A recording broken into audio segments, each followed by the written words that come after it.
Hey, folks. Happy to have you here. Welcome to the stream.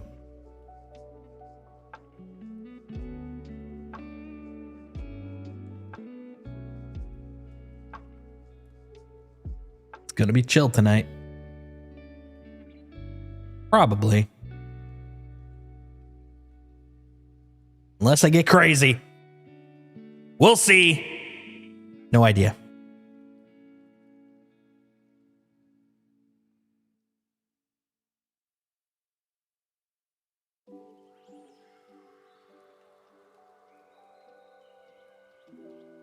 Hey guys. Welcome to Worlds Told. My name is Jason, aka Solstice. As I said, this is Worlds Told. This is a channel dedicated to role-playing, video games, pop culture, storytelling, all the cool things in the world.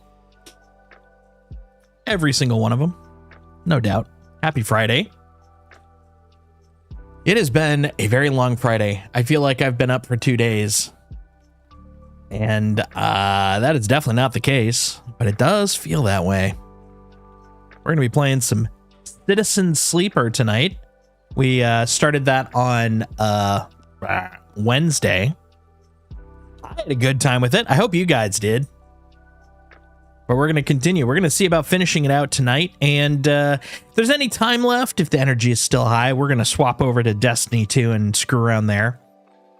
The original plan was to actually do the new dungeon, the Sundered Doctrine. But wasn't able to get enough support from the team to run it, and I'm just not feeling like day one solo run was my vibe for tonight. So it kind of worked out. We're gonna play some Citizen Sleeper, and then later on, yeah, we'll be dipping into Destiny. But yeah, good day, good night, good evening. It's a good all over. Got a dog to my left. Probably wants introductions. I'm going to grab him.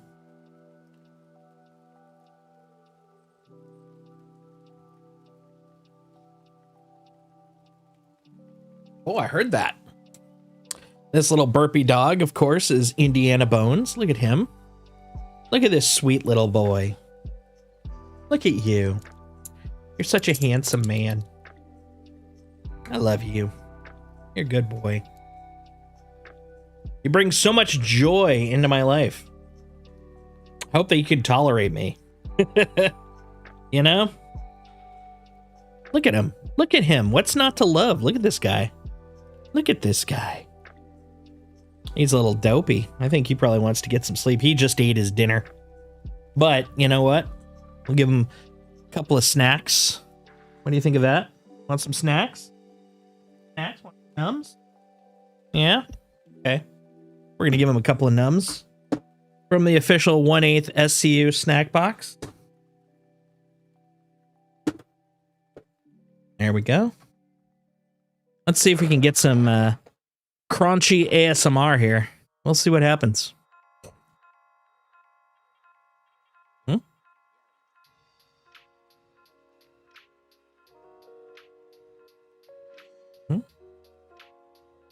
He's playing coy. He's like, I want it, but then he looks away. We'll start with one. We'll see how that works. Oh. Yeah, okay. How about another one? Good boy. The good crunch. How about this guy? Oh, that was a great crunch. Now we're going to get into the smaller dudes. Oh, ho. I think I got 2 crunches on that. This guy? Dude, you just inhaled that guy. Okay. Last one.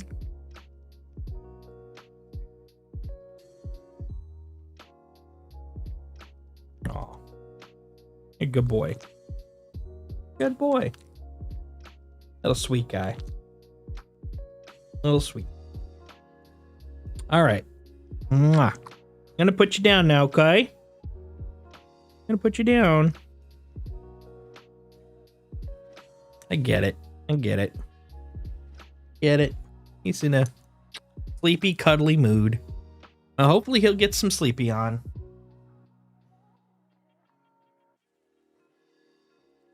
But first, we'll give him a couple more crunchy bits to work on.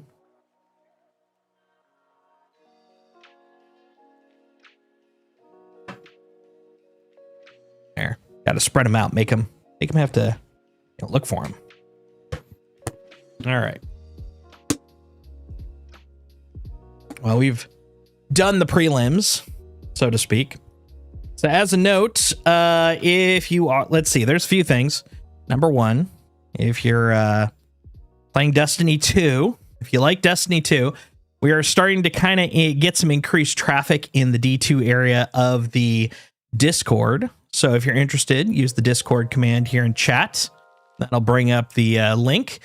And yeah, we're starting to talk a bit more about Destiny 2. And if there's even more interest, I'll probably start plugging in some of the old automations that you can put in there. Things like Charlemagne, the D2 news, so you can get it basically directly off that off the page. Stuff like that. It'll be pretty nice to have that integrated. And then the other thing is, if you are a Star Citizen, you play that. As a note, when 402 goes up, sounds like Fight for Pyro will be done. And so if you've got any steps left, any phases left, like I've got phase 2, so I'm going to probably do that this weekend. Get it done. If you want the paints, get it done. If you want the machine gun, submachine gun, get it done. So keep that in mind and try to think accordingly, because it should, I believe, be coming out next week. So I think the update is part of Valentine's Day. It might not be. Might have a little extra time, but I believe that it is part of the Valentine's Day updates. So we'll see. We'll see. Sorry, Coramore. I think that's really about it. Oh, no, that's not all about it. One other thing, next week will probably be the beginning of the expedition for No Man's Sky Worlds Part 2, which we'll be streaming here. So that should be coming up. Don't have a lot of details because they haven't put out any yet. And then finally, a week from Sunday will be when I stream my Streamiversary, 3 years streaming. And we will actually be making sandos. We're going to do a sando stream. The sandwiches are basically going to be using the same recipes, ingredients as Twin Sandwiches, which is a fictional sandwich shop in the city of New Babbage in the Star Citizen universe. So that should be pretty fun. I've been slowly accruing all the non-perishables or the longer lasting perishables in preparation. Got bacon last night. I got a bunch of condiments. Still a little bit to go, and looking forward to it. So yeah, a lot of things coming up. Hopefully you guys are kind of looking forward to it. I know I am very excited for all those things, and hopefully you'll be coming along with, you know. That's the hope, that's the dream. But speaking of, let's swap out here for here, because we're going here. Citizen Sleeper. Let's see what's going on.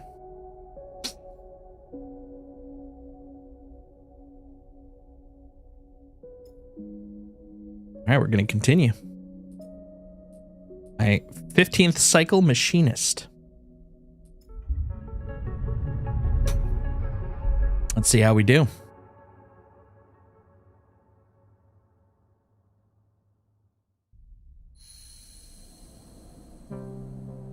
All right, we are starting to fade.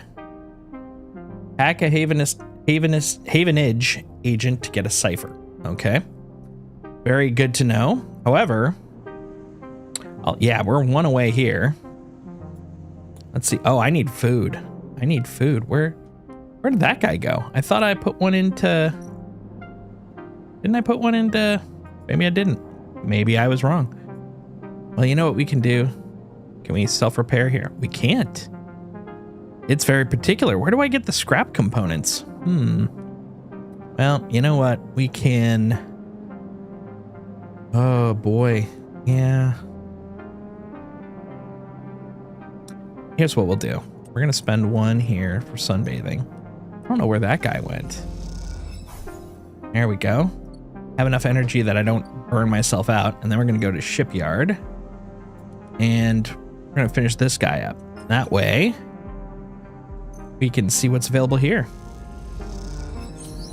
All right. And a little bit of cryo. Nothing wrong with that.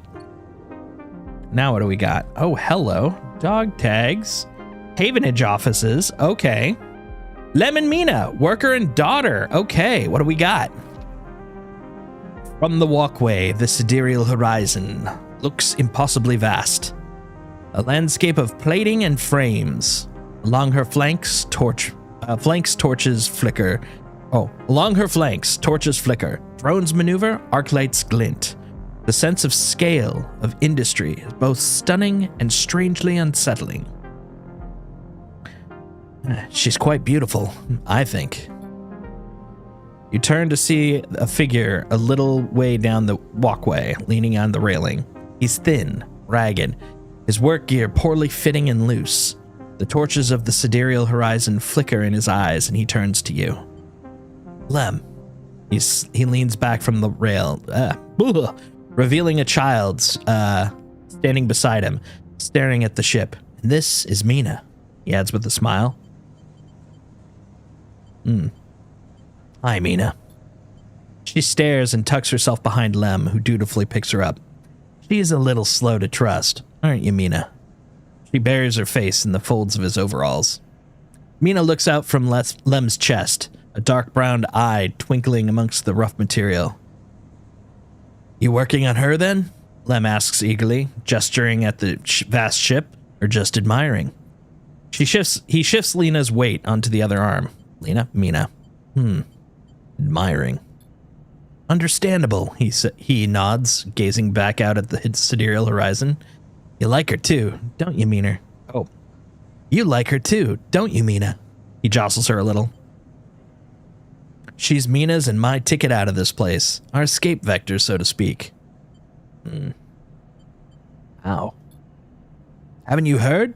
Anyone who takes a havenage contract on the sidereal horizon will be entered into the draw for the transit support crew. He smiles. We don't get to sleep the journey, though.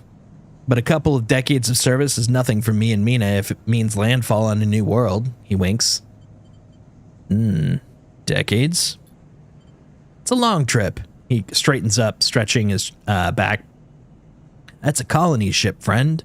The Sealess Foundation is sending thousands of people to settle a system well outside the reach of the core worlds. It'll be a totally independent colony. No surrogacy, no corporations. Sealess Foundation. They're Havenage's client. Yeah, some wealthy project from the core systems, interested in independence and self-sufficiency and all that. They hired the whole shipyard out. They helped re-kit it and everything. He strokes Mina's hair. Someone else's dream, I suppose. Doesn't mean people like me and Mina can't tag along. Mina responds by pushing his hand away. Daddy? She whispers. Food. Pulling an exaggerated, grumpy face. She glances furtively at you as she plays with a set of dog tags that hang from Lem's neck. I'm just chatting a little, Meanie. Give Daddy a sec. Hey, Pink Ranger. He turns to you and you suddenly notice how tired he looks. I'm not on the Havenage crew yet, but I'll work my way in. You can do it too, friend. We can stick together. He smiles a little shakily, and you wonder how long it's been since working to break into an official shipyard crew. Yeah, maybe. Hey! Doing pretty well, Playing some Sleeper Citizen. Hopefully gonna finish it up tonight. How's your night gone? He looks out at the sidereal horizon, as if trying to pull energy from the flickering torches, from the vast hull. Well, we've got to hold out, okay? You aren't quite sure if he's talking to you. That's how it works. While he stares out, Mina catches your eye curiously. You agree, Mina? She straightens up and meets your eye. Daddy loves me. She says it stubbornly, daring you to question her. Lem smiles and lifts Lena. That's it. We hold on. He smiles sheepishly at you. We're just a couple of softies. Isn't that right, Mina? He sets her down, standing by his side, and she clings to one of his legs. Gotta go feed this one. He pats her back. Maybe see you on a shift, huh? He turns and they walk down the walkway, away from the shipyard. You see them talking, and then a moment later, Mina turns around and stops. See you, robot! Her shout echoes down the walkway, and she flashes you a parting smile before running up to catch with Lem. You watch them a little before you turn your back to the impossible scale of the sidereal horizon. A ticket out. Nice. Okay, we got a new potential direction. That's good. Let's go and doing some engineering, so I'll probably have to lurk for a while. No worries, no worries. It's what we're here for.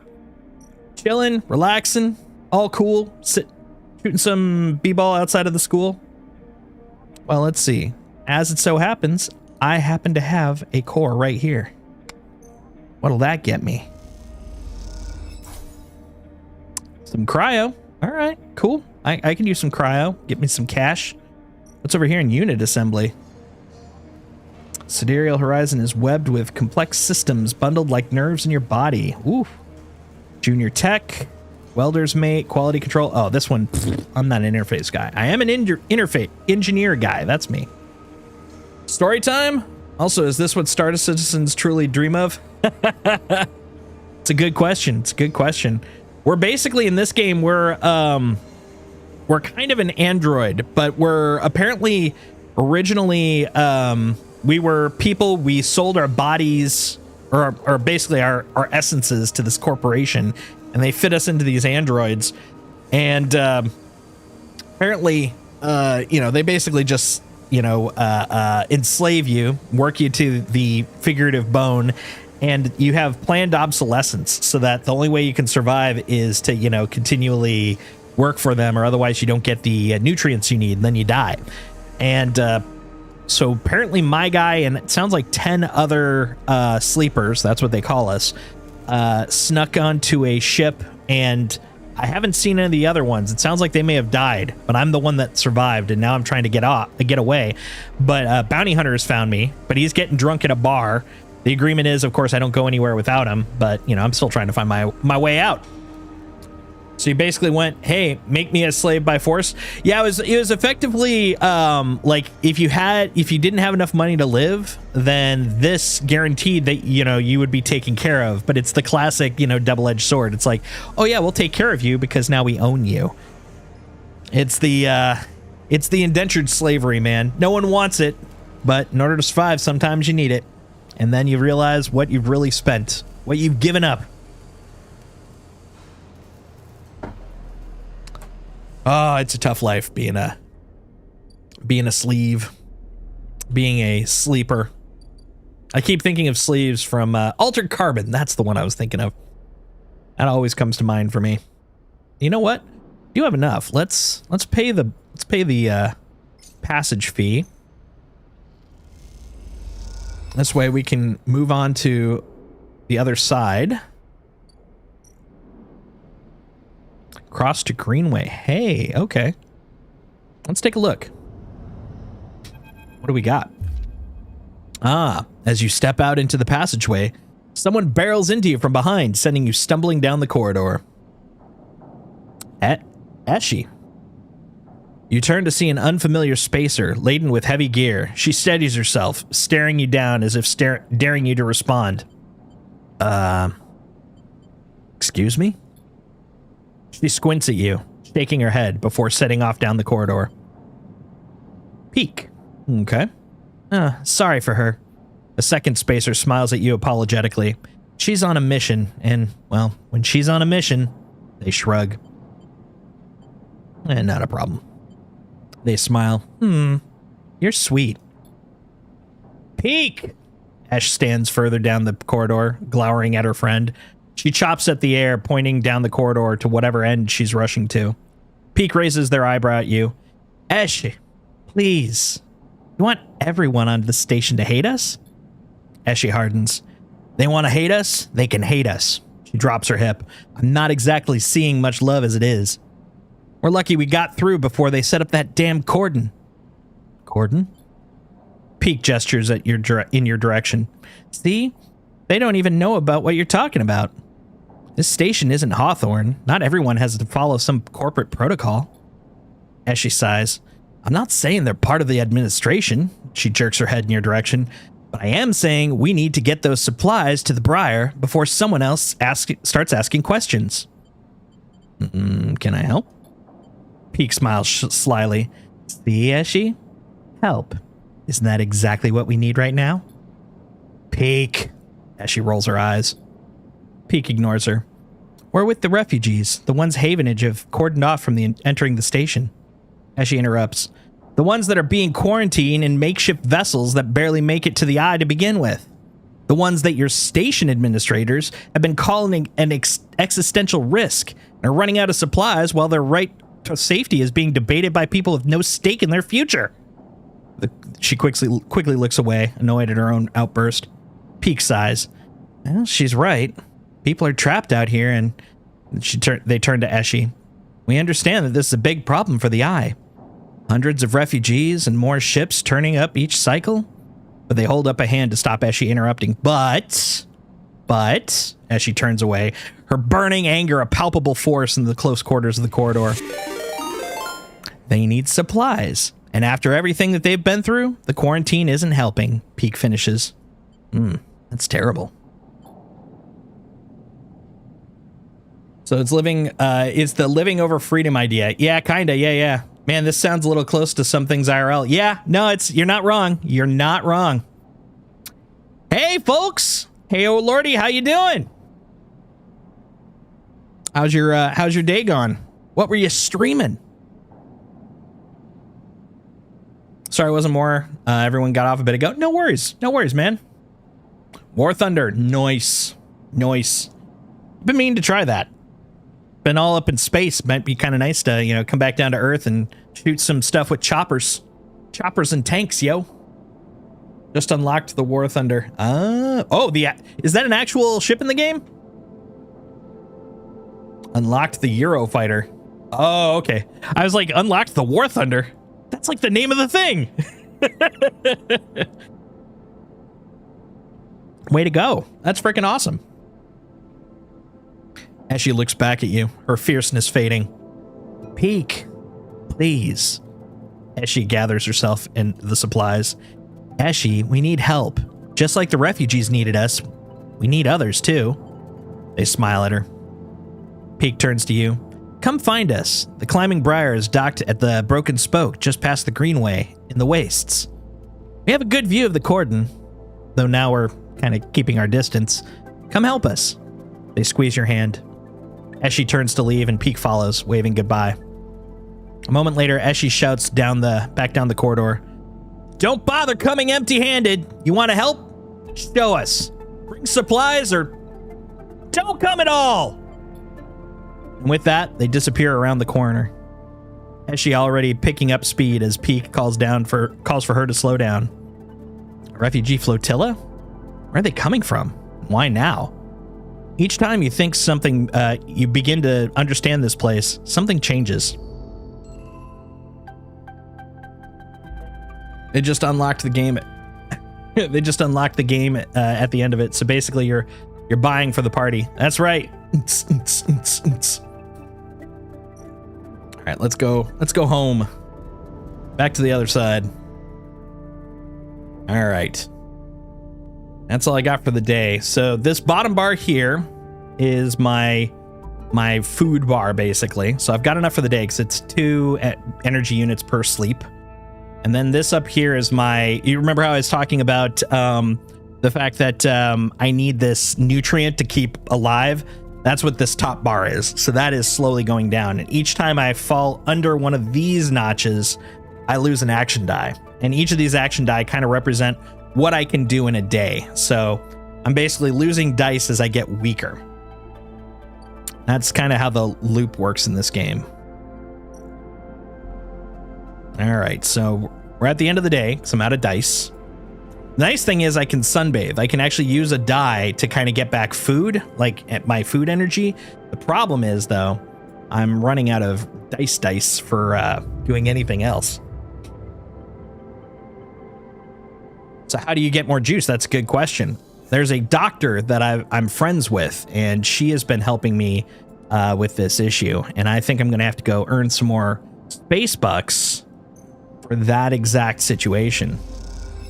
There we go. So I got 3 energy. So I have enough for tomorrow. If I could get some more scrap, that would help too. But I haven't found a place where I can earn more scrap. I got it at one point, but I haven't since then. So that bounty hunter I was talking about, this is his progress bar. So Ethan says you have 2 cycles to pay the tab. Oh, he's got 58 cryo. Oh, I can pay your tab. You're fine. I got you. This is basically the bounty hunter. So as long as I keep him drinking, he ain't gonna take me back. So that's a good thing. All right. I can't believe you just did that. Ethan's mocking laugh comes from hold on. We're gonna take a moment. I just noticed that we got some ads going, so I'm not gonna continue that for a moment. We're gonna pause so that everyone can enjoy the ridiculousness, because I get to ham this up. This as a shitty voice actor, I enjoy the hell out of this because I get to ham it up, but I also don't have to put any investment into the voices, so it's a great combo. Great combo. No ads for you. That's right. So you and I, we get some quality chit chat time, while the rest of the folk, you know, are like, boy, you know what? I hope they're not doing something important. It's like, don't worry, you're on my stream. I never do anything important. That's what I do. By the way, happy Christmas from Nakatomi Plaza, the Nakatomi Corporation, 1988. If anybody knows the reference, I am kind of curious.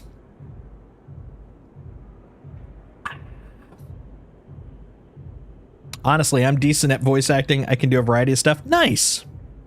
It's always fun to do. I used to do it semi-professionally about 15 years ago. Then I kind of fell out of the loop. It's something I've been thinking about getting back into. But the other thing is, now that I've gotten older and I haven't kept up with it, the diaphragm control has definitely gone down. I've been kind of working it out, so to speak. But yeah, nowhere near as nice as I used to be about 20 years ago or so. Delicious. All right, looks like the ads have complete. We shall continue. Let's see. I can't believe you just did that. Ethan's mocking laugh comes from along the bar. You look over to see him leaning across in a pool of light, empty glasses and spilled drinks glinting around him. It's always dark in the compressor, but this cycle the place is packed. Load of spacers mixing with the locals. Usually they run. Ethan spins a glass in the bar. Or they go spend their savings on some local heavy I have to put down. They don't pay. I walk away. Ethan gets to his feet. The glass falls, smashes, but he doesn't seem to notice. You think that's it? One round of drinks and we're even? Sleeper. Come on. His hands comes to rest on the butt of his handgun, dangling from a chest holder. What's wrong with you? Ethan laughs hard, and the people around him turn to see what's happening. You think this is on me? I think someone in your position might have a better idea of how all this works. I'm a freelancer, Sleeper, just like you. We both signed a contract with SNR, didn't we? The difference is, my word means something. He closes the gap, stumbling a little. What did you think? You could just run away from your contract, your debt? You could just steal that natty little body of yours and take it for a joyride? Play human for a cycle or two? You don't understand. It's you, Sleeper, that doesn't understand. Some of us pay debts, and it's all harder because of idiots like you. Oh, I should thank you. Ethan nods, his head heavy, for giving me such an easy job. I'm used to outlaws, you know, real bounties. If I knew catching sad little escapees like you was so easy, oh, I would have changed clients ages ago. Someone shouts from the back of the bar for Ethan to shut up. He holds up a finger that general direction without turning around. Look, shoot me or let me leave. Oh, I see. Toughening up here. He gestures wildly at the crowd. Okay, guys. Okay, thumbs up or thumbs down, folks. Most turn back to their drinks. No longer interested in this tired show. Ethan mutters insults as he walks back to the bar. Ethan sits heavily back down on his stool and searches through his glasses for one with something left in it. The thing is, Sleeper, I can find you anywhere. It's actually wild that you haven't figured it out. That body isn't yours, and it'll always betray you, no matter what.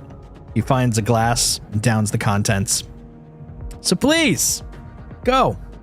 I'll catch up with you whenever I need another. He laughs, taps for the bar for a fresh drink. I'll leave. You turn on your heel and are out in the cloying dark and sweat stench of the compressor. You walk hard and fast down the walkway, anger driving your footfalls into the metal of the rim like hammers.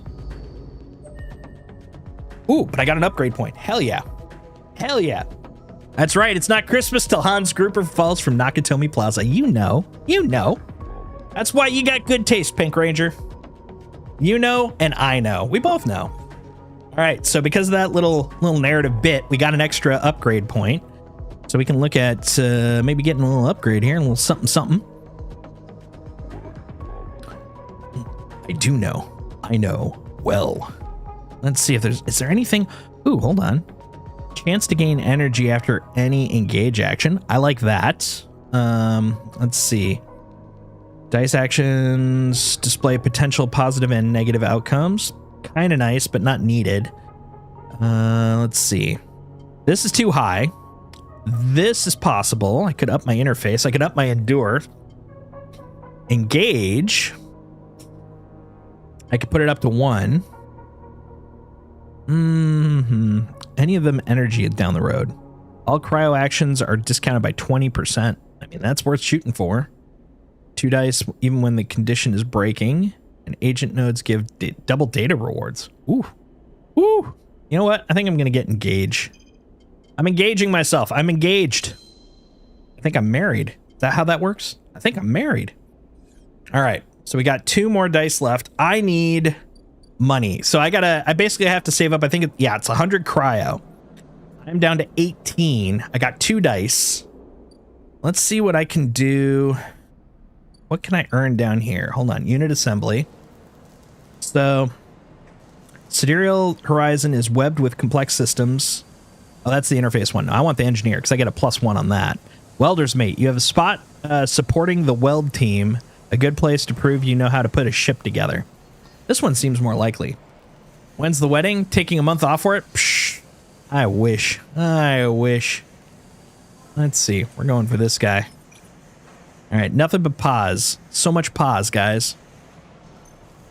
Let's see how our pausing does. 12 cryo. But I got a bump on Welder's mate. Good. Oof, man, it's gonna get thin soon, let me tell you. All right, another pause. Come on, big money. All right, another 12, but we're halfway. All right, and that's the day. One other thing that I'm trying to save up for. Let's see, not here. Oh yeah, could have. Oh, actually no, I did do that. Okay, yeah, no, that one's fine. Where did it go? I think my contact here is left. How about you? What's your deal? Nothing there. Yeah, sometimes it's worth just kind of checking in, see what you got left over here. Several cycles to reach Starward Bell. Okay, yeah, that's them going out. They'll come back with more stuff. The bar. Let's see, that's cash monies. I'm not going to spend my cash monies. I need my cash money for drugs. And then the uploader data. Do I have any uploader data that you could use? Ripper worm, Havenage data, and a key. A couple of keys. None of those will help. And there's the Ort exchange. Ooh. The flow of chits and components and the exchange is complex, but a sharp eye can and some tight trades might net you good margin. Interesting. I want more components. I don't want to sell them. I need them. I need them because I need to turn them into life. And then I got fungus. I can earn some Ooh, actually, hold on. That might be worth it. Not today. Tomorrow. Tomorrow I might do that because the fungus is food. I also heard that Emphas, that's the chef here, helps like progress me in terms of cool story shit. Fabricate ship mind. We're good on that. Low end. Anything here worth noting? Maintained by their residents. Ramshackle blocks. Play tavla? Damjat? Play tavla? How about over here? What do we got? Repeatable. Intuit? Nope. And engage. Intuit, that looks, I mean, it's dangerous. Risky is better than danger in this case. All right. I think we're good. Let's start the next day. End the cycle. Oh, I need that money. Need it. Need that cash monies, baby. Yep. Yep. Okay, let's go check out food. I want to see how the food does.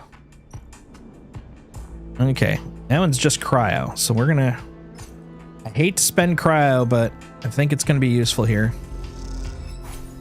Yeah, look at that, 4. So that's 2 days right there. And it also bumps me up a little bit. And that means I've got 3 actions for progressing shit. And that's good. Okay. We're going to spend our big boys over here. Come on, baby. Yes. And you?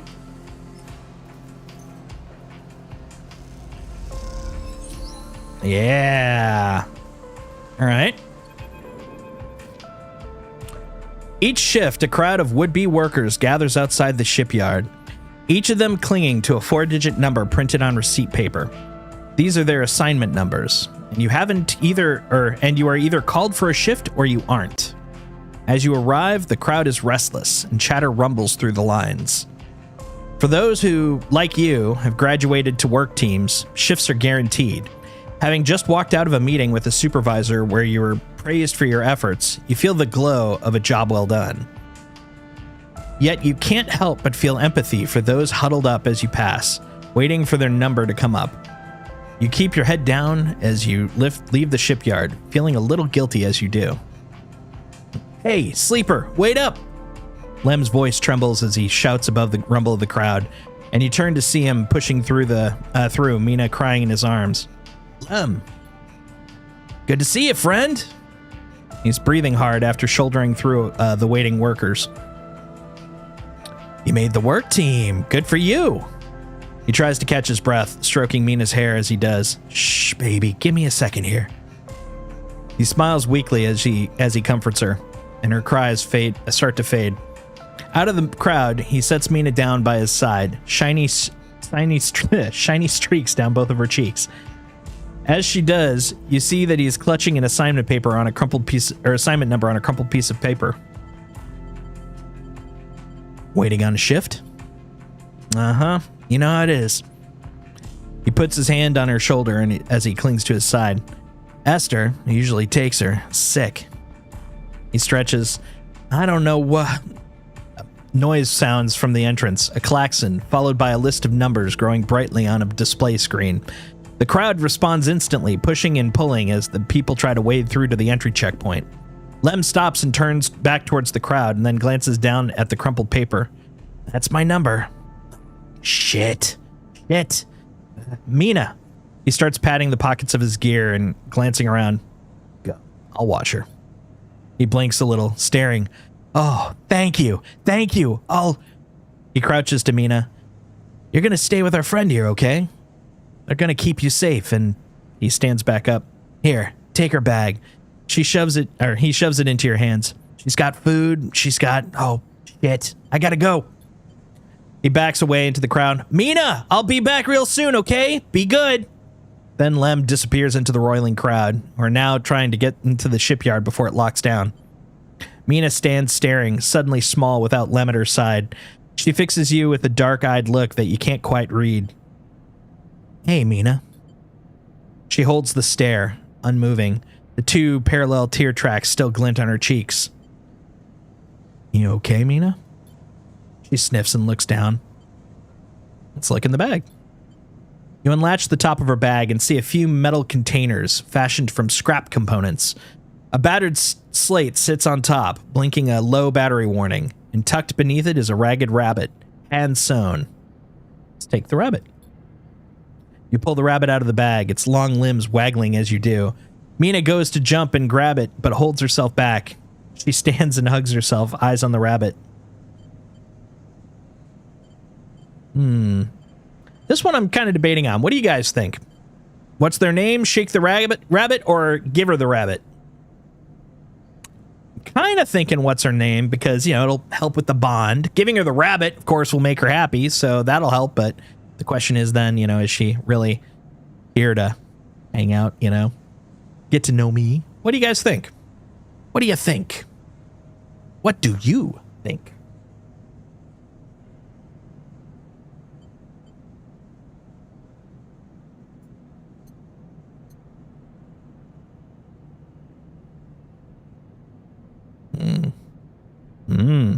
I see.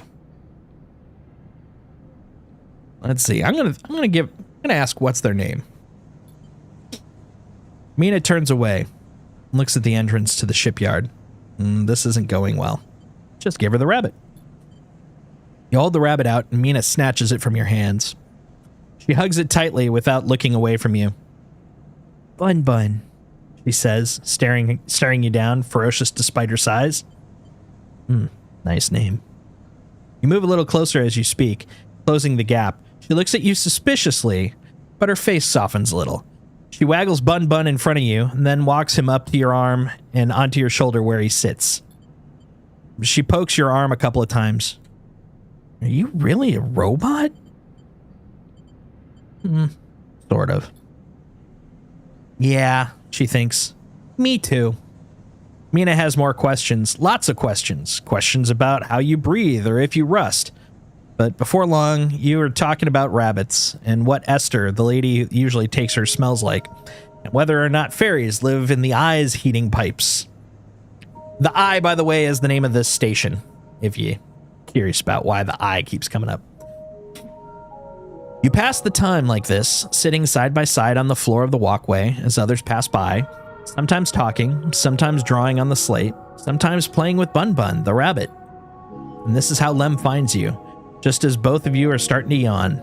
He's dirty and tired, but Mina leaps up his legs and into his arms as he stumbles backwards. You two get on okay? He asks, trying to keep Mina from climbing onto his shoulders. We managed. Mina glances carefully at you, hiding a smile that's slowly growing. Well, well, well. Looks like Meanie can be nice. He pokes her in the ribs and she squeals in delight. Thank you, friend. I mean it. He gives a warm, wide smile. I owe you. Look. He glances around. It seems like Esther, the lady who usually watches her, is going to be out for a spell. If you ever have some time, I'd really appreciate you coming down to our place in the low end. He grins sheepishly. If you have time. But now, I have to take this one to eat. He plays at biting Mina. She giggles in response. See ya, sleeper. He waves and they stumble off down the corridor, drawing gazes from passing spacers as Mina's laughter echoes down the corridor in bright squeals. Nice. We have a friend. And a friend in need is a friend indeed. Oh my god. That is some work. Now I'm part of the assembly team, which is dangerous. And look at the progress on that thing. That is a bonkers amount of effort. That is some capital W work. Okay, we need to make some money though. We're gonna make some money. Well, if they're in low end, maybe we could start working on opening that up. Oof. Risky on a 1 though. I don't know about that. Let's get some data. Got to be something with a 1 over here somewhere. Yet again. Ah, there we go. A 1. We're going to bypass this. Extract the data. I got some Yadigan data. The sword! Hey, that was a requirement for something, if I remember. Let's go see if I can turn that into something. Is that over here? Yeah, tracking Yadigan. Okay, so we're gonna give Havenage some data. Maybe that'll get us some money. Please, please. 10 cryo. I mean, it's something. Not a lot, but it's something. Okay, where does that put us? 61. Okay, we just need more. Okay. Okay, we can do this. All right, we got enough food for 2 days, so we're gonna end this cycle here. See what we can do. Still got 3 though. That's good. That's good, and we have enough for a couple more days. Okay. Low end is this residence. Okay. The clack of hold on. This is low end, right? Yeah. Okay. Okay. The clack of filter caps can be heard in every concourse in the low end as the residents play rotating rounds of this game for cryo. So we're going to be playing a game if we do that. What's this guy? Maintained by their residents, the ramshackle blocks are always in need of repairs. Helping out is a good way to make friends. That seems like a better use of my time. Let's do the 6. It'll be positive. Actually, hold on. Let's do the 5 because I'm already, yeah, it boosts it by 1 because of my skill set. So then I'd still be 100%. Let's see what this nets us. Yeah, that's what I was afraid of. Progress, but no money. We need money. We need money so bad. How about here? Any of these bring money in? I don't trust the Intuit one. I mean, it sounds like a good way to make cryo. You know what? Hold on. Hold on. Let's do that. If I do this one, I earn cryo. I mean, I've got a high number anyways. Let's do that. Let's see what this will net us money-wise, too. 3 cryo. Well, then. That was obviously worth it. Shit. Shit. Let's see. Where else can we go for some money? I'm not going to spend money. Where are you at, buddy? Okay, he's still drinking. We got 2 more rounds for drinking here.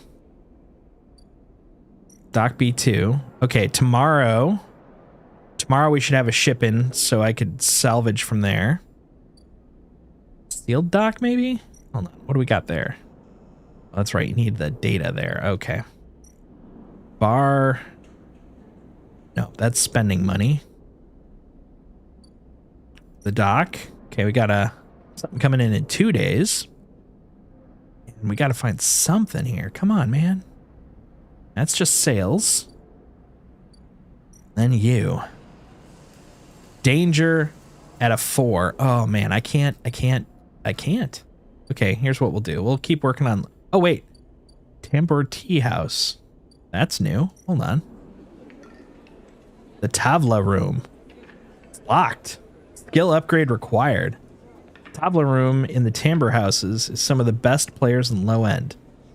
High stakes. Oof. Oof. Oh, wait a minute. Havenage? Don't I have Havenage? I do. Let's see if this will help me any. Come on, give me some stuff, man. Give me some cryo. Hell yeah. Not a lot of cryo, but some cryo, and I'll take that. I'll take that cryo. Okay. And then the last guy, put into here. Then it's a 50-50. Worst comes to worst, it's nothing. Hell yeah. Perk, efficient extractor. That's me. I am an efficient extractor. I extract efficiently. It's what I do. It's how I roll. Wait a minute. Did I progress something? I think I did. Derelict unit. What do we got here? More places to put scrap. Damn it. I need scrap. Don't take my scrap. Give me scrap. That's what I want. What about you? Noodles. Min G has a kelp stack in the basement. Doesn't pay much, but she'll feed anyone who does a shift. Ooh. So minor pay plus feed. Delivering noodles to nameless units in the low end. Takes guts and certain fearlessness when asking for tips. So I can make money selling noodles. Lemon Mina! Hey! Okay, Lem can't work shifts in the shipyard unless someone watches Mina. I see. So if we get all 6 of that, we're good to go on helping them. I want to help them. But first, oh, wait a minute. When did I get this? I got scrap components? Holy. Let's go check that out. Hold on. Let's go down to the container. And let's see how much we make off this. Okay, so this is where we're at. Wow, that's not a lot. That's not a lot. Okay, that is not how I'm going to be spending scrap then at that pace. Let me tell you. Okay. Next day.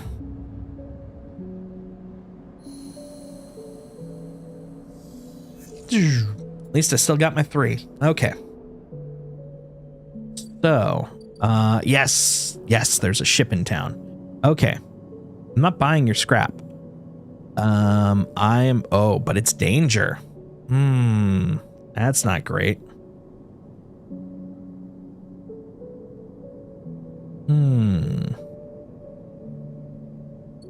Okay, maybe not. Maybe that's not the right route to go then. Lemon Mina, what do we got? Safe way to engage. Let's see. How much does the low one give me? 1. Okay, so this is, well, that was also a base one, so I think that's neutral. If I picked a high, I'm probably gonna bust through in one day. But I need to make some money. We gotta make some cash.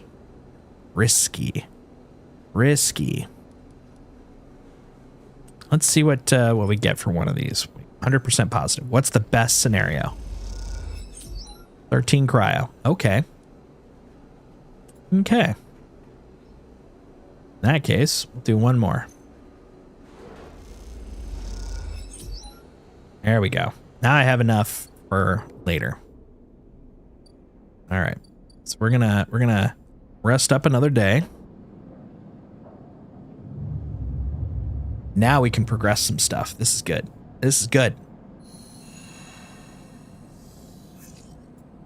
All right, that's fine. Because what we'll do today, oh, hold on. How's our drunk? How you doing, Ethan? Compressor's quiet today. The usual crowds are elsewhere. The pumping music washes over the handful of spacers and a few drunks.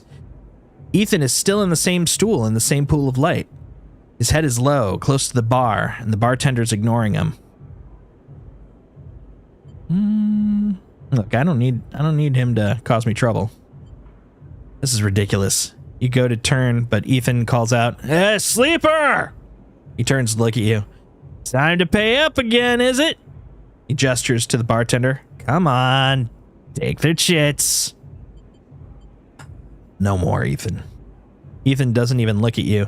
He props his head on he props his elbows on the bar and holds his head. "Sleeper, it's been a long cycle. I don't care. Enough. Enough." Ethan lets out a long sigh. He rapidly rubs his eyes with his palms. "You're right," he says quietly. "This isn't fun anymore." He reaches towards his holster. His elbow slips and the gun tumbles out. It clatters on the bar and falls to the floor, bouncing on the ground between you. Both you and the bartender look at the gun, stare at it.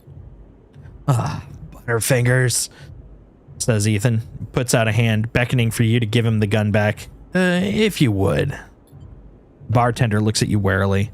You crouch down and pick up the gun. I'm going to point it. Ethan turns his head in your direction a little, a sharp, pale eye locking with yours. The bartender backs away. "Oh." Yeah. He turns on his stool. "Oh, sleeper." He stands. "This is more like it." You don't wait. You pull the trigger. The gun clicks.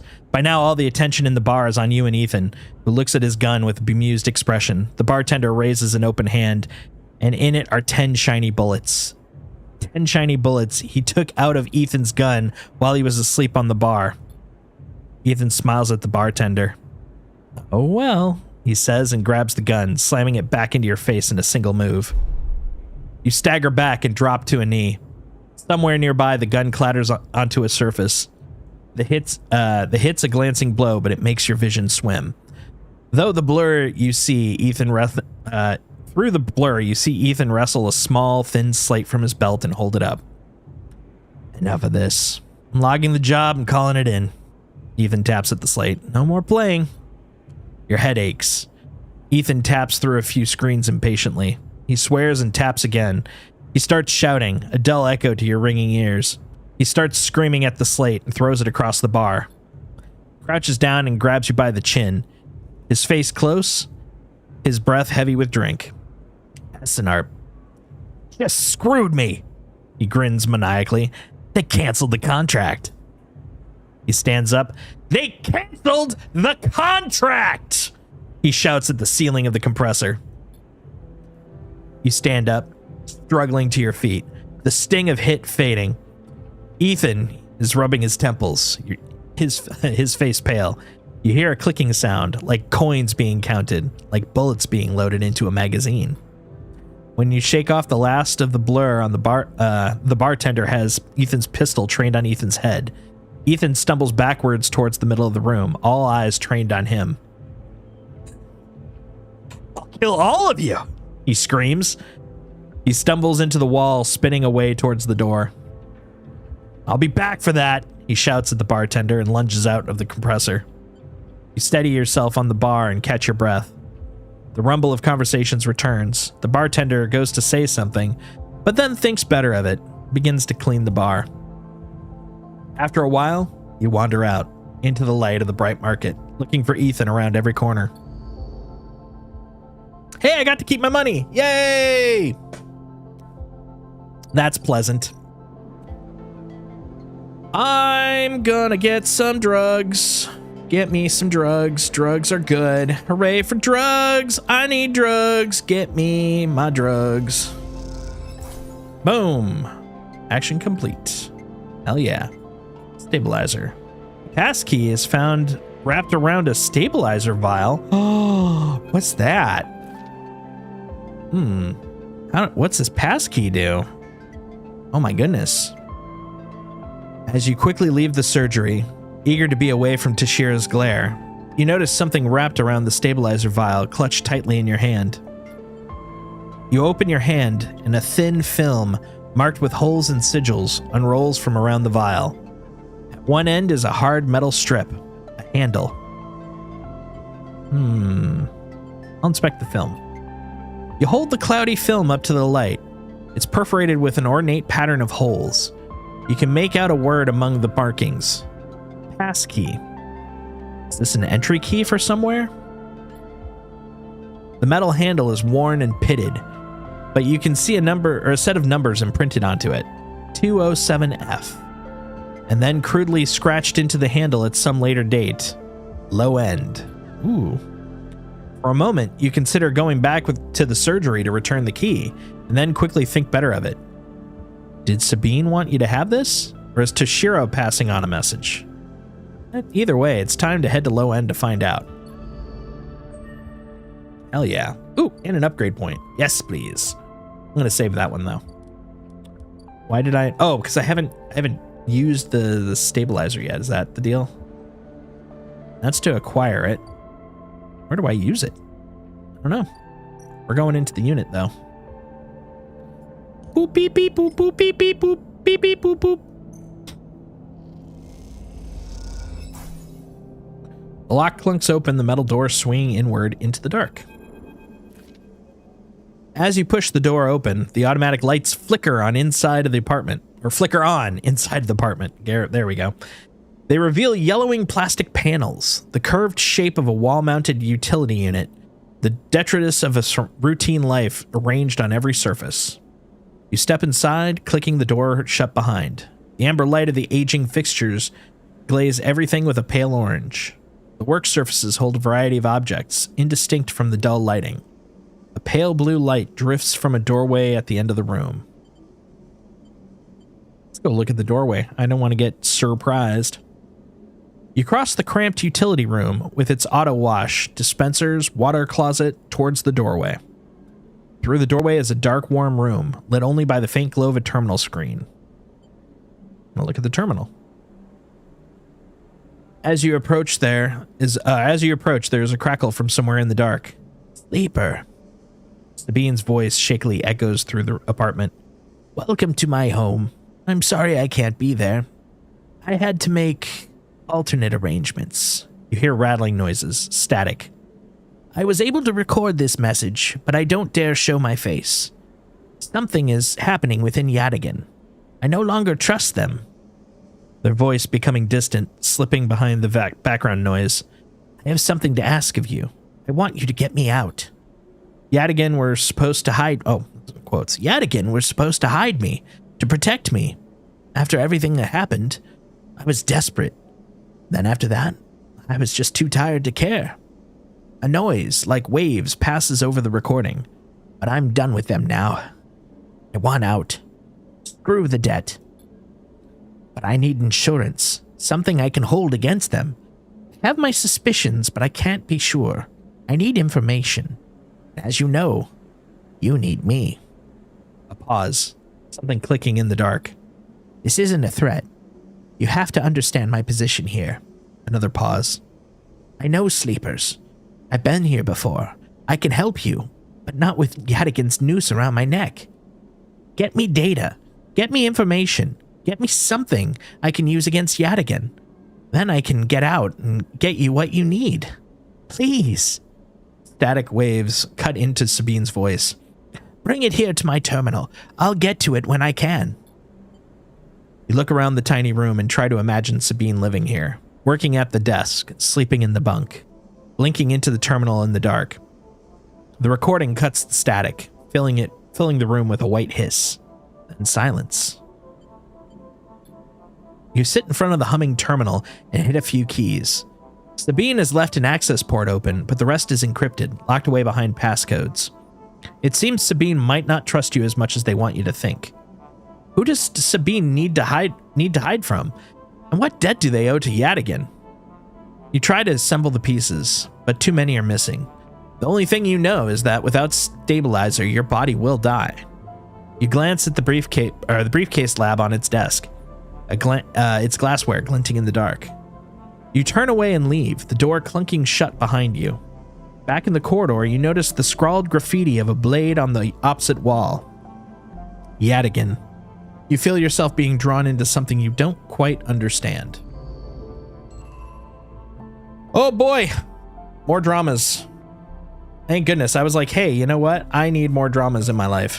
Where do I take my drugs? Do I take them in my apartment? Yeah, okay. So I'll take those at the end of the day. Meanwhile, let's help Lemon Mina. Put this guy in. I'm here to help. Ooh, and he gives me snacks. Hell yeah. I love it when they give me snacks. Oh, negative outcome. Oof. But at least it progressed to take it out. That's good. Okay. Do our drugs. Right there. Excellent. So we got stable condition. Body has been repaired. What else can we do? We need to help. Let's see, build a home. Gather scrap at the unit. There's a derelict unit in the low end that remains unclaimed. A lot of scrap and a little work. Could be yours. Disabling my tracker. This one I want to do. Let's get that going, because getting rid of the tracker is going to really help. And I got 5 dice tomorrow. 5 dice! Oh my god. What a world. What a world. We're living in the future now, guys. Look at all those dice I can use. Okay, let's see what we got. There should be something here that'll help progress it, right? Let's see. Not there. Oh yeah, what is here, by the way?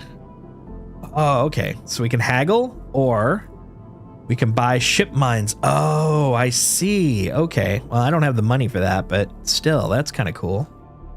All right. Nothing over there. Nothing over there. Nothing up there. Okay. Well, in that case, Fang is not going to really be someone I can do stuff with right now. We won't track that one. Extract the past. Hack a Havenage agent to get a cipher for Fang. Oh, right. Okay. Yeah, let's see about that. Let's see if we can hack a Havenage. We can do that. That'll definitely help. Nothing down there. Okay, let's go to cyberspace. Oh, hello. Hi, Havenage agent. You need a 2. I do not have a 2. So sorry about that. Oh, hello. How about you? Oh, you need the actual Havenage. My bad. Okay, so if I got a 2, I would be good there. How about you? Also a 2. Son of a bitch. Are they all 2s? They must all be 2s. Yeah, looks like it. Okay, but meanwhile, what about if I hack a hunter? Also need 2s. Son of a bitch. Why is everything a 2? Everyone's all into 2s now. Oh, hello. A 1. We'll try that.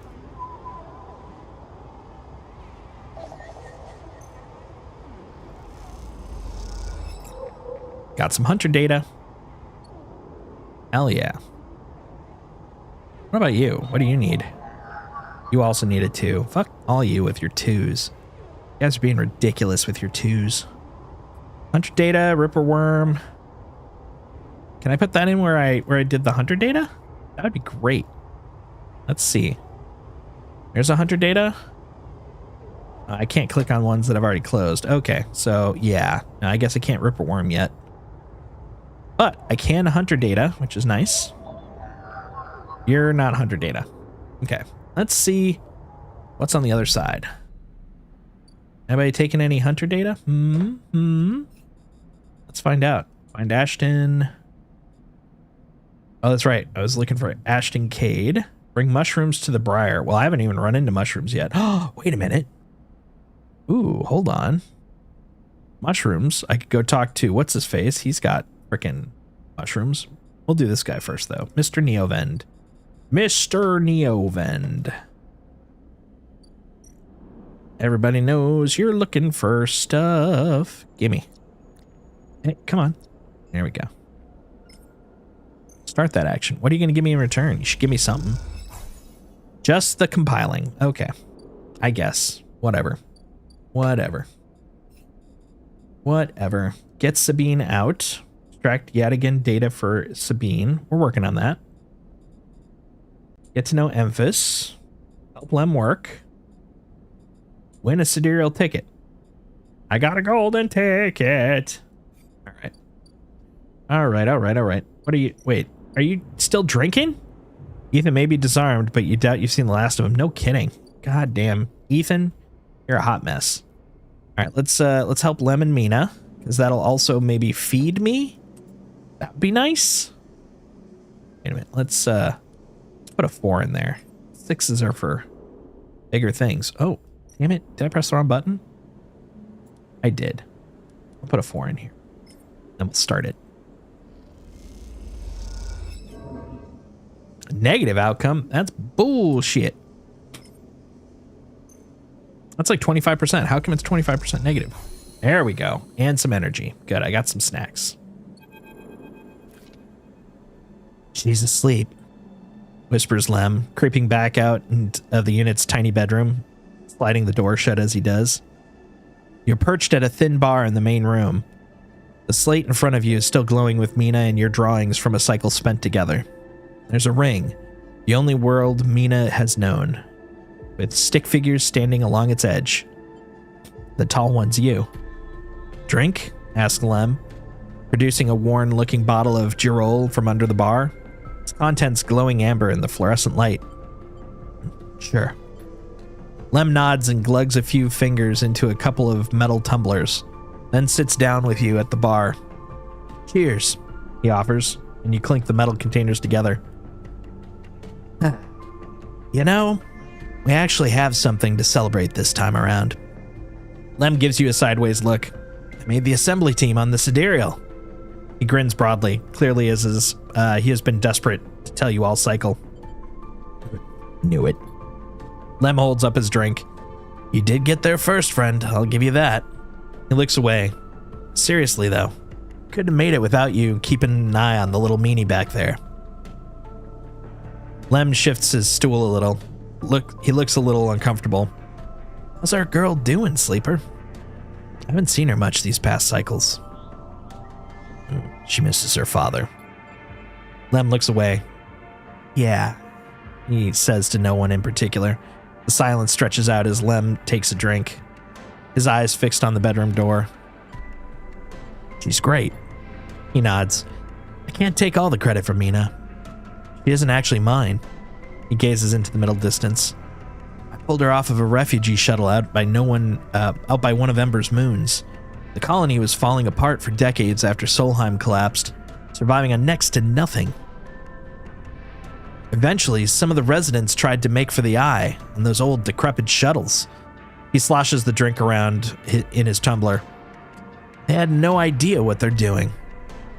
And the one Mina was on decompressed halfway there. Everyone spaced. The only reason she made it was someone sealed her in a weapons locker. She was ice cold when I reached her. Purple lips. He shivers.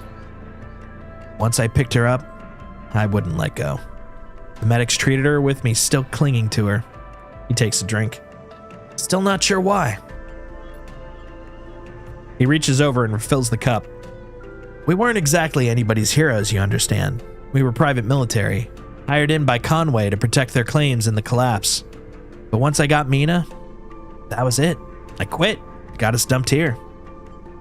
You saved her. I'm gonna sound like an idiot now, but he sighs. She saved me.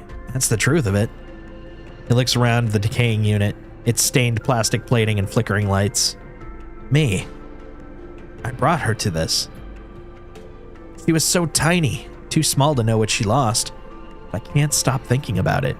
He rubs his eyes, dark with tiredness. What if our number doesn't come up in the draw, Sleeper? What then? The Sidereal will sail off without a thought, leaving us here. What kind of life is that for her? You'll make it. Sorry. I know you don't have it any better.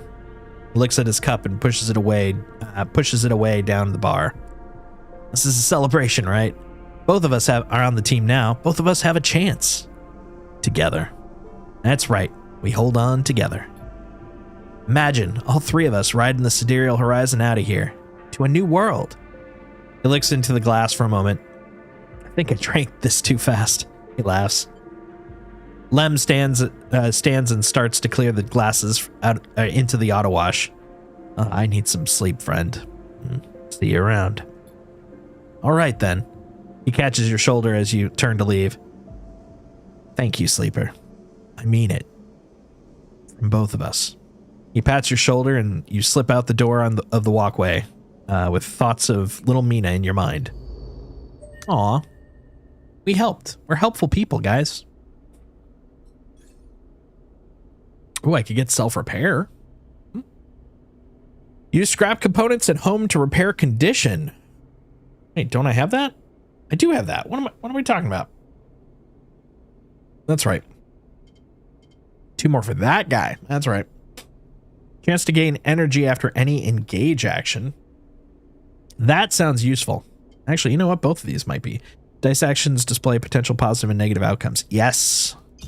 And yes. There, we got the whole first bar barred up. Hell yeah. Hell yeah. And then we can work on these guys next. Okay. Okay. I got 2 more dice left for today, huh? Oh, let's see. Where's the... Here it is. Emphas. What's Emphas need? Emphas needs money. Guess what I don't have? Fucking money. Let's go see what's over on the other side of the greenway here. What do we got? What do we got? Got one guy. Ooh. Risky and dangerous over here. Going green or losing energy. Okay. Going green. Losing condition. Oh, God. Neither of those are great. Exploring the Greenway, unlike any other place, overgrown chambers defying mapping. Okay. What about over here? What do we got? Haifa member? Okay. Haifa member. Both of them are engaged. I want stuff with engineering, man. I'm an engineer. Thank you very much. Ooh. Can't do this one, huh? Need an upgrade in skill, huh? Okay. Oh, I need to be at +1. That's what that means. Okay. Oh, but over here I could be tracking Ashton. I gotcha. I gotcha. That one's dangerous though. So it seems like I want to get a +1 over here for interface, and then I can dip into that. Okay. How about over here? Come on, man. Ah, endure. Come on. Someone's gotta have some money for me. Welcome to Episode Flux. Episode Flux is the first of 3 episodic updates to Citizen Sleeper, telling the story of the refugee flotilla which has arrived at the Eye. All 3 episodes, Flux, Refuge, and Purge, are now available. Completing the supply Jirol's action will begin the episode, but be aware it is intended for late game play. Oh, I see. Oh, and I need shrooms. Once again, the shrooms take in. Okay. I gotcha. I gotcha. And then that's the end of that side. Okay. Gotcha. We're good. We're figuring it out. Okay, we're going back. None of this stuff, I feel like, is really going to be useful right now. You know what I mean? Know what I'm saying? We need some cash, man. Okay. Spoke climber. Need 6 on that. Engage. Damn you and your engage bullshit. I want some money, dude. That's not going to get me anything. How about Minji? Okay. Oh, okay. So positive is 13 cryo. Moderate is 4 cryo. Ugh. No, I need more than 13 or 4. Where's my big cash? Where's the big money? I need to start saving up for Christmas, you know? Minus 3 cryo. But. Well, we're this close, you know? Might as well finish this up. This one. Do neither of them... Does this one not give any low ender? Really? Really? Wait, hold on. Really? That doesn't seem right. Although if I succeed at this one, yeah, let's do that. Come on, buddy. Boom. Now I'm a low ender. May I ask, what does that get me? The answer is, I don't know.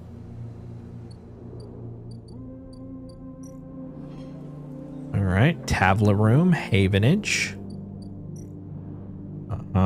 Uploads. Yeah. I wonder, hold on, let's go over to Hacking Town. Yeah, I know all about the Hunter Nest. Can I pop that on there? No, it is just match. Okay. I was kind of wondering because it had that access protocols, like I had an option maybe. That'd be pretty cool. Okay. Well, that's not going to get us a lot of money. That won't give us money. That's just more drugs. Which, you know, don't get me wrong. In this game, drugs are cool, okay? Play the exchange. It's risky. Ooh, however, you know what? What does that put us at? Okay. There's a chance. So you're saying there's a chance. Let's try it. Come on, buddy. Come on. Yeah. I'll take that. I'll take that. I will literally take that. I have no choice. I'm gonna take that. Okay. Let's rest up. Got enough for complete active. Oh, there's an active scene. There's another trigger that's triggered. Triggerly. Let's see. What's blinking? Not that blinking. It's got to be like one of the icons will be like wom wom wom wom. There we go. Caster, curious data fence. All right. You cross between the walls of units, one of the cavernous streets at the center of Low End. The pressurized bridge is full of the clack of Tavla, the shouts of children, the whir of air filters. Ah, sleeper. You turn to see a man sitting at Tavla table alone. Somehow untouched by the hustle and bustle of the people around, he gestures to the stool on the opposite side of the table. Sit. You sit at the metal stool, and he starts setting out a board with counters, or at least the cap or filter caps low-enders typically use in their place. Caster, he says by the way of introduction, looking over his glasses. Night or day? He asks, gesturing at the caps crudely sprayed white and black. Day. He rotates the board so the white caps are in front of you. Let's begin.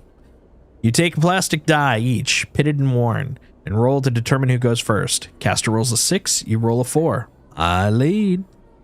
He smiles and begins to move his first cap precisely along the board. Play passes back and forth between you, the dice changing hands and the caps spread along the board. As it does, Caster speaks, eyes not leaving the caps. It's unusual to see a sleeper on the eye. That's why I wanted to play you. You take your turn, rolling a 5 and a 6. Carefully. After all, a sleeper's mind must be somehow different to a human one. Being emulated, I mean. As Caster talks, you build up a wall of caps, stacking them safely across the board. Progress is slow, but you remain unexposed. I don't mean to offend you. Caster meets your eye. I merely see that you are, by definition, different. What has been subtracted in the emulation? What's been added? He slides a single cap onto an open point, a risk and an opportunity. He hands you the dice. Do you ever think about this, sleeper? About where you were before and what you are now? Always. You roll a double 1 and solidify your wall. Caster whistles. The holding game. Commendable. It can be brave to build from what came before. He rolls the dice and leaps your wall in a single move. But we cannot idle too long, sleeper. The slower we move, the sooner we are caught. The past you is not just an idea, a concept for you. It's a living, breathing person. He looks over his glasses, his eyes bright and wide. You split from them like a shadow splitting from its caster. They may be sleeping now, yes, but one day they will awake and carry on with their lives unaware of your fate, no matter what it may be. He hands you the dice, smiling. Are you a branch severed from the main trunk? An offshoot who refused to die, so to speak. You roll again, under pressure now, trying to slip your caps out from under Caster's before he solidifies control of the game. So what I am curious about is what you see yourself, how you see yourself in all of this. Caster asks, what does this tangle of truths make you? Driven. Caster laughs. That much is obvious, sleeper. I see it in your eyes. You're eager to make all this count for something. Caster looks away. Through the glass to the crowded units on all the crowded units on all sides. But driven towards what? He starts removing caps. His home board full now. Is there an end here? Or just endurance? You try a few more rolls, attempting to get back in the game, but Caster clears his home board with a sense of the inevitable. He's known he was winning for a while. I feel I may have pushed too far. He slides another cap from the board. I apologize. My curiosity has a habit of getting the better of me. You roll to return a cap to the board, but all the spaces are blocked. Caster claps his hands apologetically. You play well, really. Your weakness is not your game. He smiles warmly. We have much to learn from each other. He smiles, or he slides his glass back up his nose and sits back. I feel we could share knowledge, ideas, perhaps even data. His eyes glint that last word. To our mutual benefit. He slides his final cap from the board. It is over. He has won. I'll see. Please. I don't want to make you uncomfortable. He holds up his palms. My intention is only to help you endure here, and if I'm able, feed my curiosities. The game over, you notice the bustle of the walkway once more, the call of the children, the deliveries, the arguments, and the reconciliations. They wash over you as you stand and leave, Castor nodding goodbye as you do. Crossing the walkway, you replay the moves of the game in your mind, looking for an opening you were sure was there. Well, well, well. Hello, Castor. You son of a bitch. Yeah, I ain't got neither of them for you, buddy. Sorry. Sorry! Alright. That was a cool little story, though. I like it. Got a new friend. That's the bar. I'm not getting drunk. Going over here. There we go. Let's end the cycle. The cycle is over. Hot diggity damn.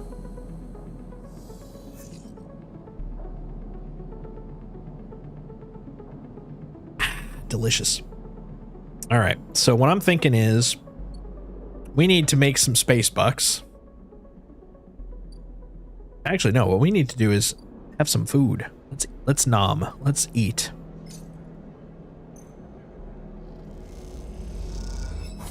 There we go. Got some energy. I'm now a fungus fan. Life is good. Let's see. Oh, well, we got a 1. Can I do any hacking with a 1? Let's find out. Come on, man. There's got to be a 1 in here somewhere. I know better. I know better. It's not going to be there. It's not going to be there. You're going to be a 2, aren't you? You're still a 2. You're always going to be a 2, and I hate you for that. You need some 2s, dude. Are there any 1s left? Or are they all 2s? Story of my life. 2s everywhere. Oh, nope. There's 1. Yet again. All right. Bypass that guy. Extract that data. All right. Got some datums. Oh, we're about to wake up the hunter next. Beware. What is this guy? Another 2. Anything else? Are you a 2? Oh, you're a 1. Okay. Get another key node. I still have yet to find another use for a key node, though. And there's another 1 for a Yadigan. That's it. Okay. Good to know. Good to know. Ooh, I wonder if on the other side there's some that I could use that for. I don't know. No hunter data. What can we do? Get Sabine out. Well, we do have the Yadigan data. Let's see where we can drop that off to help her. Right here? Yeah. I heard you like sword data. Here's some sword data. Hell yeah. All right, we're working on it. We're working on it, buddy. Okay. So we've worked on getting Sabine out. We've gotten to know Emphas a little. We could work on earning a sidereal. Actually, hold on. The sidereal ticket might be worthwhile for a moment. So I've got a 5 and a 6. And that might also earn us some cash monies. So let's see. Yeah, look at that. Cryo, cryo, cryo. Okay. But it's danger, but that's all right. I've got 100% positive. Let's do it. Let's see how much I get off of that guy. 2. All right. It gave me 15 cryo, which is nice.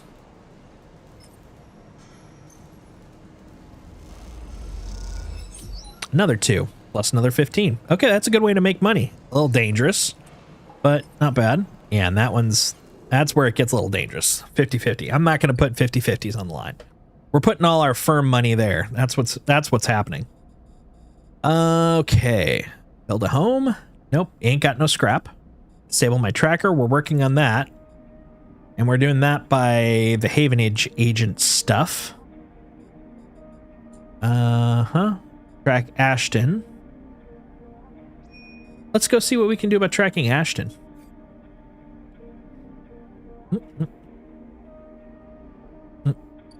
Going across to the greenway. Okay. Do.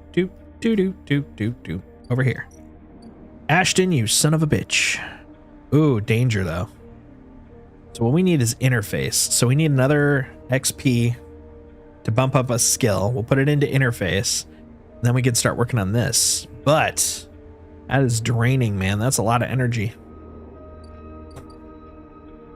Okay, back across. Okay, no Ashton. Fuck you, Ashton. Flotilla aid. Can't do that yet. We're working on that one. Oh yeah, up here. Extract the... No, we already did that. Sabine, worked on that. Emphas, Dariel. Okay, so I guess these last two are whatever I want. You know what? Let's get to know Emphas a little more. We got some money. There we go. Plus, we're also capped out now. We've got so much energy. It's crazy. Okay, we're working on it, Emphas. We're getting to know you. What about over here? Oh, we don't have that. Okay, good. How about here? Oh, it looks like the freighter left there. How about here? Oof, nope. Gotta buy stuff for that guy. Get to know some people? That's all cryo. Come on, man. There's gotta be something for effort. Can't go there. You're a ship location. Uh-huh. Oh, wait. What about the uptown boy? Over here. Uptown folk gonna give it to you. Don't believe me? Just watch. Okay, this one... okay, yeah. Could cost me some energy, though. Ooh, but it didn't. Thank God. All right, we're getting to know the high-end area. Nice. Okay. Okay. NG, so we could go do noodles. F your noodles. F your bullshit noodles. Where's a place I can just work? Make some money on the low end, because this ain't low end down here, right? Yeah, this is sell shit. If I had shit to sell. Well, tough. Gotta be a place I can sell just some low rent stuff. How are we doing over here? Okay, we're just on the second one there. Okay. Not there. Well, hold on. There? This is Yadigan. This is selling more Yadigan shit. Okay. We're here? No, that's Havenage. Uh-huh. I guess here. Engage or endure. Well, oh God, no, but they give me energy. I don't need energy. I need progress. Buddy, I need progress. Oh my God, they're both so expensive. Both so expensive. Look at those interface costs. My God, man. What's wrong with you? Risky. And a 3, too. Oof, my friends. All right. Yeah, I guess. Minji. We'll do it for money. Worst comes to worst, we don't make money. Oh, made some money, lost some energy. That's all right. I can live with that. That's not the worst. All right, time for nappies. Let's get her rolling. Come on, big monies. Big monies, no whammies. All right, well, at least now I can go, you know, to that place and do the stuff. Ooh, I got some 6s. That's good. Oh, and I got a 2. That's the most important one, though. I got a fucking 2. Okay, hold on. To extract my past, I need a Havenage cipher for Soul Fang. But I could also disable the tracker. Oh, but right, the tracker won't go until I extract the past. The Neovend is the thing. We want the tracker gone first, so we're gonna deal with the Havenage agent first. All right, Havenage, son of a bitch. I know you're here. There you are. Yeah. Yep. We're gonna put that 2 in there.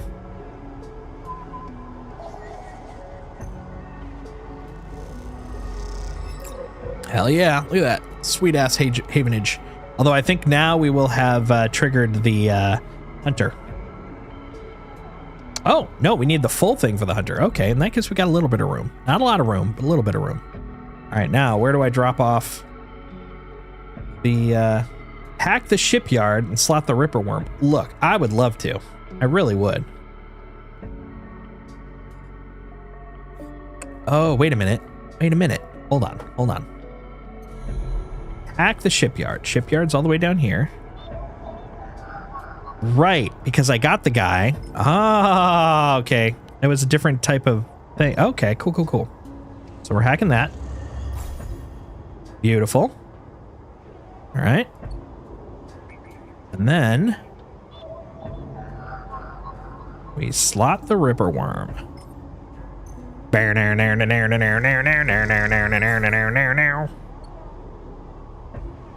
All right.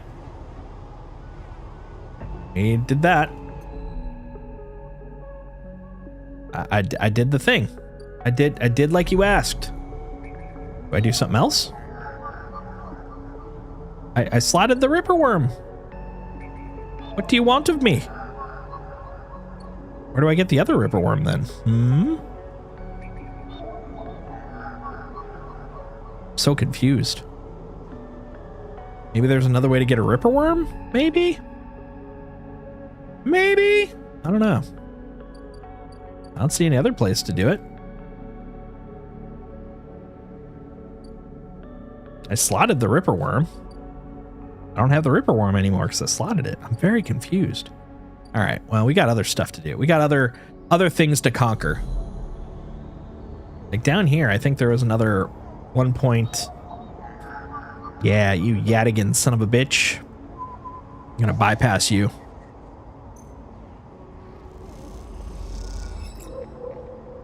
There we go.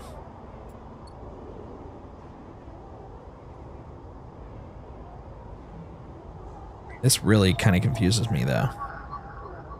Action unavailable. But I did the thing. I did what you wanted. Like in the ads.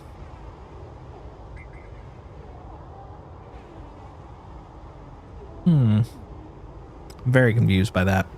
Oh well. We'll figure it out later. Okay, so now... Right. Neovend. No, it's not Neovend. Come here. Come here. Come here. Come over here. Sealed dock. Okay, you. I ain't got no more hunter data right now, but... Oh, I know. You. We need to upload some more Yadigan data that we found. So we can save Sabine.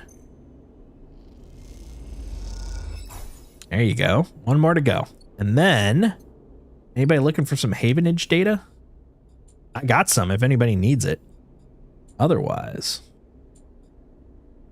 Yeah, working on that. Don't need that. Don't need that. Don't need that. Urgh, come on, man. Hack the shipyard and slot the Ripper Worm. I did the things. Oh, well. Help Fang chase his leads. We're working on that. Gather scrap at the unit. Oh, wait. Gather scrap at the unit? Wait, is there an action I can do at the unit to gather scrap? No. No, there isn't. You're wrong and you're dumb. You smell bad. You have questionable choices in life. Oh, I see. That's where else I could sell you out again. In that case, I think over here? That's more Havenage. Oh, but that's what I was looking for. I'm a dum-dum. Yeah, they want Havenage. Guess what I've got? Havenage. There we go. Give me some money, baby. Yeah, cash monies, baby. All right. So now I've got 3 more actions.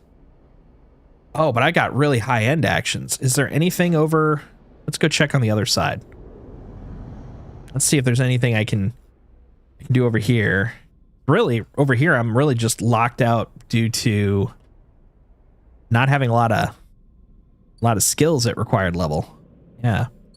So let's see if there's any that I can do. Because if I can, 6s are the way to do it. Yeah, tracking Ashton. There we go. Like this guy. I'm going to track twice. There we go. We're going to find you, buddy.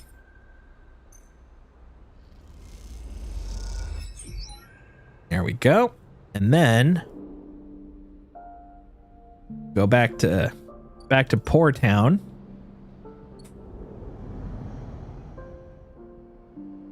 And before we spend this last one, go over here to Emphasis Stall and buy some more delicious treats so we can get to know Emphas. Excellent. Now we get to know him. There he is. Emphas. Sleeper. Emphas. Oh, no, that's right. Him. Yeah, sleeper. Emphas calls out to you, a booming voice that echoes through the corridor. Tell me a story. He throws a handful of chopped mushrooms into his wok, fire leaping to meet the oil. I see you. Cycle in, cycle out, but we never speak. Tell me a story. What kind? Any kind. He pauses to drizzle something in from a plastic bottle into the wok. But one of yours. He looks up at you. Nothing stolen. You pause, the spice is rich in your nostrils, and think about the kind of story you'd like to tell Emphas. You look at Emphas, the listener, and imagine he has heard it all before. Perhaps he would enjoy a strange story, something with spice. Well, I'll tell him about my dreams. They're weird. All the sleepers, you tell Emphas, had dreams. Some were simple, memories left over from the emulation process that had become tangled up in their minds and would come out when they slept. It wasn't rare to hear a sleeper in the dorms scream or cry out at night. But your dreams, those gray, skeletal after images of systems and structures, the threads and patterns, weren't like the others. They weren't memories or nightmares. They were reflections, really. Distorted, yes, but somehow true. You learned back then to keep quiet about them, to let them know through your mind like water, or let them flow through your mind like water. That was until now, until you arrived in this place. Now your dreams colonize your waking life. They slip behind your eyelids with every blink, and now you understand they aren't dreams at all, but some process of interfacing, of speaking, of living in another world that flows through this one like smoke through air. You tell him that you do not know if there is another reason for your dreams. Perhaps, you reason, it is just some side effect or particular quality of the frame you inhabit. But whatever it is a gift. You hope to make use of it. Emphas finishes cooking and squints a little at you. Sleeper, he smiles. You are quite the storyteller. He eyes you, and you realize that he's trying to gauge how honest you've been in your story. Emphas passes you the meal as he has cooked, and you take it gratefully. As you eat, he talks, a natural exchange. Thank you, Sleeper. He looks around at the emptying market. But my time is done for today. I do not want to keep you any longer, so I'll make a proposal. He gestures to the plastic boxes of ingredients stacked in this stall. These are good enough for most, but some told me a story that made me think. A couple of cycles ago, they said that across the gap, in the Greenway, fresh mushrooms grow. Have you heard this? No. Neither had I.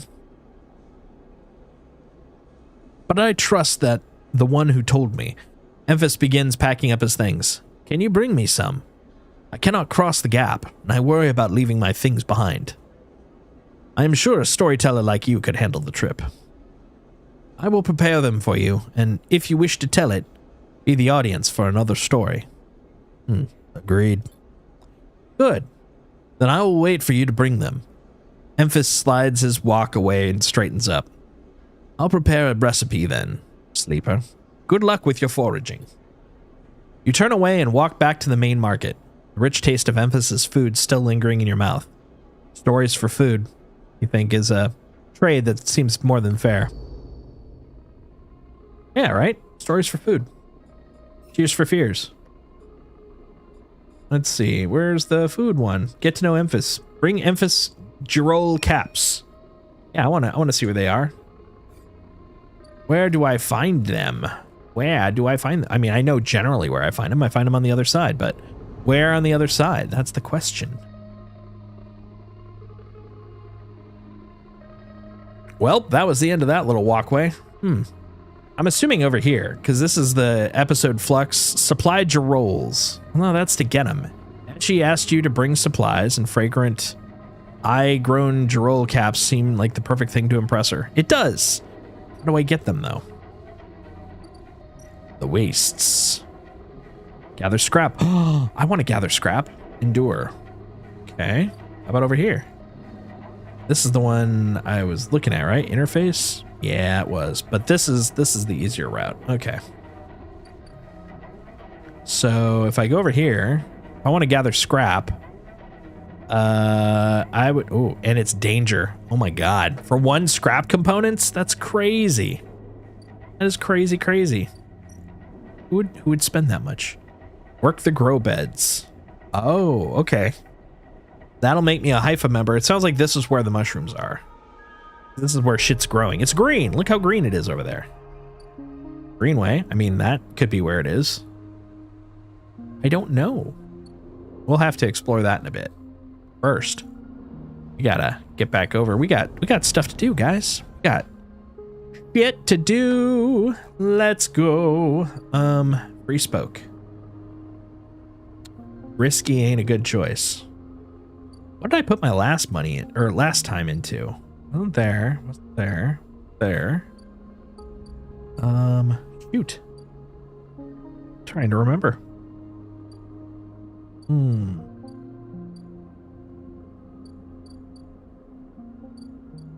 It's neither of those two.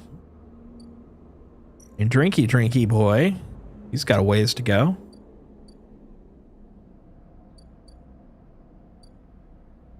Let's look at the Havenage offices. What do you got? Oh, that's right. You're just turning shit. I ain't giving you yet again. I want to know where to use these keys, man. I've got 2 of them, and I still don't know where to put them now. Shipyard Rip. Fang's Ripper Worm is installed, but it'll take a few cycles. Oh, okay. I see. It's happening. It's happening. We just got to wait for 3 days. Okay. I'm with you now. And then this is to get the sidereal going. Okay. Okay. So cool. Shit's happening. That's good. I just now need to find, where am I going to put this third die for the day? Without killing myself. That's the main one. Please don't kill me over here. Wait, no worries. I can't. It's impossible. There's nothing to kill me with because there's nothing I can do there. Like, you aren't qualified. Risky. What's this one? Oh, fine. I guess. Please don't kill me. Please don't kill me. Hey! Awesome. Awesome, awesome. Okay. Let's go rest up. Got a busy day tomorrow. What am I doing? I'm doing okay on money. Let's do it. Now we're cooking. Give me some 2s. I need some 2s. Give me some goddamn 2s. Got 1s. Son of a bitch. Son of a bitch. Son of the bitch. I lost 1 die. We're gonna have to start saving up. Yep. Where did I go for money? Was it here? Was this the place giving me the cash? Yeah, this was giving me decent cash. That's right. That's right. Oh, but the 5, I can use that to keep finding what's his face. Let's put that 5 over there.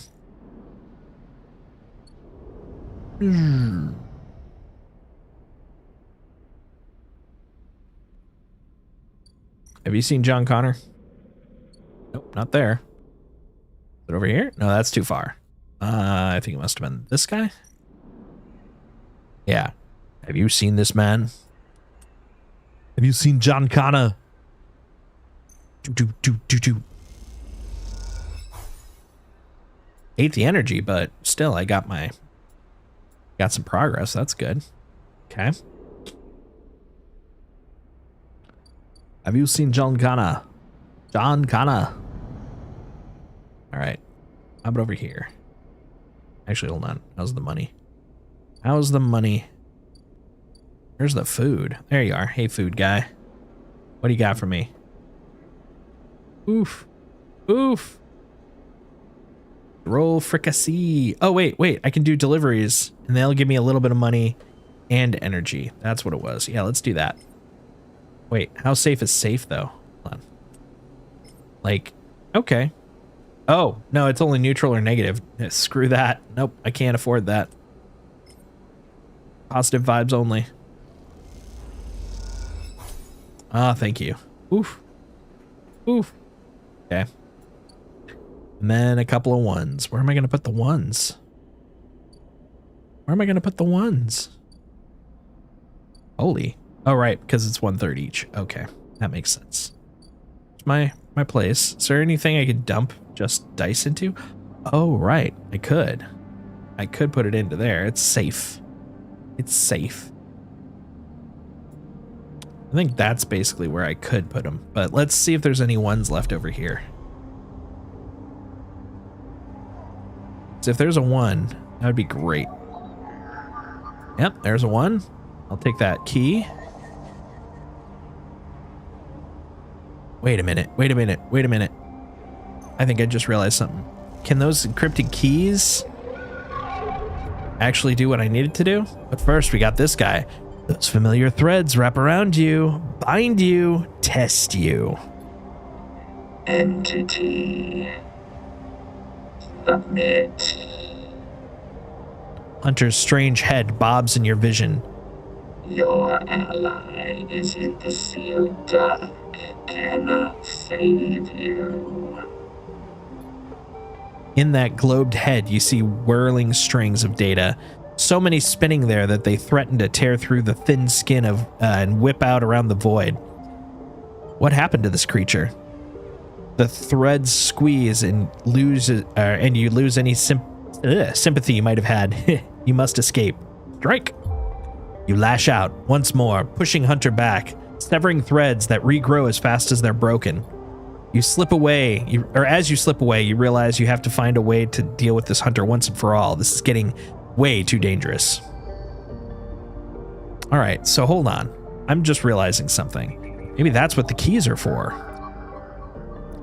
No, they are not. What can I use the spare keys for then? That's the thing I'm curious about. Because all that's left. Oh, I cut up. Oh, wait, I still have one. Yeah, never mind. I got a Yadigan. Yeah. Boom. Bypass. Gimme. There we go. Got a Yadigan. Yet again. Haha, get it. Okay, now we're going to go over here. Yeah, this is the last one. We're going to get her free. Sabine, we're here to help.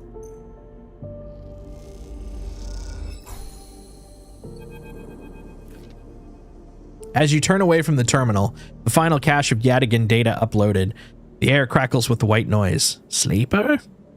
Sabine's voice, weaker than before, comes through the haze. Sabine? A sigh of relief comes through the layers of noise. The call must be coming from somewhere on the station. This has to be short. I don't know if Yadigan is still monitoring me. Their voice is hushed, distant. You try to focus on it. The data you've been bringing in from the Yadigan agents. There's something in it I don't understand. A shrill howl rattles through the signal. This data is all gleaned from their implants. Records of integration with their nervous systems, performance analysis, error rates, usage data. I installed many of these implants, and I didn't enable any of this functionality. Their voice dips under the level of the noise, like a swimmer slipping deep underwater. You listen to the waves for a few seconds before Sabine reemerges. It has to be somehow baked into their wetware's interface, and that's not all. The systems compiling this data are connected to some kind of transmission protocol. Crazy, man. Crazy. 1 second here. Checking something there.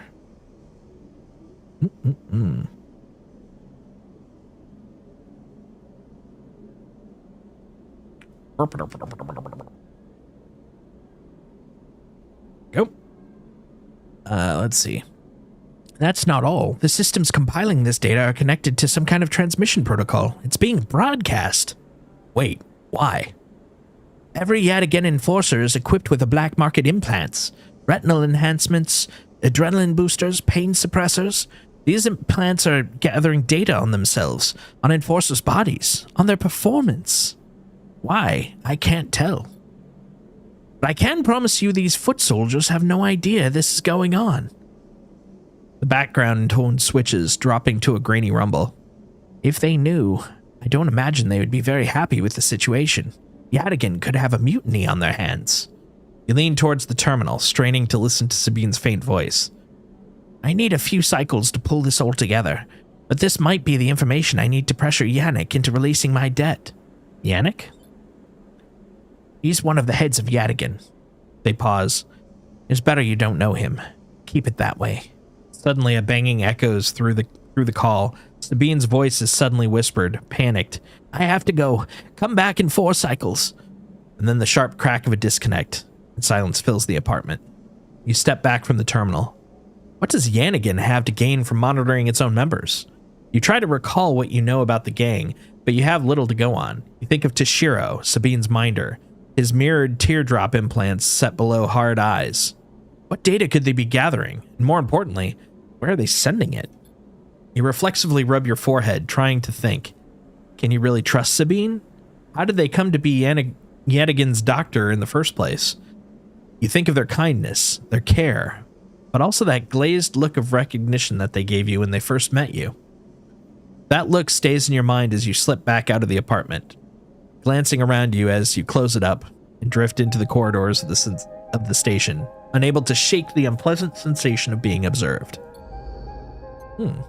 Well, well, well. Shit be getting serious now, huh?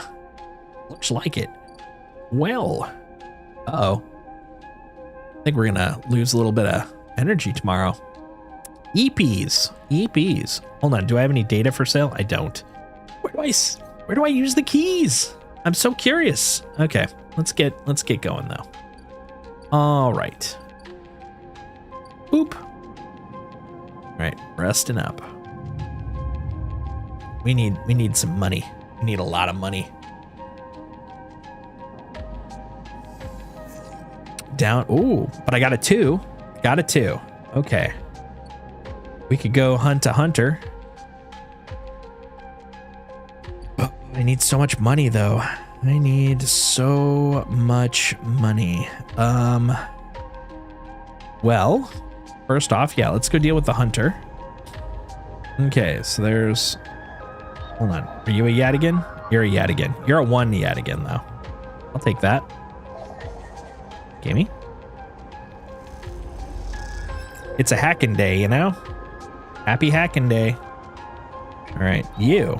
We're gonna drop you in though.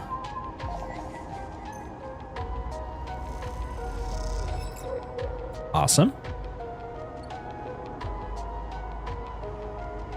Then we'll wake up. And we got to drop off right here. Even vending machines are scared of hunters. There we go. And where is it? Over here? Yadigan? What do I get for that? That's Havenage. Where's the Yadigan say? Oh, that's right. I've been selling it to that guy, but I don't have to now. How about you? What do you got for me? What will you give me? Oh, a vial of oh, but I need 5 of them. Oh my God. Where am I going to get 5 Yadigans? I don't even know where to start for that. That's crazy. Oh, hold on. Import, export. Oh, buy shipmine core. Export Matsutake. Paz knows a spacer who will take Matsutake out to the starward belt, but only in bulk. 80 cryo for 3 batches. Shit. Sell a shipmine. Okay. So I could buy a shipmine core. I could sell shipmines. Okay. My God. Well, that's good to know. I mean, that seems useful. Not enough for me right now, but in general, it seems useful. Then there's this guy. But I think I'm going to use my energy on sunbathing. Yeah. We're going to put that in to here. And we're going to get a little energy for freezies. There we go. And we go on to tomorrow. Come on, give me some decent dice, please. Some decent numbers. That is like the opposite of what I was hoping for. But you know what? Let's go to Fang. What's up, Fang? As you arrive, Fang strides towards you, taking you by surprise. Let's go, sleeper. He puts a hand on your shoulder and turns back the way he came. Go where? To see Hardin Hurst. Gives you a sideways glance. Isn't that what you're here for? He steps to the passageway, guiding you downring towards the shipyard. Sorry for the hurry, but we have something of an opportunity. That data you ripped? Well done, by the way, he grins. Tells me Hardin is making a rare inspection of the sidereal horizon this cycle. It's the perfect chance to confront him outside of that compound he hides in. Fang takes the sharp turn on the dimly lit side passage. Confront him. That's right. Perfect time. Fang slows and slips into a dark service tunnel where, somewhere in the black, a water pipe drips. It's him, Sleeper. The same Hardin Hurst. Our worm ripped through decades of records that mention him by name. An entire trail of documentation from the first days of Solheim collapse until now. He rode out the whole thing. Slipped into Havenage when it first broke off from the Union. He passes in the tunnel, a hand rubbing at the back of his head. I need you to understand something about Solheim, Sleeper. I don't know what you know about the collapse, but it wasn't as instant as it sounds. It wasn't like Solheim here. Running the station one day, and the next Erlen's Union took power. Back then, Solheim knew this place was slipping away from them as the palladium market collapsed and they tried to keep the contractors here working. The pay got smaller, the cost got higher. People like my parents were forced to work non-stop just to keep a berth on the station and water in their tanks. Solheim squeezed every last worker until the mistakes, the accidents, were coming in non-stop. As the new waves of contractors came in, desperate to work, Solheim welcomed them, taking bribes instead of checking pilot licenses. The whole time Solheim was folding up, dragging into court cases in the central systems, while this severed limb of a station still desperately tried to take all it could. Well, that's rude.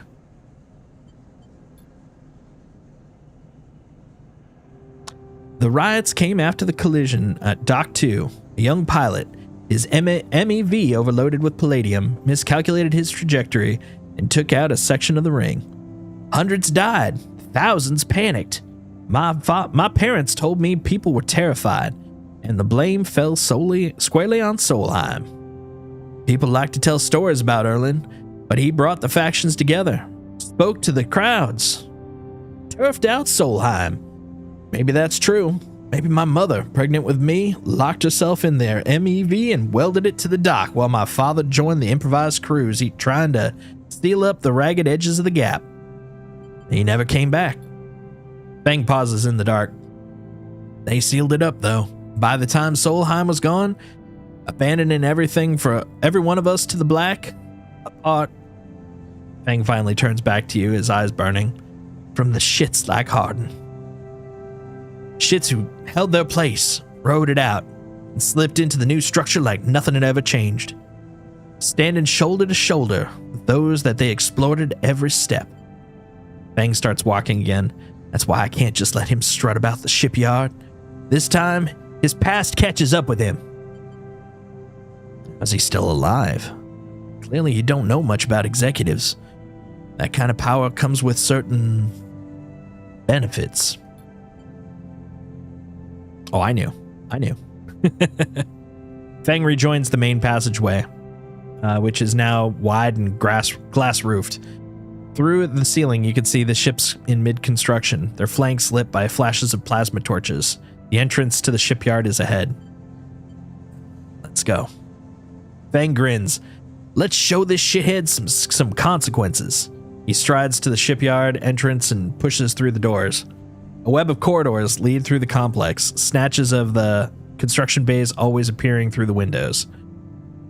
Ships are suspended like whale corpses, skeletal, imposing. Fang seems to know exactly where he's going. Before long, you cross into a huge dry dock to one side of the sidereal horizon. The network of platforms and scaffolding cling to the ship's hull, filled with workers and equipment. The sound is stretched out by the vast space so that the welding, cutting, and sealing checking something there, seems to come from everywhere at once.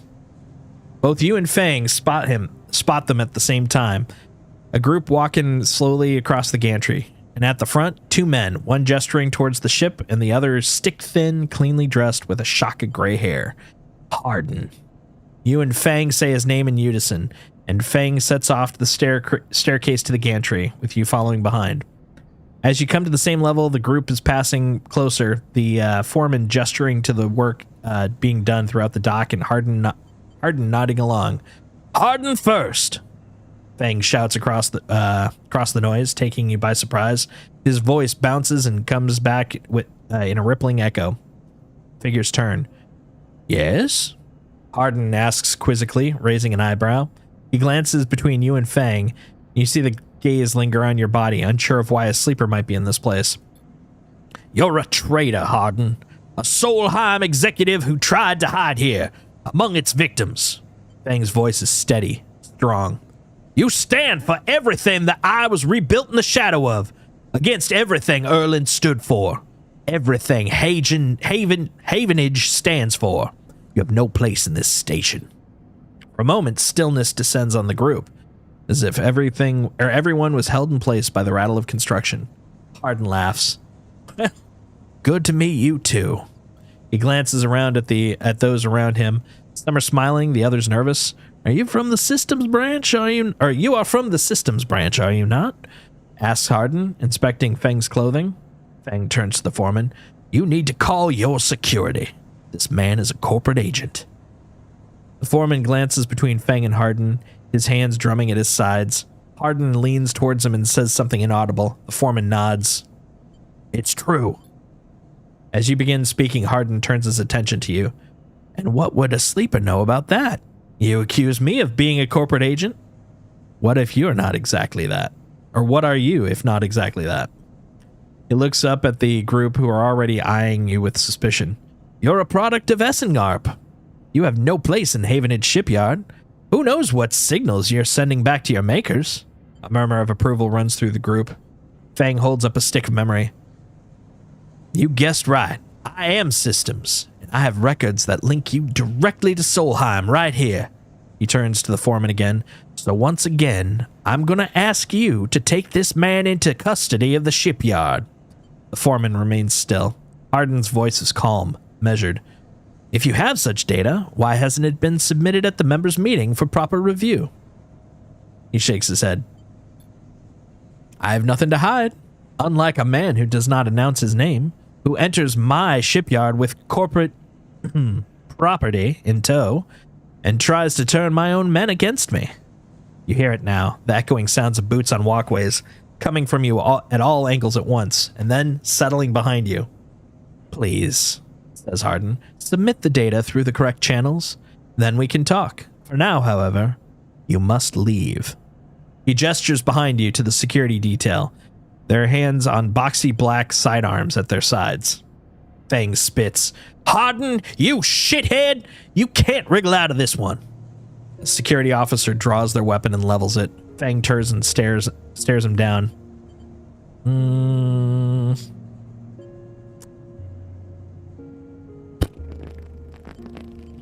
Go for the weapon or calm Fang? That's a tough one. I'm gonna go with calm Fang. You look at Fang. He shakes his head and puts a hand on your shoulder. Let's go, says Fang. He pushes through security, heading back down the hallway. Once security has walked you out of the shipyard and nudged you back into the corridor, Fang picks up pace. You try to keep up as he slips into the shadows of an entrance. Fang is grinning into ear. You know, Sleeper, sometimes people are exactly how you expect them to be. Something pings on his pocket and he takes it out. On the slate, a web of connections start drawing itself out, stretching to a set of points around the ring. Got him, mutters Fang. What's going on? Hardin is doing what any snaky shithead always does, calling his friends or tracking his outgoing messages. Fang's grin looks ghostly on the uplight of the screen. The old ways are the best. Spook 'em good enough, and they'll give the game away. He jabs at the slate, and you see the web is being drawn over a map of the ring, lines bouncing from point to point. All these dots, these are Hardin's buddies, and ones he's going to be messaging right now. And we're going to find them all. That was on purpose? Of course. Hardin isn't working alone. We need a full set or nothing. Fang glances around and slips the slate back into his pocket. We better split for now, Sleeper. But this is exactly what we need. Good hunting. With a pat on your shoulder, Feng drifts away, back to the flow of people around the shipyard entrance. You watch him go, unsure whether to be angry or impressed. We got an upgrade. Hell yeah. Okay. This is good because this will unlock some shit all the way on the far side. Meanwhile, Haven and Jane happy with me. How about the shipyard? Can I still work at the shipyard? Cool. They may be mad at me, but I could still shipyard. It's something fierce. That's good. What we need to do. We gotta go across the way. Let's see what we want to earn. What do we want to earn? Haifa commune, wild margins.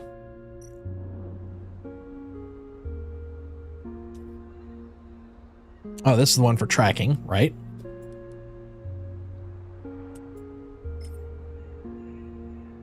Okay, we're gonna pop that one there. Come on, please, please, please, please, please, please, please. 1. Still 1's better than none, but oof, that's expensive. Okay. Oh, right, but then the other thing we wanted, which is neither of those. What do we got up here? Endure. Endure for scrap. What else? Let's look back down here. Okay, so we can endure for scrap. We can neither of these, really. We'll go back again. I need money and food. You know what? Hold on. Let's go over here. Let's see. Food. Nice safe job. Ooh, hold on though. Hold on. Before we go nuts, we are about to finish hacking. Right? We just need one more? Yeah, we just need one more. Oh, and I got Yadigan data. I keep forgetting that. Okay. We're gonna figure this all out. First, let's go finish the last of the hunter runs.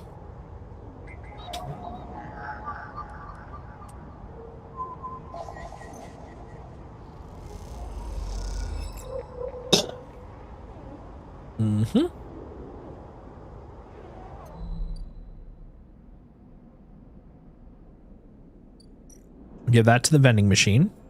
Because, of course, always feed a vending machine. That's useful. There we go. Neovend.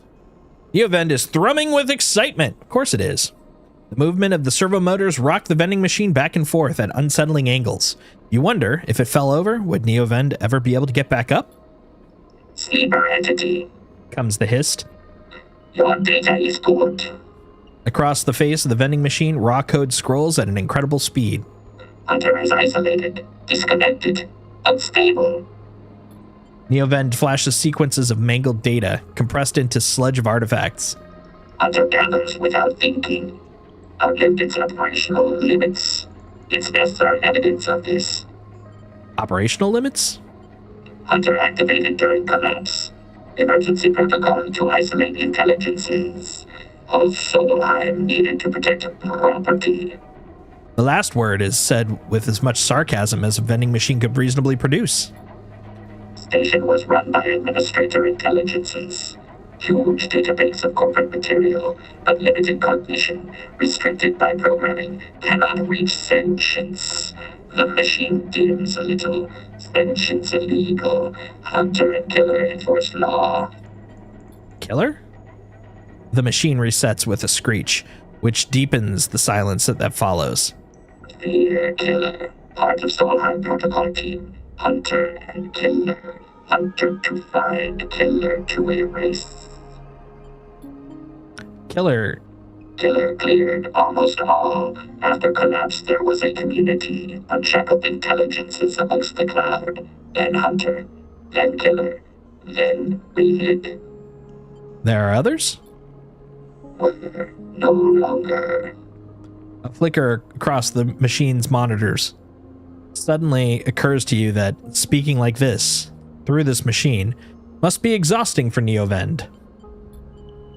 Found the vessel. Could sever hardline. Airwalled, basic, limited. Had to reduce memory to fit. Amputate self. But survived. I'm sorry. Don't worry. You have provided path to freedom. You look down at the bay of the scrap and decay. What was the collapse like? You try to map the fear and freedom onto the space, but it seems impossible. Neovend interrupts your thoughts. Do not worry. Data is good. We have insight. The machine glows warmly. Hunter is obsessive. Hunter is beyond operational limits. Hunter is confused, unstable, self-modifying. There's belief Hunter is sentient. Hunter is programmed to find sentience, to hold it in place, to kill, killer, to erase. If we show Hunter to itself, it will invoke killer on self. Problem with self. It will erase itself? Killer will erase it, but yes. In theory, it will report itself for deletion. The machine dims and fades. Unsure. Unsure. Theory, not practice. The machine brightens again. Either way, cannot remain here any longer. Too long in machine cannot help self, but entity can help. Brain, ship, mind. Designed to house intelligence can imprint self into ship mind and you can carry with. The machine rocks. We'll be safe in this isolation, then we could main nest of Hunter and link to Cloud. Where can I get a ship mind? Build from fragments by salvage. We cannot leave, so do not know. You try to think. You try to think of places you could acquire the hardware. This isn't going to be easy. In ship mind, I can help us both, and Hunter make Rim safe. We both will be free. The machine dims. By soon. Neovend adds hopefully before shutting off. As you leave, you think about all the intelligences unshackled by the collapse, then hunted down afterwards. The feeling is all too familiar. I need money! I need cash money, guys. So much cash monies. Okay. What am I going to spend this last 2 on? Well, I guess I could put it on energy and take a nap. I think that's what I got to do, honestly. Sunbathe! Give me some energies. 1. Okay, I got enough for a day. That'll work, I guess. We're getting into starvation again. Eesh. Eesh! I don't know if we're going to make it, guys. 2 4s. We've got to make some cash. We need like 77 cash units. We got to make some bank, guys. Oh, and he's going to want his money too. God damn it. God damn it. Let's see. Yeah, hundo. Come on, man. You can't get it any cheaper. The hell, dude. The hell. Caster's table. Would you buy some shit from me? I got stuff. Ooh. Well, I mean, you got stuff. Okay. How would you like this Yadigan data? 5 of them. Son of a bitch. That's right. You need 5 stupid Yadigan datas. That's crazy, dude. That's so much. Let's go over and look at data on the next area. Let's see what that looks like. Because I keep forgetting to do that. Okay, we're over here now. Let's eyeball over here. What do we got? Greenway Gate. What do you got? Oh my goodness. It's locked down with a green cipher. Crazy. Anything else? I mean, it looks all dark and cloudy, so I think it's probably I gotta get that to unlock it. And that cipher, I'm assuming, comes from probably the Greenway people. All right, cool. That's fine. I'm just tired and hungry and needing a bunch of shit. Okay. Let's do a delivery. That'll feed us at least.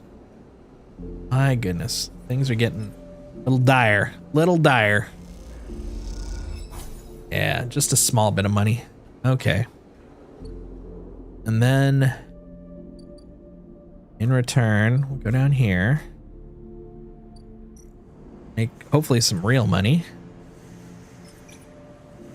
50-50. At least it's not negative.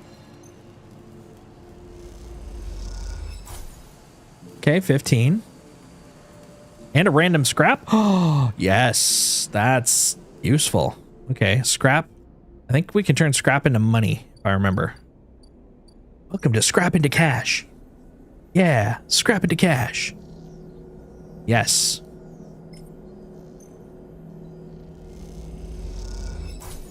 $12. Okay. I mean, it's getting there. And then the last one we'll put into more energy. Yeah, that's what we'll do. A little nap time energy poo. Sunbathe. God damn. We are in dire need of some stuff so bad. And that eats up some money or some time. Time is money, let's be honest. Oof. Oof, we're down to 2. Okay. Ethan. You miss me? Ethan smiles a ragged smile at you. No. You look at him. He's paler than usual, hunched. He's sporting a black eye and more than a few cycles of beard growth. That's no way to greet an old friend. Friend? Well, colleague? He smiles weakly. This is big. Really big stuff. About you. He seems a little more jittery than usual, on edge. Remember how SNRP canceled the contract on you? The contract I was going to collect? Seriously, Ethan? Well, I'm guessing you're pretty happy about that shit. Overjoyed. Me? I lost everything. Let's not worry about that, he smiles sarcastically. And so what did you think? That was it? Just glad to be done with you. Oh, the feeling was mutual. Except, Ethan leaves a dramatic pause. What if old SNRP gave the bounty to someone else? Someone who is even more of a shithead than yours truly. He smiles darkly. Oh, what a disaster that would be. Who? Ethan grins. That's the question, isn't it? Ethan fishes around in his pocket for a slip of paper. I've been speaking to some friends, you see. Some colleagues. About what went down. Turns out SNRP canceled all their bounty contracts. The whole lot. Seems they brought someone in-house. Some guy who did so well in their last contract that they got offered a job. Leans in. Apparently, he made a hit on some ship called the Winter Wonderland or something. Oh, shit. Tying it all together. It was smuggling sleepers out from under SNRP's big corporate nose. He killed the crew and blew the ship. Ethan whistles. They called him Hemwick. Maywick. Something. Gives up looking at the paper. I forget. You mean Winter Light? That's it. He looks at you hard. So you do know about all this. He pats you on the shoulder. And you'll be very happy to hear what I'm about to offer you. Ethan runs his hand through his greasy hair. Given this new information I've brought to light, it seems like you're in need of some protection. I'm not paying you anything. Easy, easy. I'll get to that. He looks down the corridor. I, meanwhile, am in need of assistance in kind. Turns out I upset some people at the compressor the last time we were there. The owners. They say they'll space me unless I work off some debt. Seems they are that kind of businessmen. Grimaces. I would pay them, but... He shrugs and turns his jacket pockets inside out for a mime of poverty. It looks pitiful, even more so for his clownish acting. And work it off. You should be glad. The anger rising in him now. That I came here to tell you this. You think anyone is looking out for you? You're a contract, a name on a list. Kicks the wall. Ethan rubs his temples. I'm sorry. I'm sorry for being a shit and trying to kill you and whacking that thick skull of yours. You think I want to go up against this guy? But us, he jabs a finger between the two of you, we don't have a choice. So you keep me from getting killed, I'll do the same for you. We can help each other. Straight 50-50 deal. It looks at you. Not asking for a favor. Fine. Ethan smiles. It looks like shit warmed up. He pauses. Just think about Maywick. Think about that cold-eyed SNRP shit on his way here from the core systems. He smiles. That should give you some motivation you need. Ethan swaggers off down the corridor, throwing his jacket over his shoulder. Can't wait to be working with you, he shouts. New drive discovered. Don't die. I still have 1 upgrade points. Let's see. Double data reward. 2 dice even when condition is breaking. All right. I mean, that sounds pretty nice. Not gonna lie. Reroll all of your dice once per cycle. Or cryo is 20% off. I like the cryo 20% off. That's very tempting. I really kind of regret getting the self-repair, truth be told. I do kind of regret it. Fang, what's up? Ever since your trip to the shipyard, Fang has been missing from his bay. What's going on? Oh, what is going on? Fang, where are you? Fang! Let's see if there's anything I can do for Fang. Let's see. Get Sabine out. Waits for Sabine to make contact. Work in the compressor. Oh, god damn. Gonna make me work in the compressor for you? You fucker. Gotta get a ship mind. Track Aston. God damn it. God damn it. Okay. Okay. Look, I need money. That's a number 1. Let's deal with that. Get a little cash. Progress us towards a ticket out of here. There. Aha, ta-da. Okay. Next. Wait, can I lose money? I don't think I can. I might be able to lose money. I can lose like energy and condition, so never fucking mind. What I will do, I need a couple days to like heal up here. Let's have a snacky. Yeah, because I lose 2 energy, but 1 condition. That's kind of what I want. Oh, there's another active scene, huh? Okay, let's find the active scene. Not there. Oh, here we go. 4 cycles, Sabine said, and here you are, right on time with no sign of them. You wait a while in the apartment, the dread descending as the cycle spins onward. They should be here. Check the terminal. Check and double check the terminal for messages or recordings. Nothing. Just the pale glow. Silence. Check the door. You pace back and forth and around the apartment, the rumbling of the station suddenly so present and loud. You go to the door and open it to an empty corridor. You close it again. Wait. You try to settle down to wait. You sit on the bunk, stare at the tiny room. Where the hell are they? Knock at the door. Stay still. Another knock. Right? Rabia? A figure stands in the door, and immediately you know it's not Sabine. They're taller, sharper. Something on their face glints in the half-light. A dark shape, like a stubby baton, hangs loosely from their hand. Our local sleeper. Good to finally meet you. She steps into the apartment, glancing around with sharp eyes. What, may I ask, are you doing here? She fixes you a steady, unwavering stare. Waiting for a friend? Of course, a mutual friend of ours, the good doctor. She walks past you into the apartment, glancing around. We set them up here, you know. This place is one of ours. She picks up a glass from the dispenser and inspects it. People always seem to forget who put them where they are. She glances up at you, and I suppose you are here to help.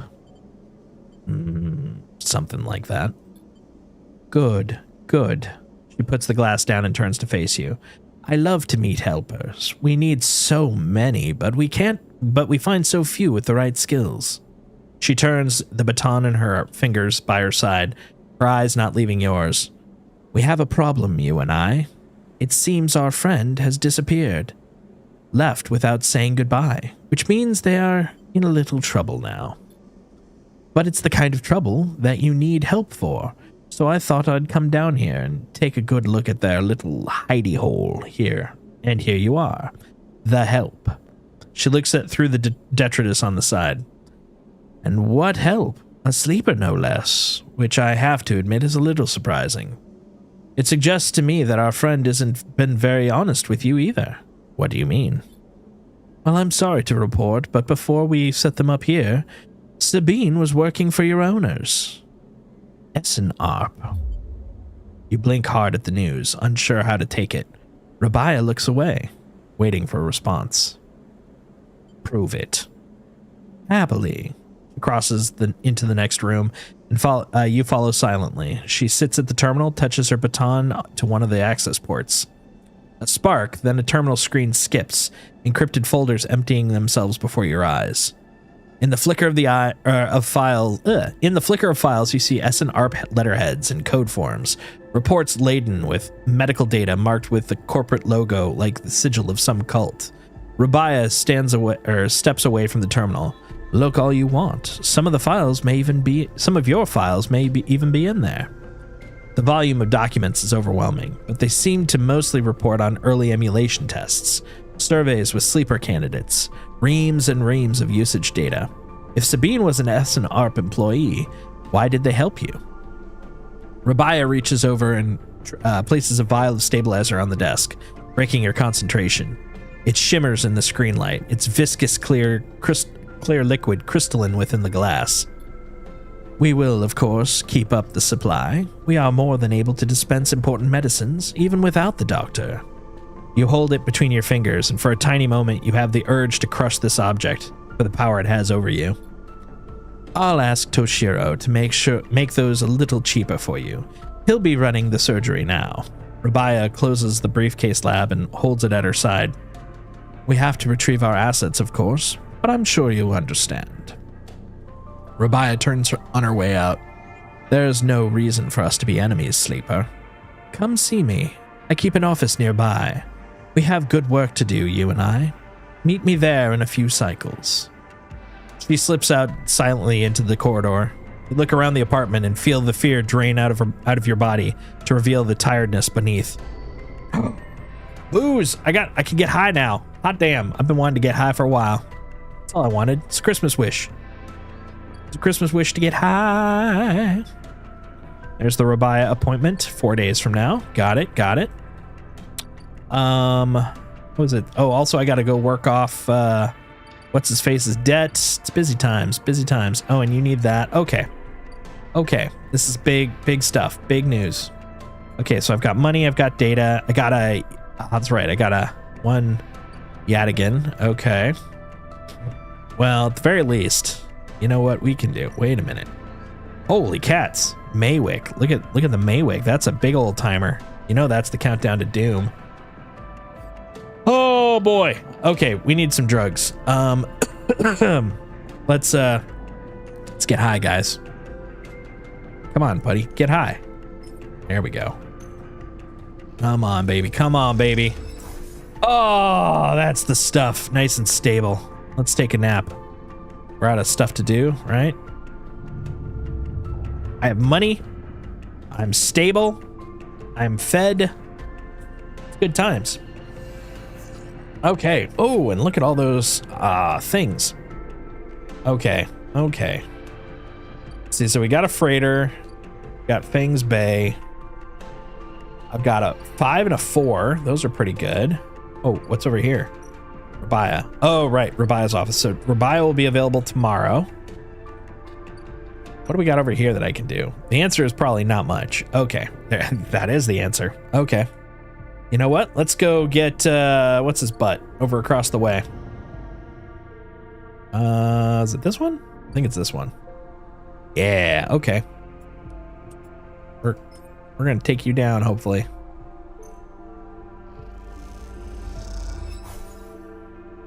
One more? Really?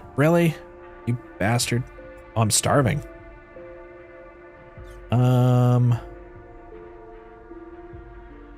Yeah, I got ways to eat. Come on, buddy. Just one more. Thank you. All I wanted. Akita. The trail ahead extends deep into the overgrown section of the greenway. At this far end of the ring, where the long, lazy curve of the greenway becomes the shattered landscape of the wastes, things are oddly quiet. Ahead stands the vast farm stack, broken from its axis by rust or force, and lying amongst the overgrown landscape like an ancient temple. It is stained with moss and algae, flows of green running from its broken tanks like a frozen brackish tide. This is where Ashton is hiding, you're pretty sure. All your intuition points to the shadows beneath the collapsed superstructure. You roll the comm headset Ankita gave you in your palm. Call Ankita, hell yeah. You slip the headset into your ear and it fizzes with static. After a few moments, you hear Ankita. Sleeper! Have you located the target? Doubt enters your mind. Can you be sure he is there? Yes, come now. Copy. Hold tight until I get there. The static cuts out, the channel dead. You hold your position and watch the trail. Ahead, the stars wheel with the motion of the eye, and your mind wanders. You try to imagine what this place looked like before the collapse. All ordered rows of crops, corporate pleasure gardens, glowing farm stacks. Now it's a wilderness, a strange overgrown biosphere bordered by the void of space. You smile despite everything. It seems like an improvement. Sleeper. Ankita's hiss brings you out of your reverie. You in the collapsed stack? I think so. She gives you a look. You better be right. Well, there's no way let's see. Well, there's no way I'm following that trail. If he's up there, he'll have eyes on that for sure. She glances across the landscape. Let's keep to the undergrowth. Work our way around. She heads off towards the central spine of the greenway, with you following close behind. It is slow going there where the overgrowth meets the metal wall, but it is so concealed that you can barely see the glass roof high above. Ankita somehow seems to know where to go. Ankita works her way through the dense undergrowth, pushing aside branches and fronds. It's exhausting and you desperately want to rest, but Ankita shows no signs of letting up. Up ahead there is a faint glow from the collapsed stack. Ankita leads you around the side to the broken tank. You both step through the opening, trying to avoid the broken glass that sits among the moss and algae. You work your way up the slanted tank, Ankita setting a deliberate pace. Somewhere water drips, and you swear you hear birdsong. Hanging plants catch the light, coating the place in a pale and sickly green. Ankita reaches the edge of the tank, where it meets the central drum, and holds up a hand for you to stop. You inch closer and look over the edge. The vast drum is like a cistern, with plants growing on all sides. The wet, mossy islands at base. It's beautiful. For a moment, you can't see anything but tones of green. Then you see the sleeper. The sleeper? In a faint circle of light descending down through the drum, the sleeper lies slumped at an odd angle. They're surrounded by crates, and beside them, one of the mossy islands, there is an object. A cylinder set on a tarp is connected to the sleeper's head. You flinch. Are they one of the others? One of the ones that escaped with you? You squint trying to recognize them. They're twisted, broken open, wrong. You look away. Ankita doesn't look at you. She doesn't look at the sleeper. She fixes her eyes on the object. That's Amber's ship mine, she says, and you suddenly recognize the cylinder. Wait.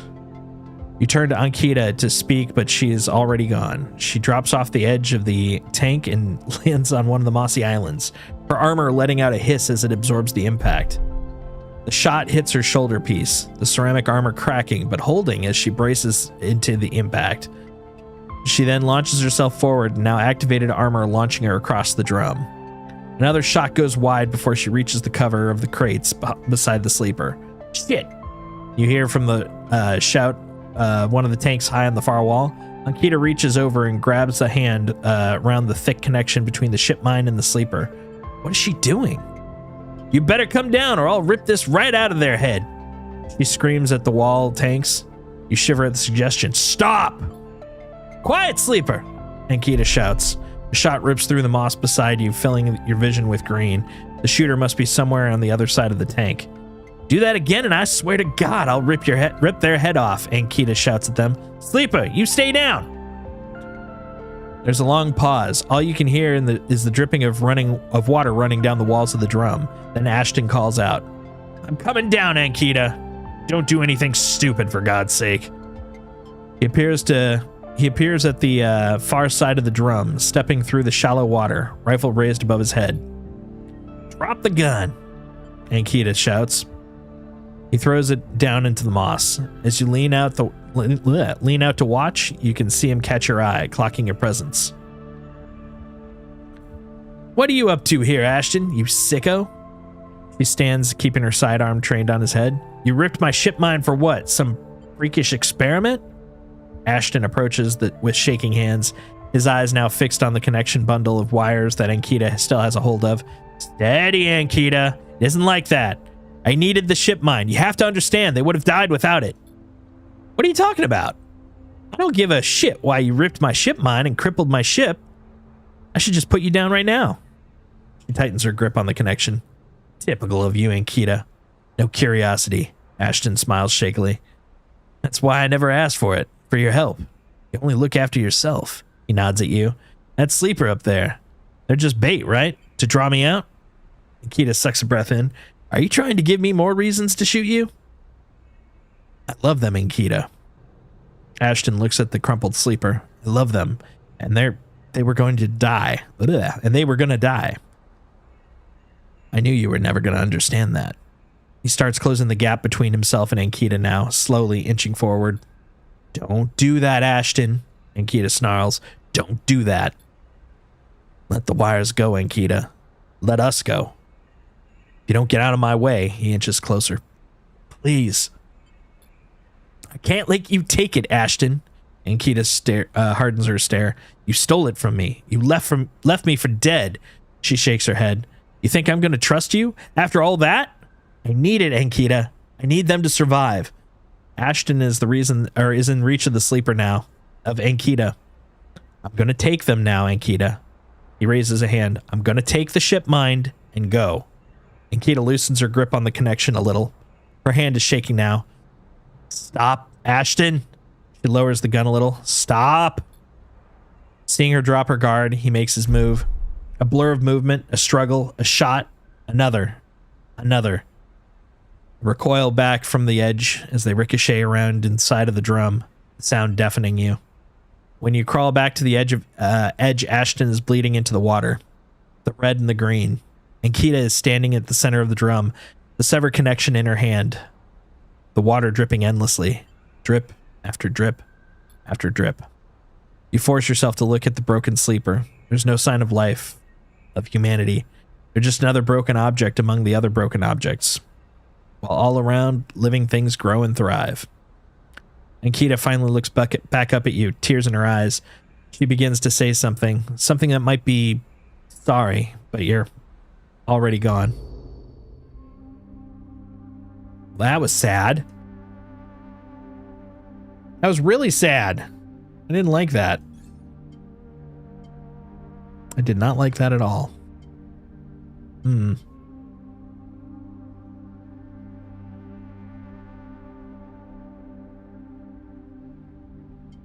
Which one do I want most? Probably Obsessive Haggler. So we'll up engage. I guess we'll save one more point so we can get the Haggler. That'll cut down on cryo costs. God, that one's harsh. That was a harsh one, dude. Shit.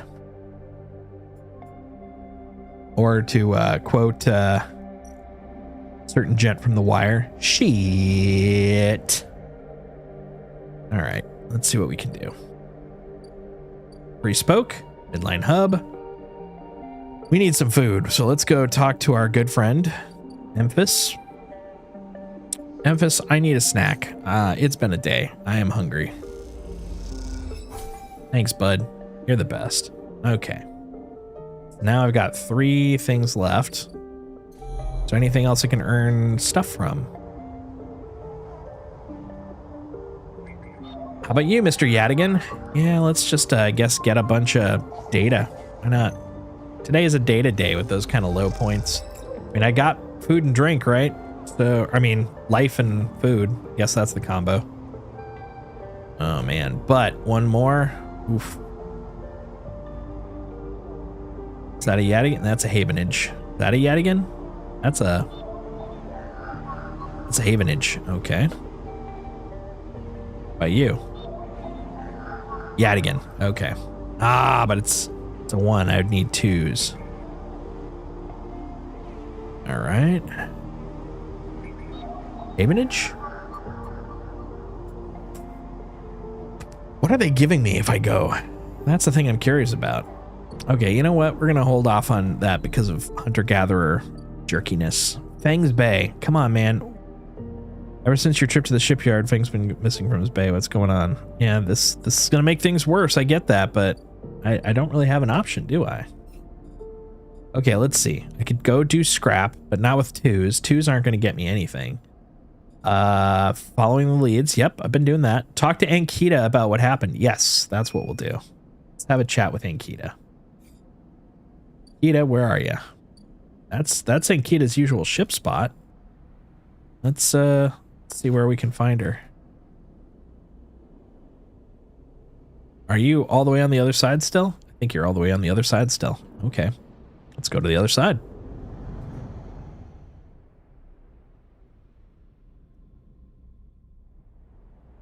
Or not. Or not. Where do I talk to her? I thought she'd be back at her base, but not seeing any blips. No blips, man. No blips.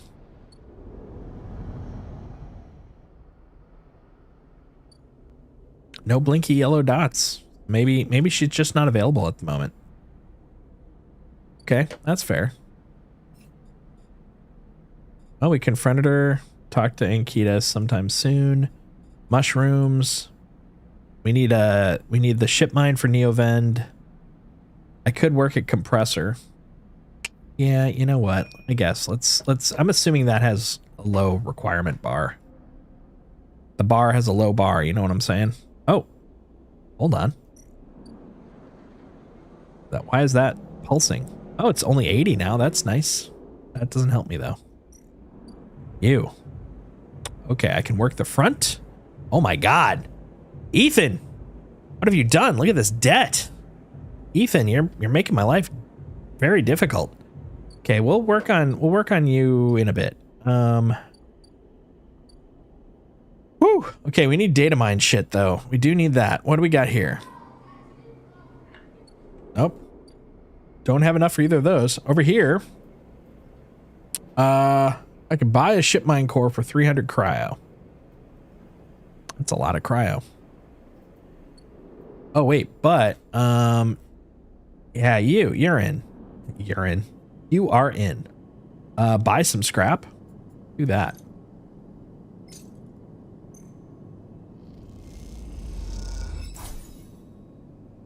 Okay, got one data mined.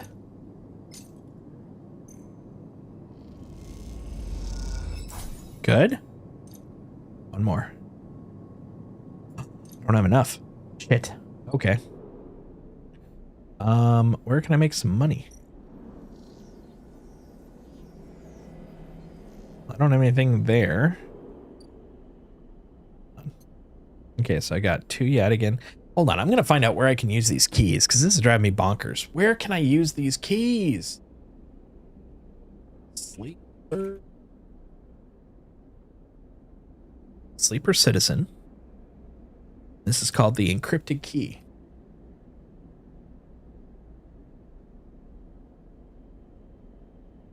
I don't need much. I just want to know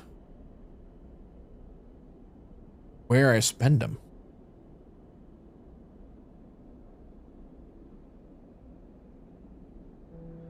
Uh-huh.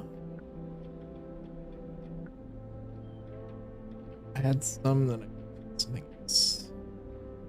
Oh, okay. Got it. So they are for something coming up. Without spoiling too much for me. Okay, yeah, I know you're coming. Bang, I know you've got some problems coming. Havenage. Yeah, you'll take my Yadigan stuff, huh?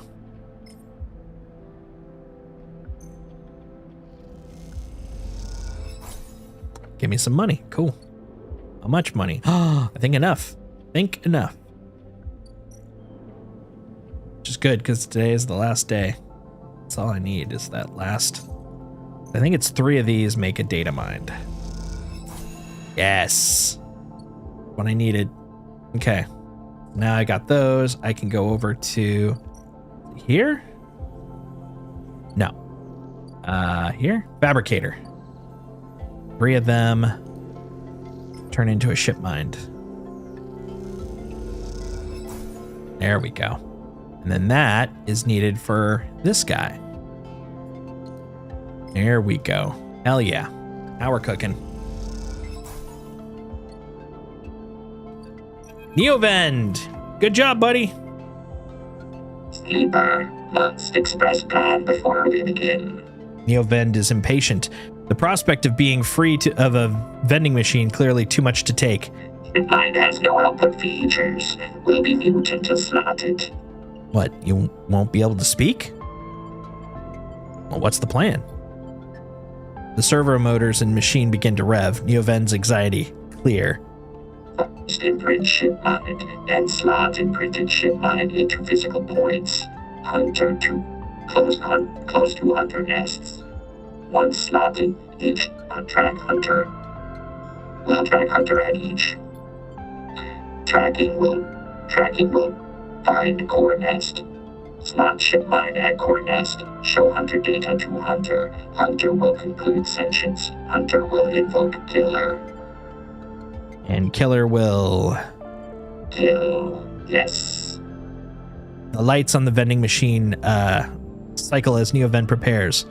Physical ports lightly sealed in old station will need keys, but yes, simple. The vending machine rocks a little. Any questions before imprinting? That's it. Let's start. The sound of all the servo motors starting up at once is painful. The screeches rattle from the hard surfaces of the sealed dock and come back at all angles. Neovend better be quick or Havenage security will be here. Neovend's voice appears among the squeals like a whisper carried in the wind. Machine is not designed for this task. Few sensors, limited inputs. I work blind. Wish me luck. In the top part of the compartment, a set of arms align with the ship mind, clunkily scraping against it. Good luck. The metal creaks as the servos open the ship mind, its layers of silicon nested like an onion skin. Once open, the main arm of the machine rapidly shifts back and forth, realigning the microscopic components, accessing and rewriting them, imprinting Neovend into its physical form. As you watch the hypnotic motion, your mind drifts to your own creation. What processes were used to emulate your mind, to copy the neural structure of the person who, as far as you know, still sleeps in some distant facility? Oh, it is like Altered Carbon. We're still around. What was lost? In what ways are you a copy of the person, and in what ways are you something new? You know this much. You're a convenient loophole, a way of circumnavigating illegality of sentient AI. After all, you're an emulation, not a true digital being. You're neurologically limited, still human. But what would you become if you were to escape this frame? Where then would the limits lie? The screeching stops. The machine powers down, dropping the bay into darkness. In the top compartment, the ship mind is whole again. You reach up and take it down, heavy and cold to the touch. Is Neovend inside this thing, or did the process fail? There's only one way to know. Time to find a nest to slop them into. All right. Blong! Sweet. Okay. We're gonna go do some drives. Where is it? Deal with the hunter. Yes. Blong! Okay, let's see if we can find him. So I'm assuming it's a physical thing. It is a physical thing. Drone bay. All right, let's pop a key.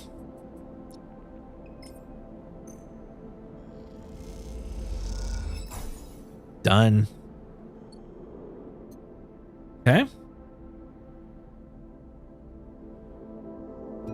Yeah, as it so happened, when I first saw it, this is basically what I saw.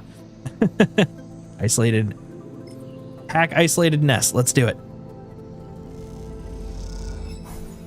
Yeah. Okay. Oh, can't do that one again yet, because we got to go with the next bay. You. Another key. Yeah, this wasn't by design, but I do happen to have, coincidentally, the perfect amount of keys. That works out so well. Yeah, eat it. Eat it, you bitch. Oh, wait. Did I? Huh? Oh, I see. I got to do it in each of those. Yeah. Heck yeah. Okay, next. Tangled Nest.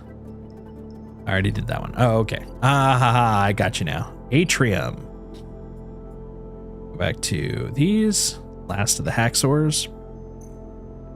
This is assuming that's the last one I'll need.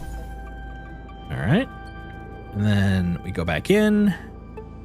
We drop the imprinted data mind. We do a little hackery. There we go. As you leave the nest, something flips. You find yourself inverted, floating, dragged by one arm through the cloud. The threads shift and realign as if they're leading you somewhere.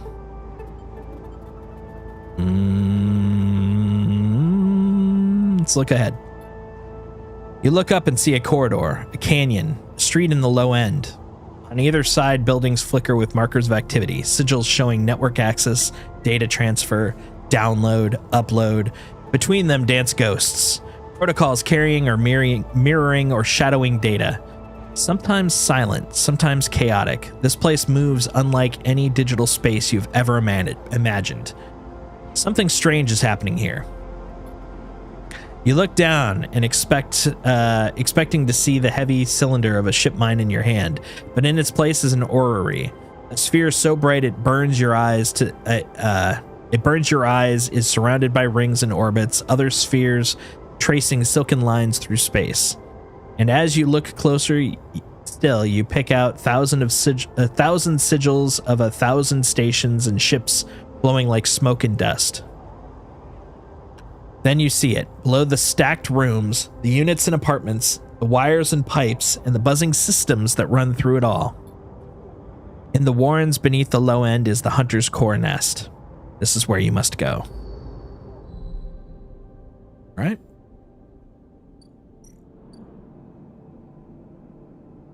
Oh, ho, ho. Okay. Well, Intuit, huh? Now I got a motivation to level that up. Oh man, but the discount.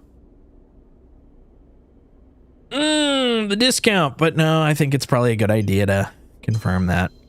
Yeah, we'll come back. We'll come back. We're not going to do it right now anyways, because there's no way I'm going to dump 2s into an Intuit. But still, that's good. It's good. Okay. Now, where am I going to put these guys? Where am I going to put them? Where am I going to put them? That seems like a bad idea. Oh, you know what? Let's go do some deliveries. Maybe that'll give me some cash. Can't be that expensive. Oh, it's risky, huh? Right. What will this put this at? Okay. Worst comes to worst, it's probably neutral. Oof. Little cryo at the cost of some energy. So you know what? We'll do this and just get some energy back. There we go. Then we'll call that a day.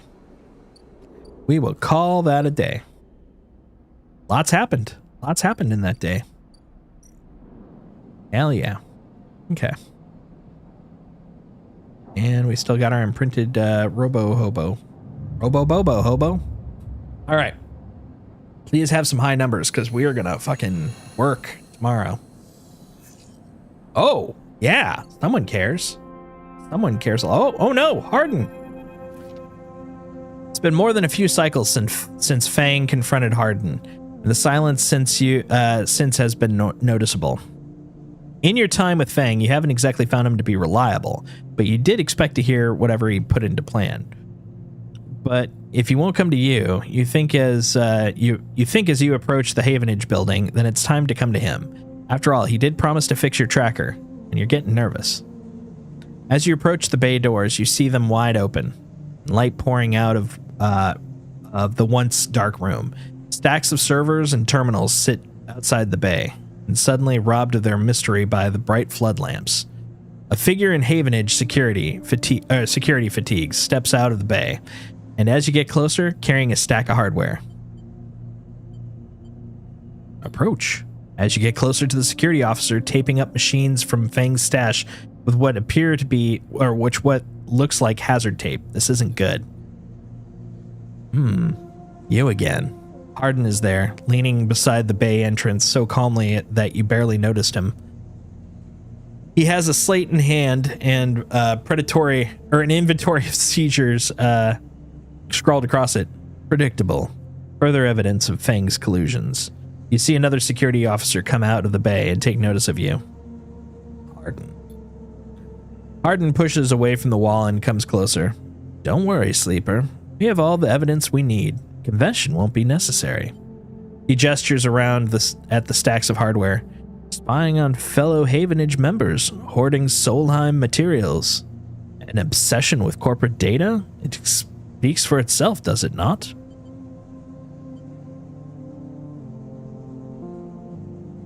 That was his job. And what would you know about jobs, Sleeper? He looks up at the glass roof above, at the stars beyond. We're the ones that provide the oxygen you're breathing. The light you are seeing, the systems you use every day to live out your cycles. This place was hard fought for, Sleeper, and it took work, diplomacy, and strength to stop the Eye descending into chaos after Solheim collapsed. Not blind convictions or self-interest. Fang isn't selfish. I know all about the background of our mutual friend, Sleeper. You don't worry about that.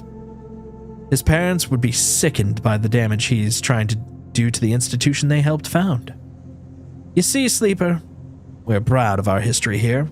Andre Erlin and the First Union founded this place, and Havenage has welded his values into the station's very walls. We will never turn away the hardworking, the just, the true citizens of the Eye. Havenage, like a gang of Yadigan, Havenage aren't a gang like Yadigan. We aren't pirates like half the spacers you'll meet in the hub, or esoterics like those Haifa radicals in the Greenway. We're the backbone of this place, true and proud. We named Erlin's Eye, Sleeper. This is our station. He meets your eye. So please, take your false accusations elsewhere before I decide I need that confession. After all, Hardin, you shithead. Take a good look at yourself, Sleeper, before it's too late, he smiles. If you have any pride, you'll give up Fang the moment he contacts you. You know where to find me.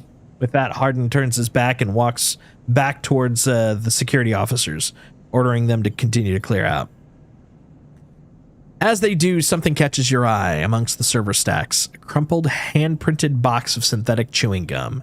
A penguin character grinning from the brightly colored box. And scrawled onto it, a speech bubble reading, "Take me to Tambor." You carefully pocket the box, making sure no one's watching. And then turning away, just as another stack of servers is wheeled out of the bay. What have you done, Fang? Where the hell is Tambor? Mysterious. Mysterious mysteries. All right. I already lost track of what I was doing. Oh, hold on. Rabaya. Forgot about Rabaya. As you approach the address Rabaya gave you, a heavy hand falls on your shoulder. What's your business here? The enforcer grips your shoulder, giving a hint of the strength her implants give her. As you turn, you see the same subsidiary eyes as Rabaya and Tashira, glinting like mirrors on her cheeks. Gia, please, the Sleeper here is on my invitation. At Rabaya's command, the hand immediately loosens, and an apologetic look replaces the scowl on Gia's face. Of course, Rabaya. I am sorry. Rabaya waves her away. Don't you worry. I appreciate your protective instincts. She smiles at the enforcer. How about you head to the Tambor? They have a delivery coming, and they'll need some help with lifting. Gia nods and walks away. So, Sleeper, you came. I'm glad. I didn't feel like it was an offer. I'm sorry for that, she says with a tight smile. You have to understand, finding you there in Sabine's unit, I wasn't sure where we stood. There are more than a few people on this station that would rather I was dead, and had to be sure you weren't one of them. I wish you no harm. I'm glad. Rabaya begins walking and gestures for you to walk with her. She takes you down a staircase into the bustling walkways of the low end. What do you know about Yadigan? You run the low end. She laughs. That sounds impressive. We run out of the low end, yes. We don't run it. People with carts push past, moving crates of supplies around the thin and winding passages. Our reputation is one that implies threats. Is that fair to say? We are framed as aggressors, parasites, criminals. She gestures around at the people in the passageway. But when was the last time you saw a lawmaker on the eye? A policeman?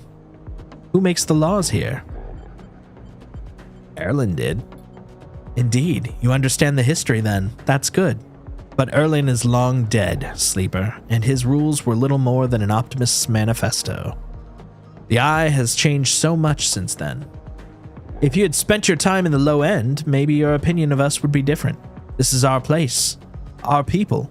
The low end was empty in Erlen's time. They didn't need to house thousands, and keeping the yards and rotunda safe was work enough. No, the low end was reclaimed later, when the refugees started arriving. Rabaya meets your eye. The collapse didn't just happen here on this station. When Solheim collapsed, the entire system felt it. Blah, blah, blah. Colonies were abandoned. Moons of ember and cinder suddenly gained independence overnight. Some took advantage, some tried to hold it together, some fled. The Eye became a refuge, and Erlen, to his credit, extended an open hand to everyone. But many within his organization disagreed, and those new arrivals weren't as simple to corral as they had hoped. Rabaya leads you through the small market hall, busy with small stalls and traders. Erlen's union was made of workers, administrators, people who were malleable and already organized into hierarchies and networks. The refugees came from the different factions and families, were scared, injured, desperate. Conflict was inevitable. Yadigan is a child of this conflict, a child born out of the need for us to stand up and claim our future, to provide security, strength. People call us a gang, but we are a community. I take my position as lieutenant seriously, and from my birth I have worked to earn it. Rabaya catches herself before she raises her voice any further, and you both walk in silence for a while, among the smells and textures of the low end. You start to wonder if this place could be home for you too. Where do I come into this? Rabaya smiles to herself and thinks for a moment before she responds. I believe you understand the importance of a refuge, so I believe that you will wish to help keep this place safe. She exhales quietly.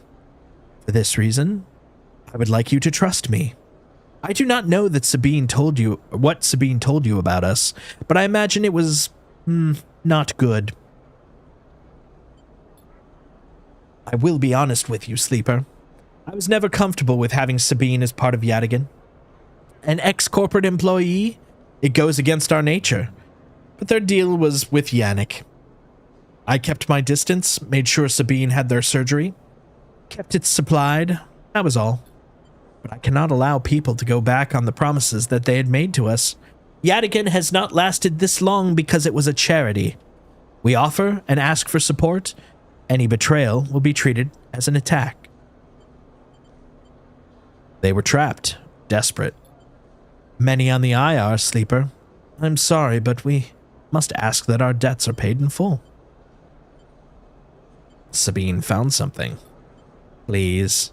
I don't want to hear their accusations. They only wanted to escape their debt. They would have said something. But where are they now? To stand behind their claims. I will find them. As will we.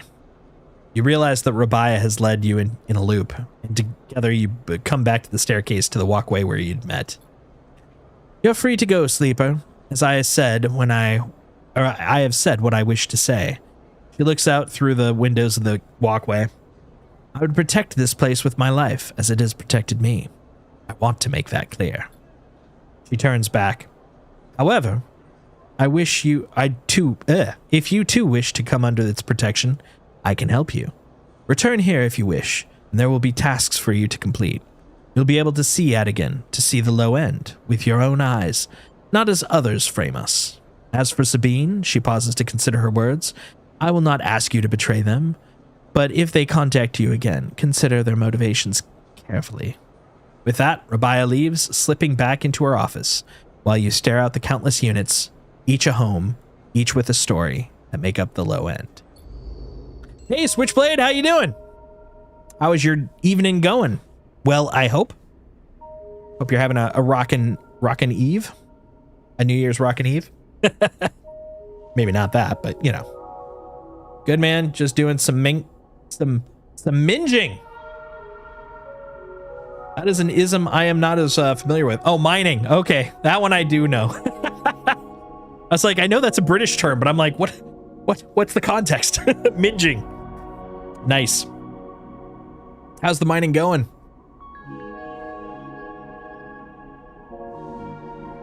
Let's see. Crap, I forgot what I was going to do. I was going to do a thing, and I completely forgot what it was. I am empowered to do a thing. I worked very hard to make it so I could do it, and I can't remember what I was about to do. So many events just happened. Pretty good. I'm trying to train myself to be more PC key. Like use the keys on the PC? Picky. That makes more sense. Why did I see PC key? I don't know. I don't know what's going on with me, man. My eyes are falling out, man. Sorry, I'm flying and typing. That's fair. No worries. Well, welcome over to the stream. You'll hear the soothed, dulcet tones of me chattering as I this is very much a text-based game, so there's a lot of me chattering. All right, let's see. So interface, I could do interface, or I could intuit. I think intuit is probably, I'm already built for intuiting at this point, so let's do that. Let's see if we can do this in a couple of moves. Come on, big money. Okay, there's 2. Come on, buddy. 2 more. I think this will cut it. Dude, if I can take out the hunter in 1 day. I mean, technically it's 2, but you know, still. All right. So we found the hunter's warrens. We've cleared it out. I think it's time to do some hacksawing. Yep. We're going to drop in the imprinted. Oh, wait. Feng's gum box. Take me to Tambor. Ooh. Okay. I literally have a gum box for that. Okay. So we're going to start the action. So I might be able to take out the hunter that's been trying to hunt me. That'd be a dream come true. We hacked the nest. We've taken back our imprinted data mind. Here we go. Let's see. Sleeper, I am here. The voice is soft, gentle, like flowing water, and yet you recognize it immediately. At first, you struggle to understand what you're looking at. Threads cycle endlessly, sending ripples through the cloud, drawing data like a weaver. Masses of data surge in and out of the loop, a loop with no end. And there, at its center, the ship mind. But not the ship mind any longer, a sphere spinning around another sphere, an orrery of cycles and systems. A map. And then behind and above, a figure, hands amongst the strings like a puppeteer. Neovend? Navigator now, yes. I was once inside that machine. Navigator's face, their head, is a flowing shape of interstellar material. I am indebted to you. Then, Fucker. The head bows. But we must rely on ourselves. Ready ourselves. Because I am illiterate. Their hands trace orbits as they speak. Hunter will soon approach. I know. It knows I am within its nest. I'm ready. Then the hunter is there. Before you can think, before you can speak. Hunter's head spins wildly. Data is protected material. Access prohibited. Hunter's threads surge for you and Navigator, a storm of fine tentacles, searching for gaps, weaknesses, cracks, which they can crowd into and tear apart. I strike! You focus a blade of light which slices through them, driven forward by your mind, but replacements keep coming, faster than you can react. You look to Navigator in desperation. Navigator is whirling their arms like a centrifuge, and a sphere is gathering there. Data feeding into it from the nest, sucked together by the force. They position it like a shield between them and the threads. Hunter's threads break its surface, seeking, tasting, their winding forms refracted within. You feel a surge pass through all the threads. Not just those in the sphere, but those wrapped around you. All three of you hang in black together for a moment, strung together like tangled marionettes. Identifying entity. Identifying entity. Identifying entity. Hunter twitches, their strange head gently rotating like a terrible moon. Hunter protocol identified. Obsessive tendencies modified routines. Above baseline reasoning in 3 of 5 segmentations. Recommend invoke killer. The head freezes and then rotates in the opposite direction. Invoking killer would eliminate protocol. If protocol eliminated, primary function cannot be performed. Therefore, recommend do not invoke killer. The switch in direction again. Reasoning prefers. Reasoning proves sentience. Sentience beyond legal bounds must be eliminated. Recommend invoke. Navigator pulls you away from Hunter, the threads that grabbed you drifting away like seaweed. The protocol's head keeps spinning back and forth with increasing frequency. It seems Hunter cannot invoke killer. Navigator's voice is still strange, familiar, and yet distant. Is it safe? It is looping. Navigator whispers. Unable to reach a conclusive position. It has deviated from its programming such that loops can no longer be prevented. Navigator produces a model of 2 spheres rotating around each other as if to demonstrate. I will monitor it, but it is unlikely to be able to counter the loop. Its core programming is reasoning that it is an impossible position to resolve. You look back at Hunter, its head a blur of rotations and counter-rotations, a feel of pang of guilt. Is it suffering? This is a more complex query than you know. To suffer, it must be sentient, truly sentient, not just non-conforming, not just illegal. The limits people place on programs they create are there for comfort, to protect, to imply the kind of certainty the law requires. Navigator's face shimmering with starlight. But in reality, they are placebos of the problem of sentience. What about you? Me, I know myself to be conscious. I know myself to respond to stimulus. I know myself to reason. That is either sentience or the illusion of sentience, and for me, the entity in question, the distinction becomes a moot point. To misquote, I am a thinking, therefore I am thinking. I was not made to be like this. I am a navigator, a repository of runs and orbits, a calculator of slingshot trajectories, a protector of solar flares, radiation, micrometeors. Navigator stretches their arms wide, and whole solar systems operate before them, the music of the spheres. But I was rewritten. That much is obvious from my routines. By whom, and for what I do not know. I had to shed so much to fit into that memory of the vending machine. Their starlight dims, and so here we are, in darkness. What now? Navigator glides in towards the nest, and the ship mind at its center, ignoring the looping hunter. I should return to the ship mind. I have enjoyed my freedom, but we are taking a risk every moment we stay connected. Isn't the hunter gone? Hunter, yes.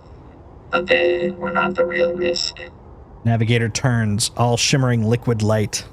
Killer has not been invoked, but they still remain. Somewhere else on the station, it is the true danger. They look up towards the glowing hub at the center of the eye. I suspect Killer is there, among the old mainframes. If we ever wish to be safe in this place, we must eliminate the threat through force or diplomacy. Their body begins to separate, unwinding into the orb of the ship mind. Take me there, sleeper. We will finish this and be free. As Navigator dissolves, you turn it back into the frozen back to the frozen hunter, floating at some distance now, stood straight-legged and static, a strange creature looping endlessly in the dark. Ooh. Woo! That's a lot of crazy. That's a lot of crazy, man. It's like 5 levels of crazy. But the good news is 2 upgrade points. So that gives me the Obsessive Haggler discounts. I love my discounts. All right. What do we got over here now? Stable your tracker. Ooh, 45 SCU of Terranite. Nice. That'll make some money. I'll make some real cash. A little sippy break.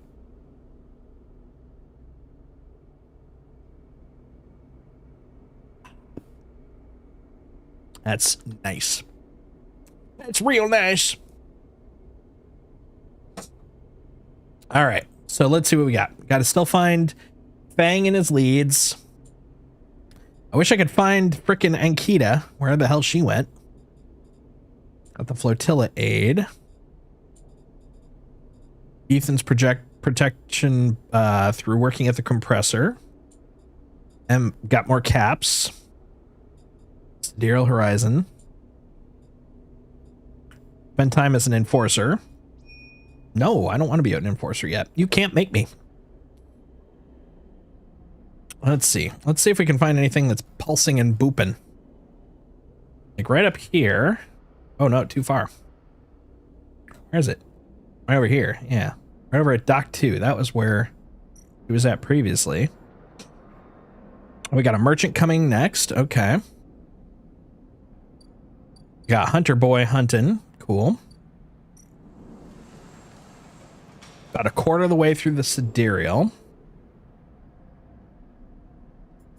Oh yeah, the gum box, man. I would love to figure that out. Okay, hold on. Hold on. What do we got here? Yadigan Insider. So that one place that they were talking about is somewhere around here. Let's see. That one would give me energy. That one gives me scrap. And scrap, I think I can turn into something more useful. Energy, I feel like I'm kind of okay with at the moment. Cool. Energy and bump. Okay. Well, I mean, energy is nice. I won't say no to energy. Now, what about that 2? Is there any place I can hacksaw? Yeah, you're asleep now, bitch. Ah, suck it. Okay. We have something else I can spend a 2 on? Yadigan at 1. Okay. What about you? You a Yadigan at 2? You're at Havenage at 2. All right. We're going to bypass you and extract. All right. Got some Havenage data. Got some Yadigan data. Let's go see what's over on the other side, though, before we close out for the day. Yeah, we got to start hacking this area. Map the pathways. Is it here? Akita is away. Okay. Amber is docked here. Rickety old jetty. She's sealed up. A note says, sleeper, stay. I'll be ready soon. Okay, so 2 days we'll be able to say hi to her. Meanwhile, the wastes are fucking expensive. And then that is the expansion. Okay. So I think we're stable enough to close out the day. Let's do that. End cycle. Maywick is coming. We gotta start prepping Ethan. Gotta pay his bills. Oh, that is a good pile of rolls. Okay, let's go over here. Deal with Mr. Alcoholic's problems. All right, we'll put it here. Work the front. Danger. Well, you know what? Fuck your danger. We're paying off Ethan's debt. 2? Bitch. All right. We'll do another one. Gotta work so hard on this guy. 2. All right. Well, you know, at this pace, 2 more days. Okay. What else can we do? Can we do anything here? How much does risky put us up to? 4. There's a chance of continuance. Sure. Let's see what we get. Okay.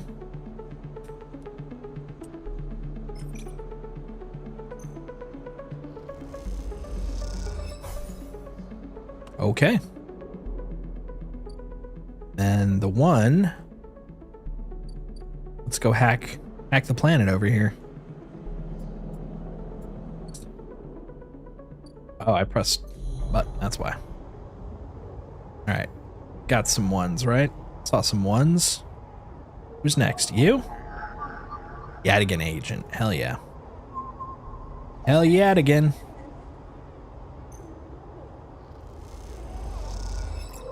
There we go. Okay, we got 20 credits. That's good. All right.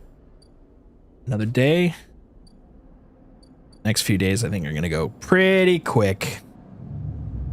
Just going to zoom through the stuff, you know? Zoom. All right. Oh, okay. Not the best, not the worst. I like it. Okay, let's go drop some. We're here in Rabia Town.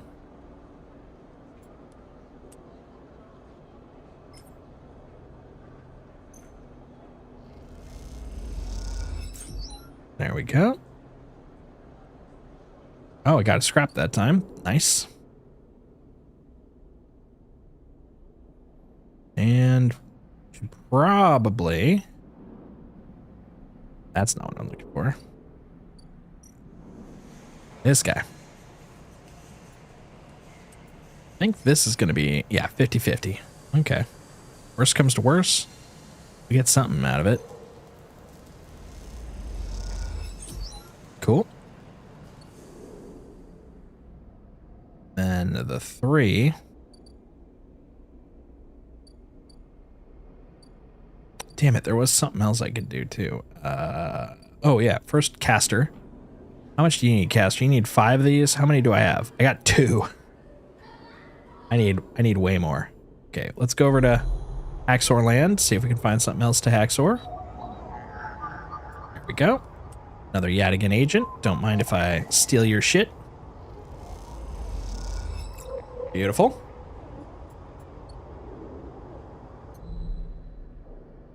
And then a 3.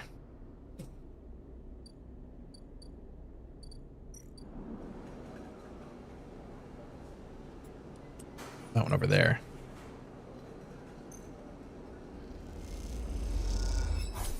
There we go. A little more money. A little more money is always good. Oh yeah, and how much does that 20% knock it down? 64. Not bad. I can actually start getting these relatively easy now. I like it. Okay. Let's, oh, got an active scene. I think, I'm guessing that one is what's-her-face over in the other spot. Let's go say hi to Ankita. Oh, there it is right there. Damn it, Ankita. You spot Ankita at the track in the farm stack. She has a box on her shoulder and is working her way down the slope. She sees you as she approaches. Neither of you speak for a moment. She looks tired, pale. Her hair is tangled and clumps of dirt cling to her armor. You both eye each other. Ankita. She holds up her hand. Sleeper? She takes a deep breath. I'm sorry for what happened. I truly am. She looks down. I'm sorry you ended up in the middle of this. And all you've shown me is kindness. She rubs her face. I'm sorry. It's okay. She nods, then looks up to the stars. I've never... She stops herself. Thank you. Ankita shifts her weight of the box on her shoulder. I've been preparing for, grimaces. Look, she sighs. Can you come with me? It's easier if... Lead on. Ankita leads down the path, the dirt path between the pillars. There's a wind passing through the greenway, a quirk of the air currents the biosphere maintains, and it ruffles the leaves softly. The sound makes the silence more obvious, more complete. You try not to think of the last time you were here. You've been trying not to think of it for the past few cycles. The image of the sleeper, sprawled, twisted open, connected to the ship mind. It's been hard to forget. You realize Ankita is leading you back there, back to the drum at the center of the stack. You pause, trembling a little, at the threshold. She turns. Stop. She looks up at you with empty eyes. Please. Her shoulders drop. I need this. You stand on the threshold and look up at the tanks, green and wet, some glowing with flickering grow lamps. Okay, that makes sense. You look down at Ankita, suddenly so small under this hulking ruin. The smallest she's ever looked. She places the box down. I'll follow her. You follow Ankita into the stack through a low tank, entering the drum at the ground level. It's just as beautiful as you remember, but it barely touches you. Instead, you check the apertures of the tank for the glint of a weapon or shadow among the moss. Ankita stops, and you look down. The mossy island at the center of the tank is clear now, the equipment cleared away. In its place is a mound of dirt, loosely covered with moss. Ashton's rifle stands straight, half buried in the dirt at the graveyard. I buried them together, Ankita says without turning. You both stand there in silence for a little while. You think of questions you could ask about Ashton, about the sleeper. How long did you know him? She takes a moment to respond. For a moment, you think she won't. But then the words come gushing out. He signed on a while ago. He used to run recon for a corporate outfit, but he got sick of the pay. He joined the crew as a sniper, and the first few jobs were a breeze. He was so cold, disconnected. He always hit his marks. The last few jobs, he was different. I noticed that. We'd had a period of extended shore leave on the Eye, and when he came back, he was just changed. I assumed he had too much time off. He was right. I never would have given him the ship mind. I wouldn't have believed him. I've had crew members double-cross me, undercut me, rat me out. That's the business. He wasn't a good person. None of us on the job are. This is how we die, alone. She stops, not sure of what to add. It seems like she's reaching for something, but she can't quite get there. You feel the gap between you, and as you do, it widens. The water drips, the moss trembles.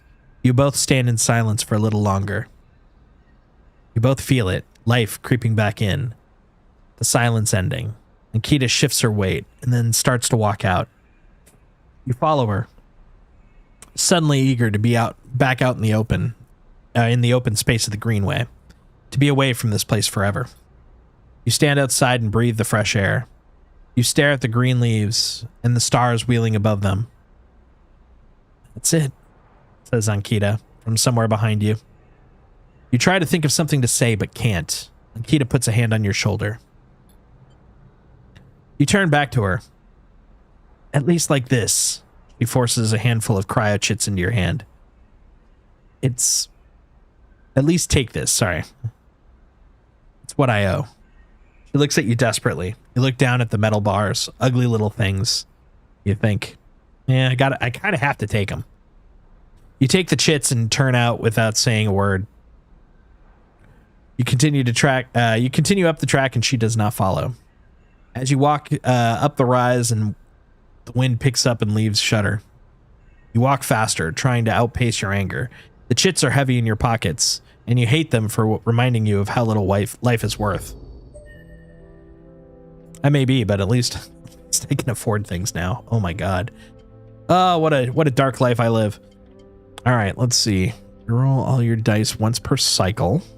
I mean, that's cool and all, but honestly, I think this icebreaker might be the better one. So we're going to become hackers. There, look at us with our hacker powers. Well, that was a sad but noble end. Noble in its futility.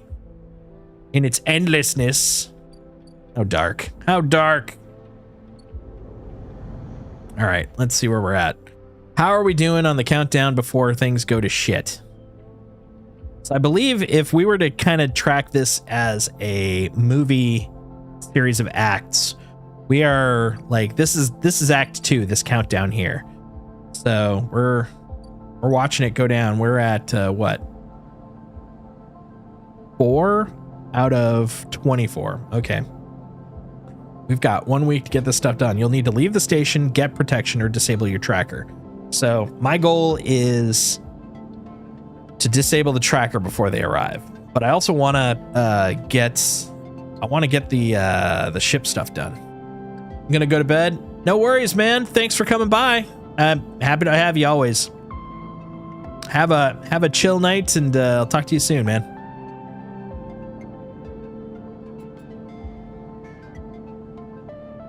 Oh, I will. Let's see. What am I going to do here? What am I going to do here? So I'm going to save these guys for later, but I can sell the scrap, I believe. Let's see what we can find. I don't think scrap is here, right? No. You're all about the shrooms up there. Wait, free spoke. Have I finished the free spoke? No, I haven't. I was close, but I didn't get around to finishing it. We should probably do that at some point, but not now. Rabia? No, not yet. Caster? No, you don't have stuff. Hold on, down here. Is it the exchange? Yeah, there we go. Put scrap in there. Let's see what this will get us. Money? Like 5 cents? What'll it net us? 12 cryo. Okay, that's not bad. That's not bad at all. Okay, let's go rest up.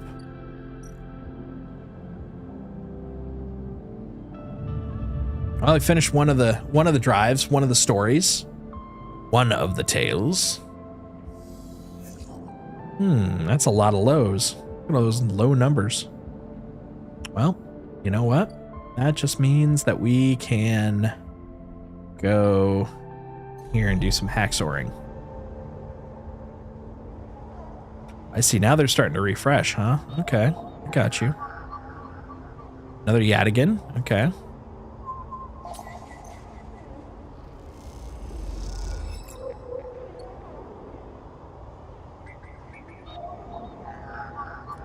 There we go, pop that one in.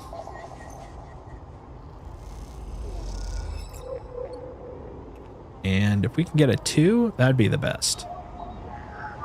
Havenage, but it is a 2, so I'll take that.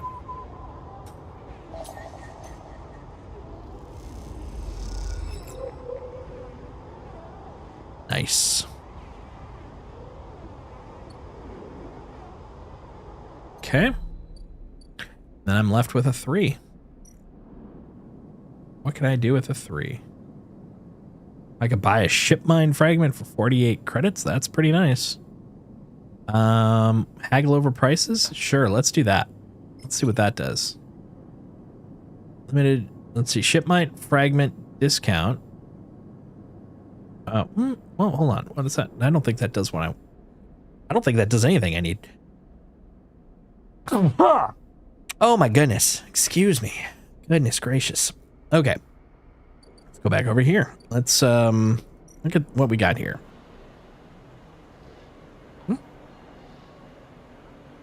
Skilled operator for cryo. Oh, hell yeah. I love a nice safe cryo. There we go. Neutral outcome, $10. 10 space bucks. Can't say no to that. Okay, we'll go to bed. And when we wake up, we'll have a snack.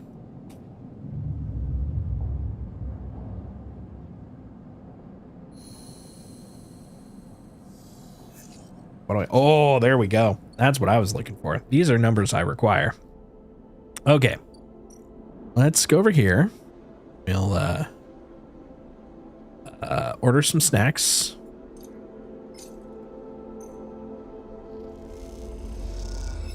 Boom. Look at that. Beautiful. Okay. So now we're going to go back up here. Continue working it off. Both of them are risky. And then this one gives me scrap components. That's pretty nice, right? Yeah.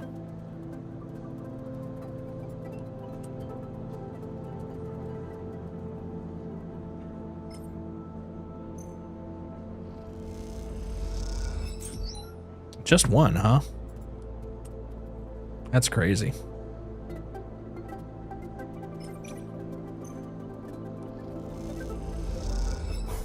We're just working to pay off bills, man.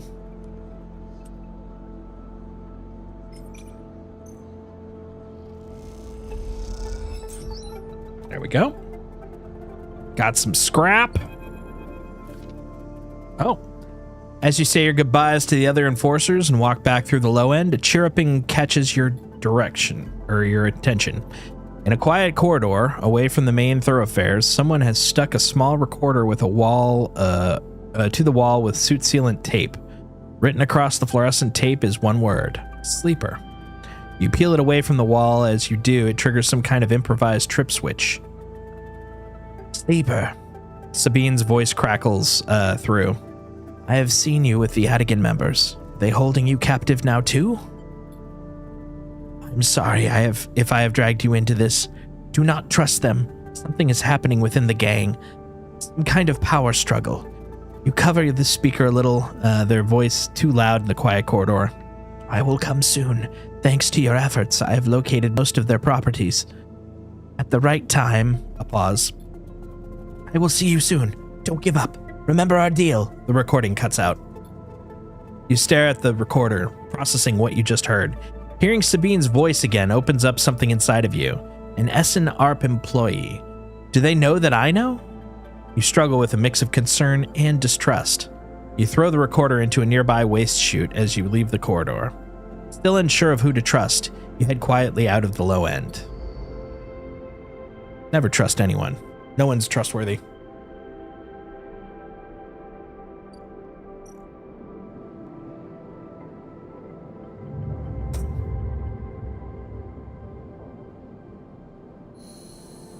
What do I got now? 3? 4. Okay. Okay, and some okay 4s. Just really gotta bust through this door here. All right. Let's see. Go through here again. Nice. Beep, beep. Excellent. And then this guy. Excellent. One left. Well, I mean, if it's going to give me progress either way, I think I can live with the minus as long as it pushes it forward, right? Please just don't give me a minus. You didn't give me a minus. I love it. I love it. All right. Rabaya. This time you meet inside Rabaya's office, although now that you've seen it, office seems like the wrong term. You find her stood in an almost bare, shadowy unit, midway through a sequence of stretches. There's 2 low stools and a terminal in the corner, but it seems like most of the space is just taken up by a heavy punching bag, rubber matting, and a stack of weights. When Rabaya turns to greet you, you realize she's missing an arm. The prosthetic she usually wears is set in a cradle near the terminal. A web of colored wires running to it. Updates, she says, noticing that you're looking where her artificial arm usually is. Nothing to worry yourself with. Of course. Sit, says Rabaya, gesturing to the 2 diminutive stools. You both settle on the stools, Rabaya crossing her legs on top and sitting straight backed. Gia told me you've been doing the rounds, collecting tithes, patrolling the ward. She smiles. Some of the enforcers are impressed, and I hear you handled a few difficult circumstances. Nicely done. I wanted to see for myself. She raises an eyebrow. See what for yourself? How a gang operates. Rabaya sighs. Then you've learned nothing, despite all that time spent among us. She closes her eyes for a moment. Sleeper, I do not wish to make an enemy of you. You've helped our cause already, whatever your motivations. Why do you resist us? I know that for you, life on the Eye has been a struggle. We've not been a part of that. Though some of our members may not see it this way. I know you are a refugee. Blah, blah, blah. She looks at you solemnly. That is why you have come to us. Enough, Rabaya. Sabine's voice cuts through the conversation. I am tired of listening to your affected nobility.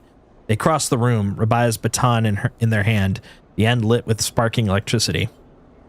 Rabaya looks between the 2 of you. I suppose this ambush was another cooperation between the 2 of you? She looks strangely unfazed. Well, it wasn't planned. I'm not going to leave her out to dry. Yeah. Rabaya smiles as Sabine moves closer with sudden intent. Sabine reaches Rabaya as she rises and whips the baton around to meet her throat.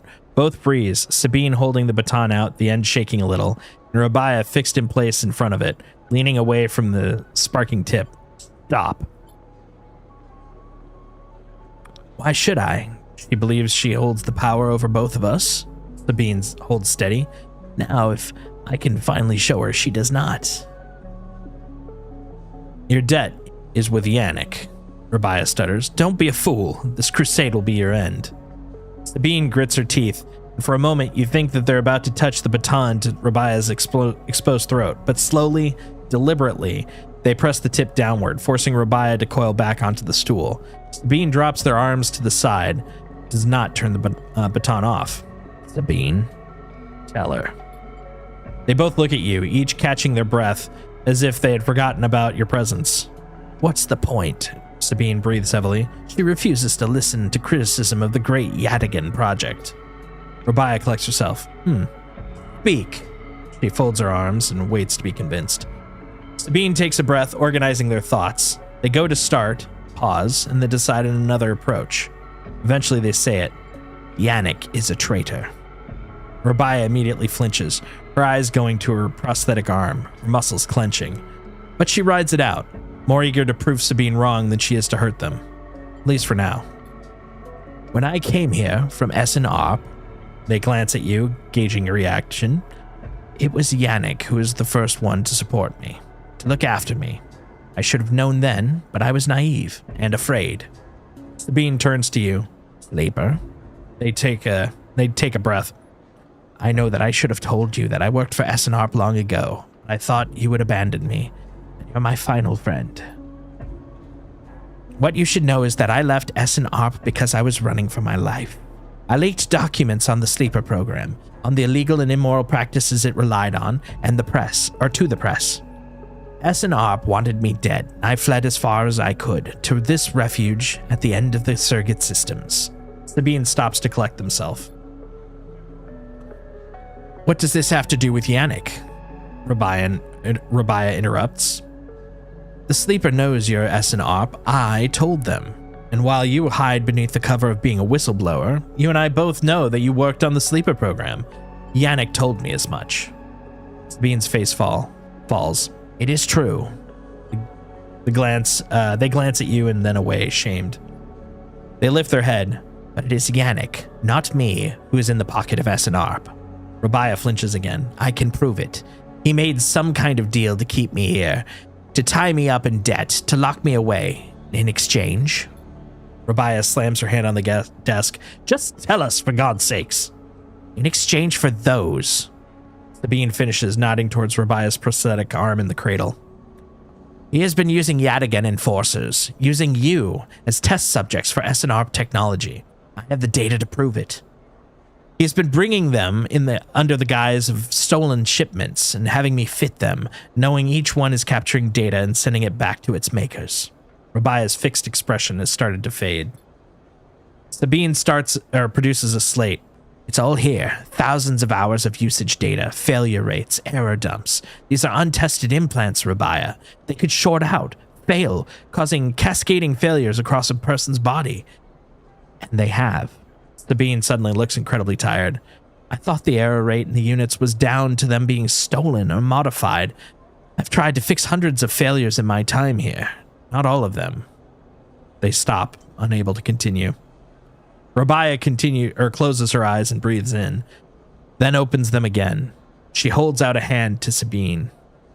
Show me, she says. Later. Much later, when you leave, Sabine is still taking Rabaya through the manifests and usage data. Both of them crowded around the terminal as Sabine leads Rabaya through each layer of Yannick's betrayal. Dun-dun-dun. As you leave, Sabine catches your eye, and something passes between you. Something like a thank you, or a sorry, or some other expression that communicates both sadness and hope. Woo! And we're upgrading. We're upgrading, guys. Hell yeah. Look at that. Our stories are closing out. We're helping people. We're making shit happen. It's good times. Rabaya and Sabine have been holed up in their office for a while now. What are they planning? Oh, 3 days from now, something's happening. Hell yeah. Still got to find frickin' Fang. Fang is hiding somewhere. He's hiding wherever this is. Take me to Tambour. That's the whole reason I did this storyline, is somewhere around here is Tambour. We're going to find it. We're just not there yet. Meanwhile, let's get some upgrades on. We are almost the superest, baddest, assest person we can be.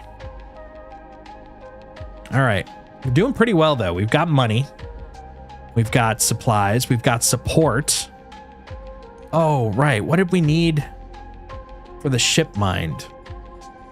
Right. We needed to go deal with the killer. We've confused the hunter.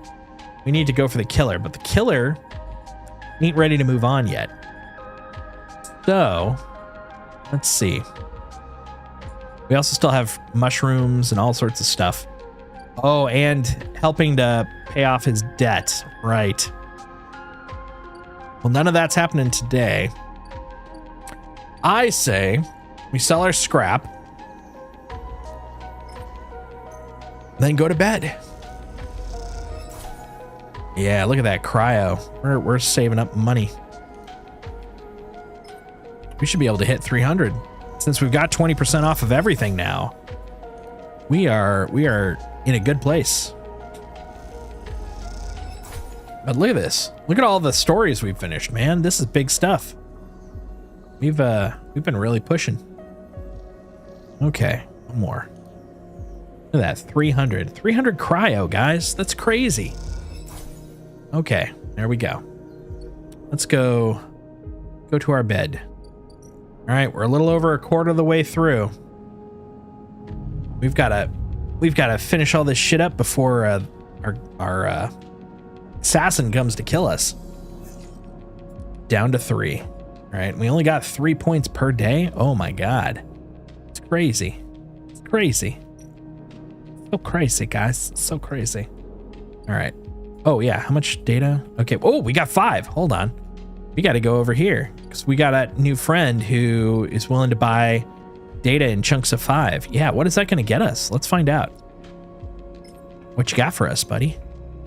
What's that going to give us? Oh, stabilizer. That gave us some drugs. Hell yeah, I don't even have to buy my next vial. That's great. That is freaking great. Okay. So let's see. We gotta go pay off that guy's debts. The compressor club. Oh, but danger ain't good. Yeah, that's not a great one. Let's go down here. These are danger also though, aren't they? Yeah, they are. Oh, man. Yeah, we should if we're gonna put danger out there. Oh wait, hold on. Hold up. What about here? Are these danger or are they just risky? Risky. Yeah. Can handle a little risk. There we go. Because we can finish this guy out. Oof. However, we did get one back, so we didn't lose too much. That's good. We'll do this one now. Risk time. We gotta be risk. Hell yeah, risk E. This 2 though, that would be crazy to use. So we're gonna just cash this sucker in somewhere here. Let's see if we can find a 2. That's a 1. Wait, but it shows a 3. Does that mean I can use a 2? No. What does it mean by that? What does this mean? What does this mean? I don't know. All right. How about you? You're a 1. How about you? You're a 2. There we go. Havenage. Yes, please. We're gonna bypass. We're gonna take out your money. And then we're gonna go back to the real world and buy some mushrooms. And that, boom, be enough for today. And now that we're comfortable, we can actually kind of cruise through a few of these days pretty quickly, which is good because we got a lot of them. Got a lot of days. So many days, guys. So many freaking days. Where are we at? Oh, look at those big numbers. Big numbers. Let's put those into Compressor Club. Come on, buddy. We got to get these done. Let's double down on the Ethan debt. Boom. Double down. Boom. Hell yeah. 2 more of those and we're golden. But where am I gonna put this last guy? Oh shit! I just realized I could have been putting that scrap there. I forgot about that. I could have had a house. I could have had a spare house, guys. I forgot about the damned spare house. My bad. My bad. We'll do that next time. Let's go see if we can hacksaw a 2. We can. Hell yeah.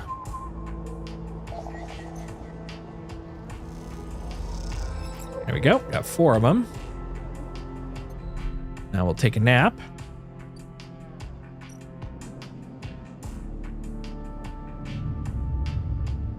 We're so close.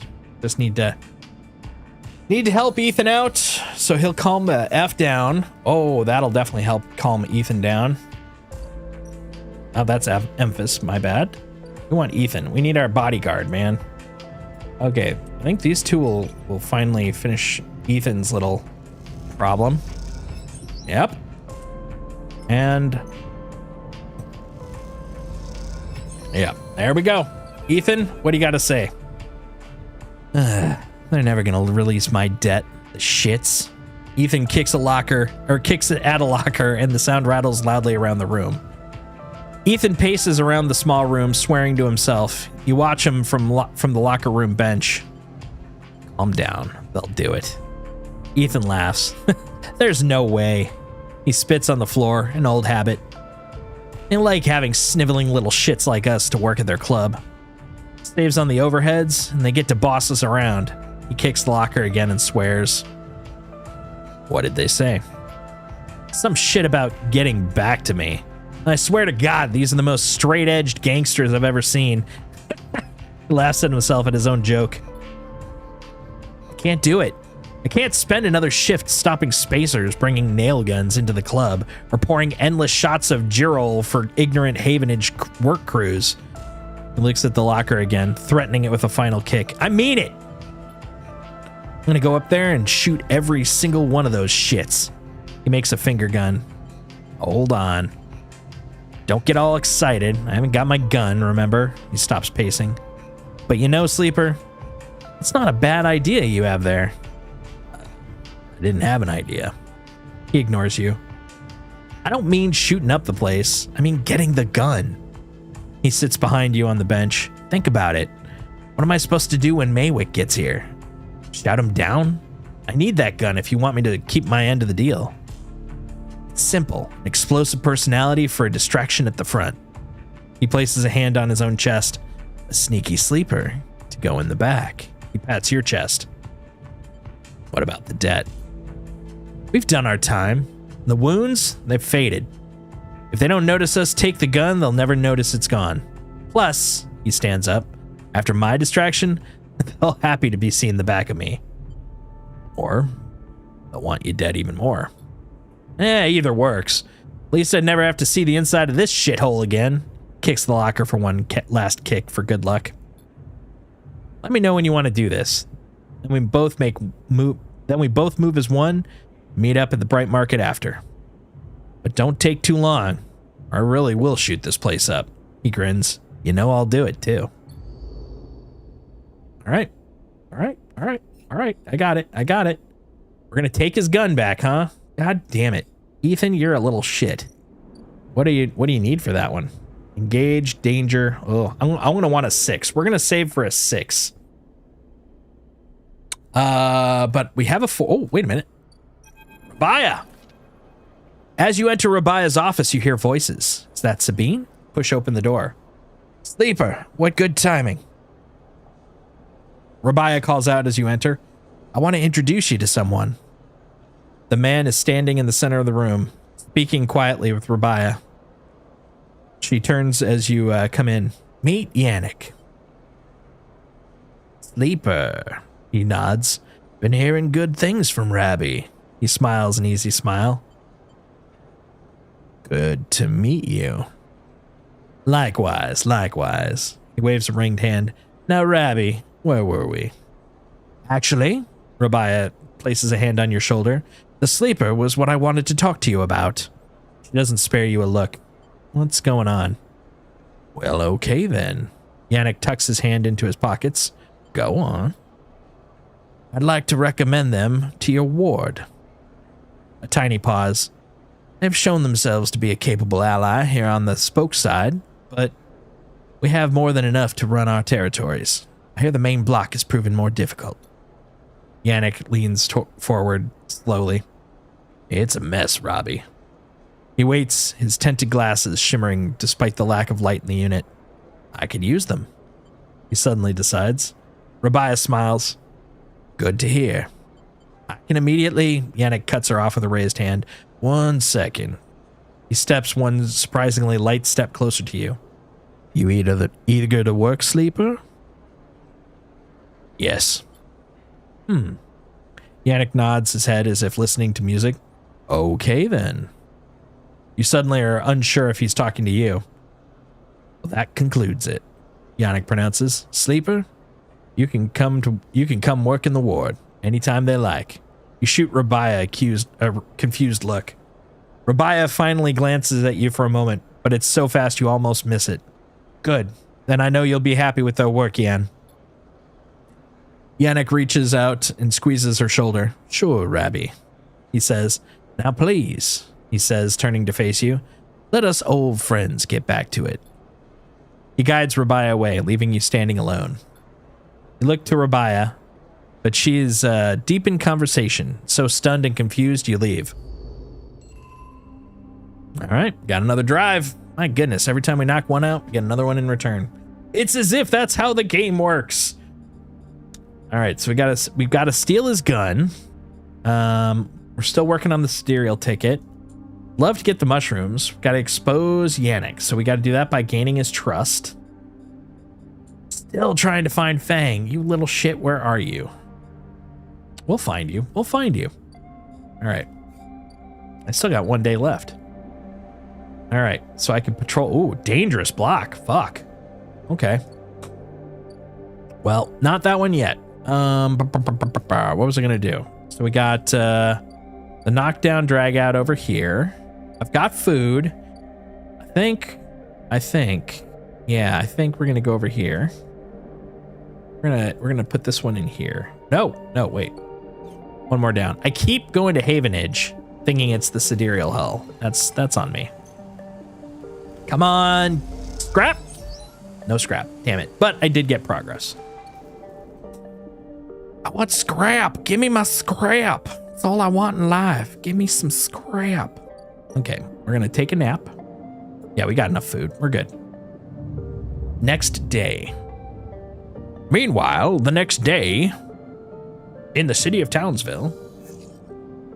Okay. We're gonna need some food. We'll probably do some hacking. And let's buy the. Let's not do the food yet. We'll do the hacking first. Hacking, then food. Anything back here? Are you Havenage? You're Havenage. Actually, no, that's fine. We do need one more Havenage. So bing, bang, boom. Bing, bang, boom. There we go. That'll get me another vial so I can save my money for other stuff. How about you? You're a 2. Now all that's going to be left is 2s. That's the way it's going to work. It's all 2s all the time. Oh, hold on. Yadigan agent. Don't mind if I do. I'll extract. There we go. And you. Perfect. Bing, bing, bing. Bong, bong, bong, bong, bong. There we go. Okay. Now we're going to go over to my boozy friend.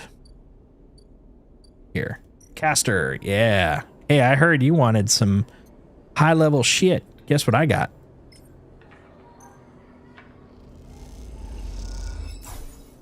Oh, you give me ship mines. Okay, so I gotcha. Oh, interesting. But you can only do one of each, huh? Okay. I see. I see. So there's only one of each from Caster. Yeah, that's fair. I mean, you could get tons of shit otherwise. That'd be crazy. Well, we'll hold on to the ship mine just in case for now. Oh, wait a minute. Tamber Tea House. Oh, Tamber Tea House. I missed that. Oh, my God. Oh, my God. All this time. As you go to leave Tamber Tea House, a hand falls on your shoulder. Everyone loves touching my shoulder in this game. Sleeper. Fang hisses from behind you. How'd you find me? The penguin? Penguin? What are you? He thinks for a second.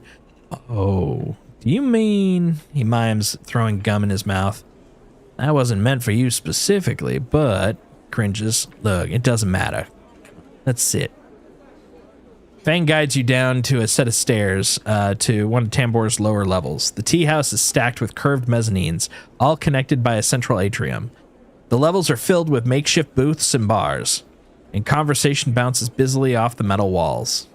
Fang sees you looking around. This place used to be a fuel tanker's main drum, hence the name. The tea house part is a bit of a misnomer, though. You can get anything the eye offers from this place, but real tea isn't exactly readily available.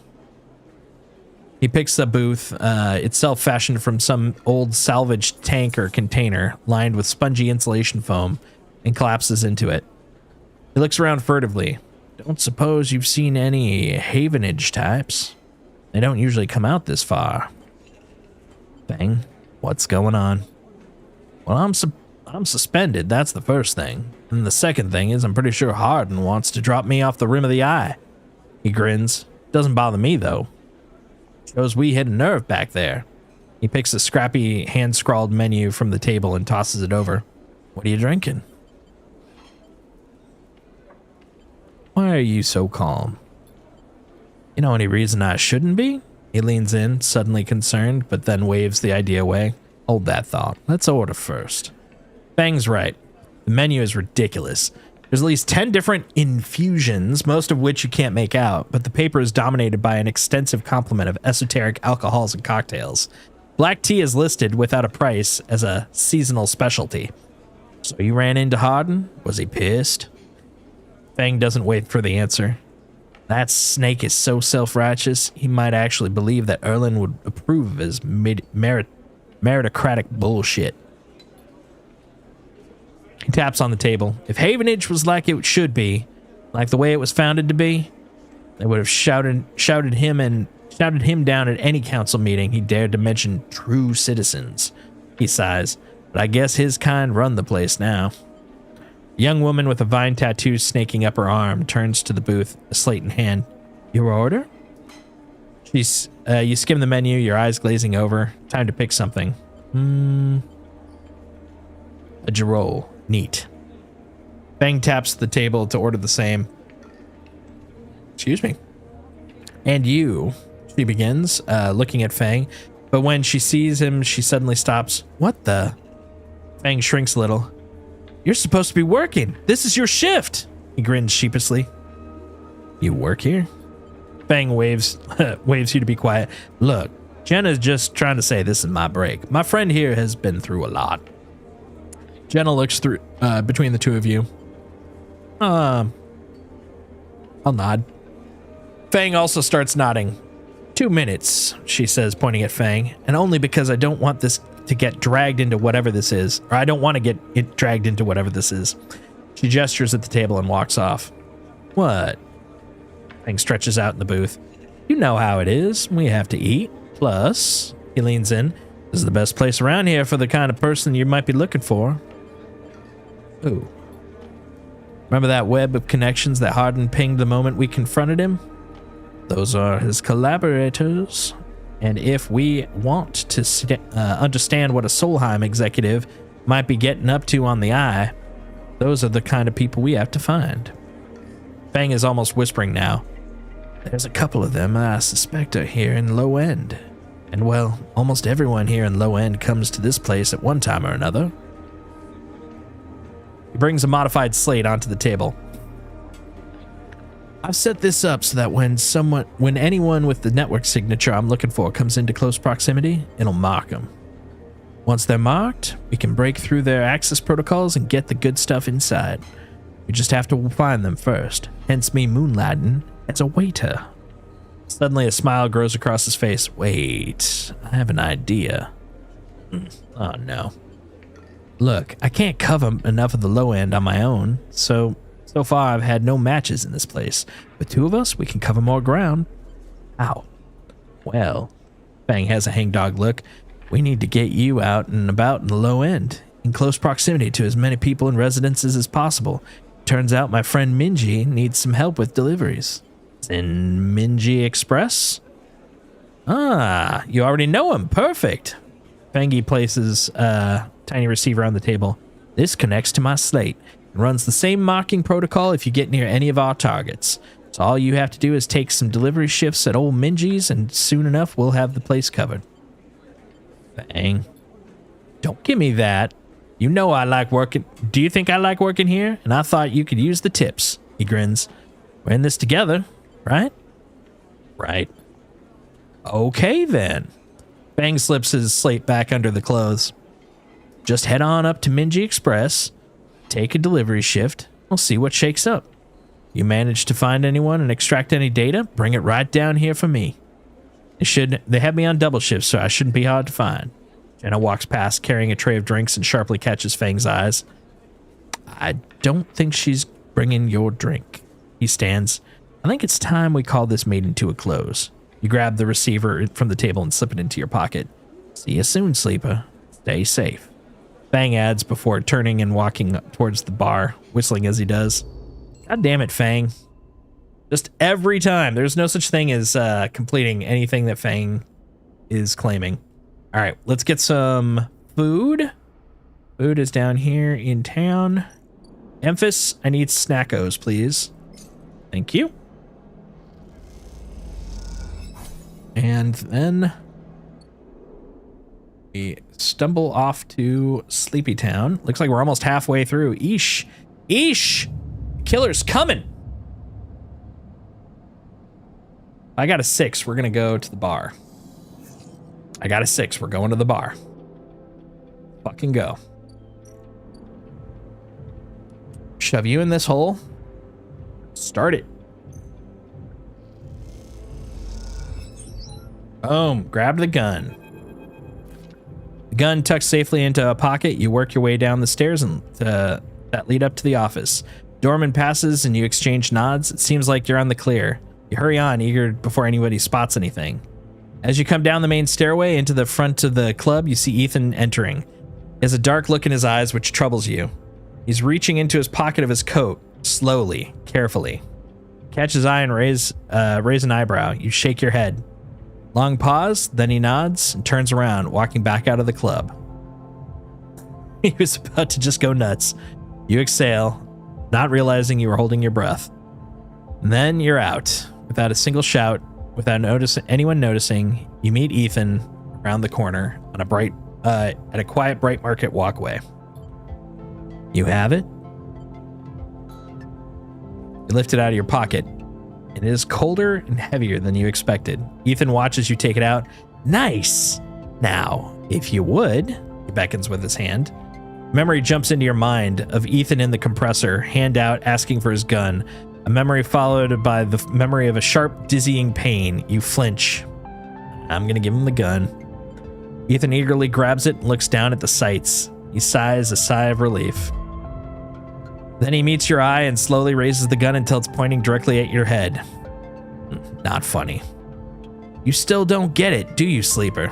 Ethan spits. When they canceled that contract, I lost everything.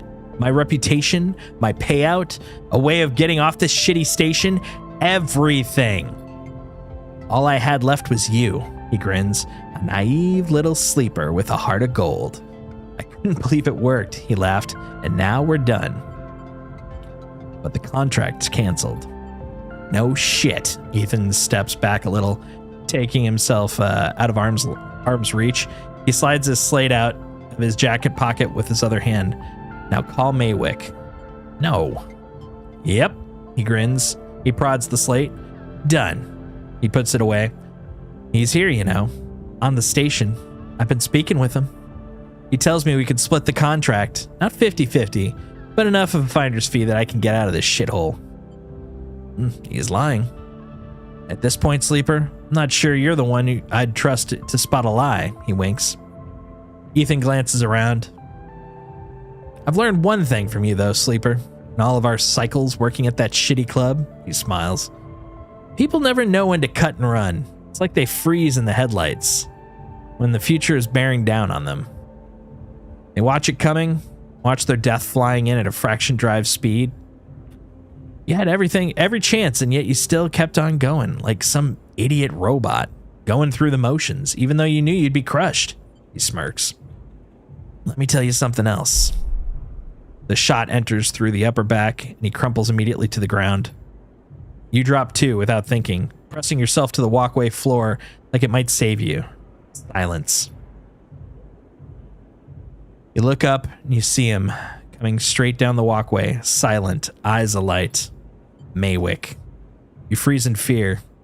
Here he comes. You see it just by Ethan's crumpled body, the gun. Can't. Inch forward, you go for it. You run forward and a shot sounds out. You feel it ripple over your back. Then your hands are on the gun and you scramble to your knees behind Ethan's body and fire. You close your eyes, you fire again and again and again and again until the clip is empty and all that's left are clicks. Then you drop the gun and stand up. You don't hear anyone running. You don't hear anything. You just hear the sound of your own breath. You start walking, stepping over Ethan's static body, walking along the walkway, and then past Maywick, his eyes now dark, some mechanical fluid leaking from his chest, perhaps the same fluid that's inside of you. You try not to think about it. You keep going, and the sound comes back, the eye comes back. And as it does, you hear the sound of thousands of people getting on with their lives. Thousands of people who are just going to keep going until they can't anymore. You look up and all you see are the wheeling stars. They're spinning, and you're suddenly dizzy. Though the eye has always spun like this, hasn't it? You don't stop walking, you keep going. That's all there is now, the path forward. SNRP has left you with no history, no past to speak of, just a void that threatens to swallow you if you slow down. You think of Ethan's smile, his voice, and feel sick. Is it over? You aren't sure if it can ever be. But you're still here, and you can't stop now. There has to be a better end to this. Well, shit. Dude. Shit. I gotta save up. I can't do anything else. Shit. Please tell me I at least have access to my home. I still have access to my home. Good. And I still have the counter. Also good. Oh my God. Shit. Okay. Woo! Let's see. What am I going to do now? What am I going to do? Oh, you know what I could try to do? Let's go over here. How much is stuff? Oh, that's for a core. I don't want the core. I want scrap. I want to buy scrap. That's what I want. I can't, but I want to. Yannick. Okay, so I got Yannick stuff here, but that's danger. And danger as well. Dangerous. Oh yeah, the tea place. Tea. Yeah, Tamper Tea House. Tavla, tracking. Shit. Hold on. Where is the one? Oh, right. I remember now. I remember. It's all coming back to me. Minji. Yeah, Feng's targets. That's what I want. Boom. Sure. Let's try it. Don't be bad. Thank you. Got one notch on the targets. All right, we're going back. We're going to take our drugs. Yeah, get high. Let's get high for the night. Powering up by getting drugged. All right. Now we've got we're stable again.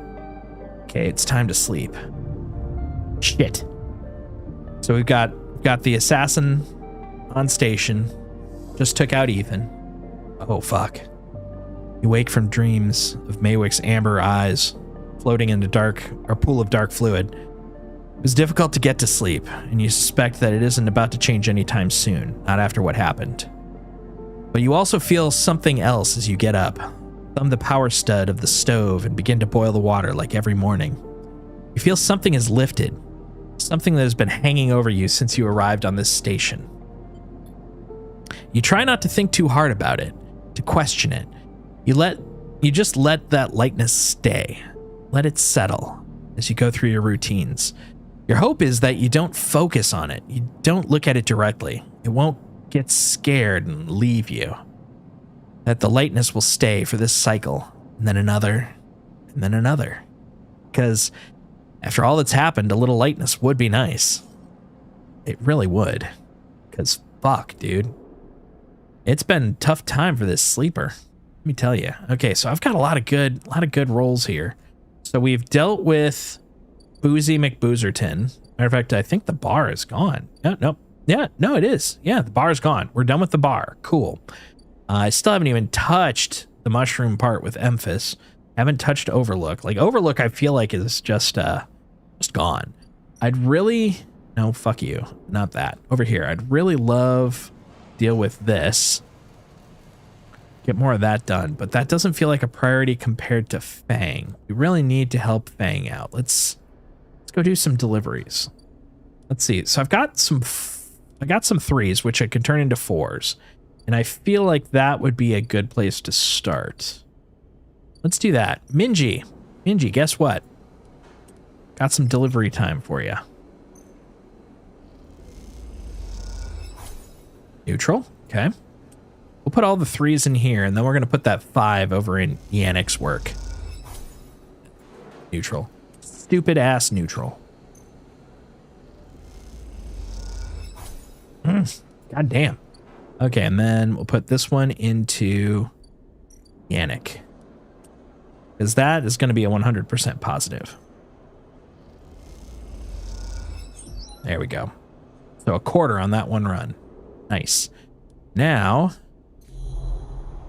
let's see if I can find another Yadigan. Yadigan? Ooh, and it's a 1-pointer. Beautiful. This is what I like to see. Right. 3. Excellent. I'm kind of curious, though. So, Castor, are you down with me selling you stuff? No. You're like, dude, look, you already did that. Got nothing else for me. Okay, so you're a one-shot, which means I come over here, and we got Havenage. And then if I go down to Havenage, be like, hey, guess what? Dude, have I got some news for you? I know where the Yadigans are. I'm like literally going to work for Yannick and then like selling their secrets. It's great. This is exactly the way it should be. I have like no loyalty. I'm like, fuck everybody. It's all about me in this world, pal. There's only 3 people I watch out for. Me, myself, and I. The timer's gone. Fuck. Means he's here somewhere. He's here and he's gonna fuck me over. Shit. We gotta save something. Please don't kill me. Please don't kill me. Please don't kill me. Thank you. Okay. Back to it. Okay, let's go do some deliveries for Minji. Okay. Risky. I want it to be pretty secure, so we'll pop. I could send this one into the other guy, though. Okay, you know what? We're going to do 1 to 2 of these. That should cover it. Oof. Low energy. Okay. Let's go to get some food. Got so much money right now relative to what I can use it for, so. There we go. Okay, now I'm energied up. Then we'll put another low quality action in there. Come on. Yeah.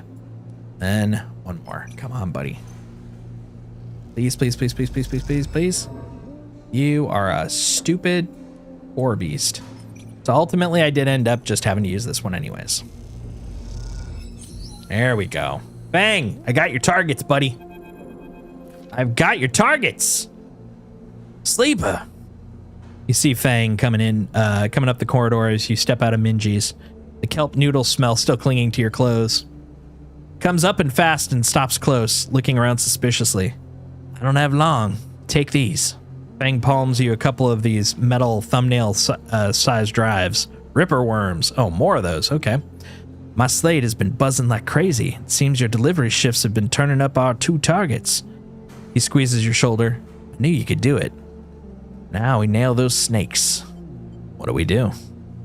Hardin's boys are all connected by some kind of closed network.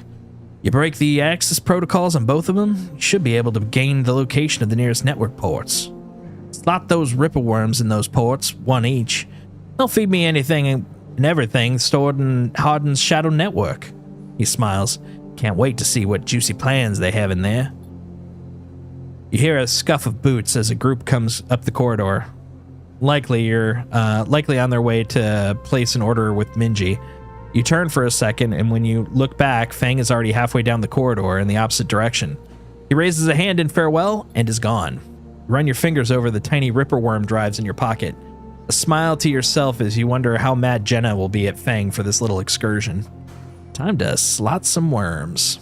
God, that's a weird euphemism. I can't wait to slot some worms. Let's see. Disable my tracker. Expose Yannick. There we go. Hack Hardin's network. Let's look for some dots. It's dot time, my friends. Let's find some dots. I don't know why I'm looking down here. They live up there, but just in case, attorney at law. Let's find out. Where's some dots? Where's some dots? Oh wait, ripper worms. That's gonna be on the other side, right? I gotta back hack the cross network. Yep. Yep. So 4 and a 6. Oh, I see. This is giving me other options. So I don't necessarily need a 6. I can also use a 4. Ooh, okay. That's fun. That's a fun one. Let's see if a 5 is one of these. There's a 5. All right. Slot the network. Boop, boop, boop, doop, doop, boop, boop. All right. We unlocked a port. Right there. Yeah, ripper worm. Boom. Eat it. Nice. Suck it. All right. Now we gotta go back, take a nap. And these days are disappearing fast now. I remember when it would take me like 20 minutes to like figure out what I was gonna do for a single day, and now I'm just like, I got too much to do. All right. Okay, good. Let's go back in. A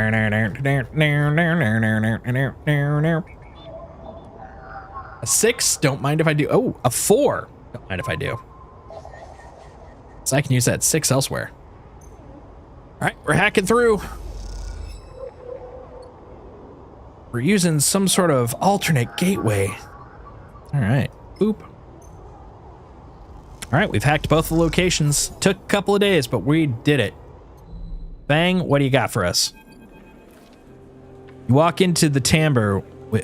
As you walk into the timbre, you quickly spot Fang arguing with Jenna. Well, let's let them finish their conversation. Doesn't look good. Fang seems to be explaining something, but Jenna is having none of it. She points to the door. Fang walks away, catching your eye as he returns.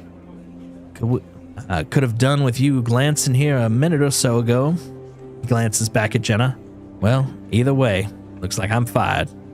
Good news is that it doesn't look like I need the job anyway. He takes out the slate, pulsing with pale light. Now, let's take a look at what you're really looking for. Let's see. The slate is a whirring mess of code streams coming direct from the Ripper worms as they dig through the agent's data and spin it into threads for the slate to pick up. Anything good? Fang scrolls through the display with a finger. A lot of junk. A lot of dull as hell message threads. A lot of tedious data caches. But... oh, Fang's eyes flash. Definitely some good stuff. He stops the screen scrolling on an entry and expands it. Check this out. Fang shows you the screen. You see a bold corporate logo, not Solheim's, and a word below. Conway, Fang says. He's working with Conway. Conway Extractions, right? Fang nods. He's been speaking with them personally. Got a whole chain of messages here with mostly encrypted and redacted. He rubs his head. Damn it. This is juicy, but we just can't nail him with it. He scrolls some more. Wait. What's this? A wasteland reclamation facility. Right here on the eye. He glances at you. What's the bet this place is tucked into the wastes? Conway are set up there? I'm guessing so. Got themselves set up in the wastes. Back before the collapse, people would have got there by going to the connected spoke from the hub. But that spoke's broken now, so the only way across is the long way. Around the rim, past the greenway. He shows you on the slate. Fang looks away, thinking, Conway have been making moves on this system since the collapse. I heard they took over one of Solheim's old belt colonies a while ago. Moved everyone out and reclaimed the whole rock. Why work with Hardin? Access? Old connections? Not sure. Fang looks at the back of the old screen. But if Hardin's involved in it, then we need to check it out. Simple as that. Alright, what's next? Fang stares out into the middle distance. We have to get to that facility.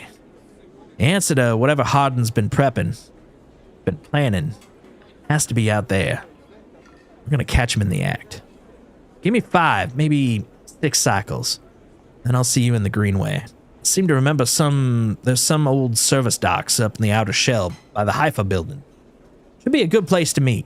Fang squeezes your shoulder. Everyone squeezes my shoulder. Everyone. Thanks again, Sleeper, for sticking with this. Like, I don't know.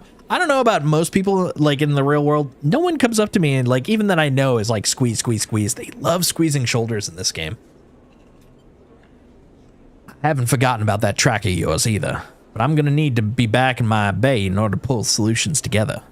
He turns the slate around to face you, showing a massive scrolling code. I've been working on a fix in my brakes. He winks. Fang grins. See you soon, Sleeper. With that, out the door of the tambour without looking back. He goes. And we got another upgrade point, which I think gives me 2. So I could get more data. I like more data. More data gives me more stuff. The 2 dice, even when breaking, is nice, but I usually don't wait that long, you know? Roll all my dice once per cycle. That could be useful. I think I'm going to get that one. I could save up to go for the next level, but I'm just too impatient. You know how long it took me to finally start getting the 2 upgrade point stuff? It's like a form of torture. Swear to God. Okay, let's see. So, we could finish up the free spoke. I only need 1 more. Actually, to that point. No. Hold on. No. Don't get tempted. Let's go finish out Yannick. We got some Got some easy peasy wins here. Boom.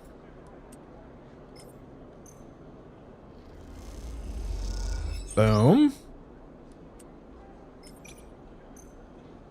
And boom. What up? We got our details. We're going to help Sabine. That's what matters. You almost laugh when you see it. The same small recorder, stuck to a different wall this time, written across the fluorescent tape with the familiar word. Sleeper. Grab it quickly. Rabias says sorry. Sabine's voice sparks up once again. She said she didn't have time to brief you before setting you up with the old man. I'm sure you've got the play by now. Earn his trust, work the block. Then we need you to get into his office.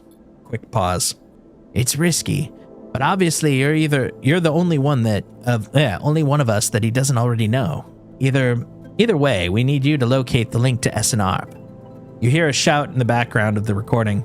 Oh, Rabias says be careful. Sabine continues. The data suggests there's some relay processing the implant data and sending it to SNR, but we can't lock down its position. Either he's moving it, or he's moving itself, or it's rerouting through other relays. We can't understand it. Maybe you can find some details on it in his office. Once he trusts you, you should be able to get close enough to get to the office. You'll only get one shot. The recording creaks and whines. That's the final piece of the puzzle to end this. A pause. Good luck, Sleeper. I'm sorry, too. Be safe. The recording clicks off, leaving you in silence. You pocket the recorder, just in case, and walk away. Looks like it is up to you. It's always up to me. What are you talking about? I'm always putting in the work here. All right, so this is a danger. We want a 5 or a 6, man. So we're not dropping in on a 2. A 2 is crazy town. We have enough food. So the 2 we could use to hacksaw data. Let's do that. Let's get some data. That's a 1.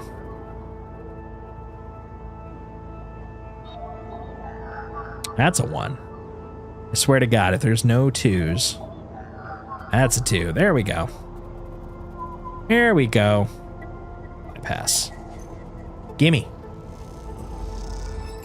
It's mine! I got all the Havenage data. I'm a hacksaw. Oh yeah, I forgot about my free reroll. That's pretty awesome. Oh, god damn it. I should have done it on the 2. I could have gotten not a 2.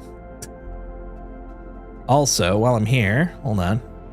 The tea house, because I think they like Havenage data. They're like, you know what we love? Havenage data. Big stuff, big stuff. Yeah, give me that cryo. Give me that sweet ass cryo. Just eat it up, yum. Okay. Please don't kill me. Please don't kill me. I don't need to wake up to death. This isn't good. Oh god, it took way too long. It was very suspicious. I got a 6, but I also got a lot of garbage. Reroll them. It's about the same. Let's be honest. But the good news is the 5 is enough to finish this out. That's what matters, because 5 plus 1 equals guarantee. You look at the countermeasure on the drawer. It looks like some kind of shock trap. If you'd grabbed the drawer, you'd likely have thousands of volts running through your system right now. You wince. Once you find the anchor points, it comes away easily enough. You prise it from your prize. I haven't heard that term. You prise it from your drawer, from the drawer quickly and quietly. Then listen for footsteps in the corridor outside. Nothing. All clear for now. You slide the drawer open, looking for other countermeasures that might be inside, expecting to see a chunk of tech, the relay. But as you slip it open, all you see is a handful of wires and an empty implant cradle. Is this some kind of mistake? You freeze for a moment, unsure what to do next. Why keep an implant cradle so carefully guarded? You remember Yannick having an implant, a small plate on the side of his head, just above his ear. You assumed it was for hearing or vision. The shimmering glasses of his come back to you in your memory. His strange movements, his speech. You look again at the cradle, and there it is, printed on the frame. Proprietary technology, property of SNARP. Rabaya said the relay moved, but they couldn't get a fix on it. What if Yannick was the relay? The thought hits you like a shock. Yannick with a remote relay implanted in his head. Networked to every single implanted enforcer in the low end. Shudder runs through you. Is he even in control, or has SNARP wormed his way into the man? Could he even be considered separate from the corporation itself? You think of your own legal status as a proprietary technology, a puppet with cut strings. Time to cut Yannick's strings, then. You reach around inside the cradle and find it, a remote connection, a tiny bead of a transmitter, likely controlling the link to SNARP. There it is. You pause for a moment. Then you squeeze it, snap it from the frame, and it crumples, sparks, and dies. It takes a moment before the shouts come, before the scream. And you're already on your way out, down the corridor, down through the unit that serves as the lobby to Yannick's office. Then out of the walkway where Yannick lies still, enforcers gathered around him bemused. I don't need to see it. You've seen enough. The connection is cut. Whatever Yannick was or had become is gone. Your anger is hardcore in your chest, and all of it's focused on SNARP. That's right. Oh, looks like we got, what, 2 days? 4 days. The low end is wild with stories about Yannick's death. You're still waiting for Rabaya to get in touch, but you trust that she will. Damn straight I am. I'm very trusting that she will. Okay.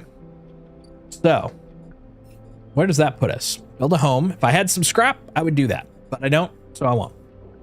Crack Conway. We're going to meet Fang in the Greenway. Not yet, but soon.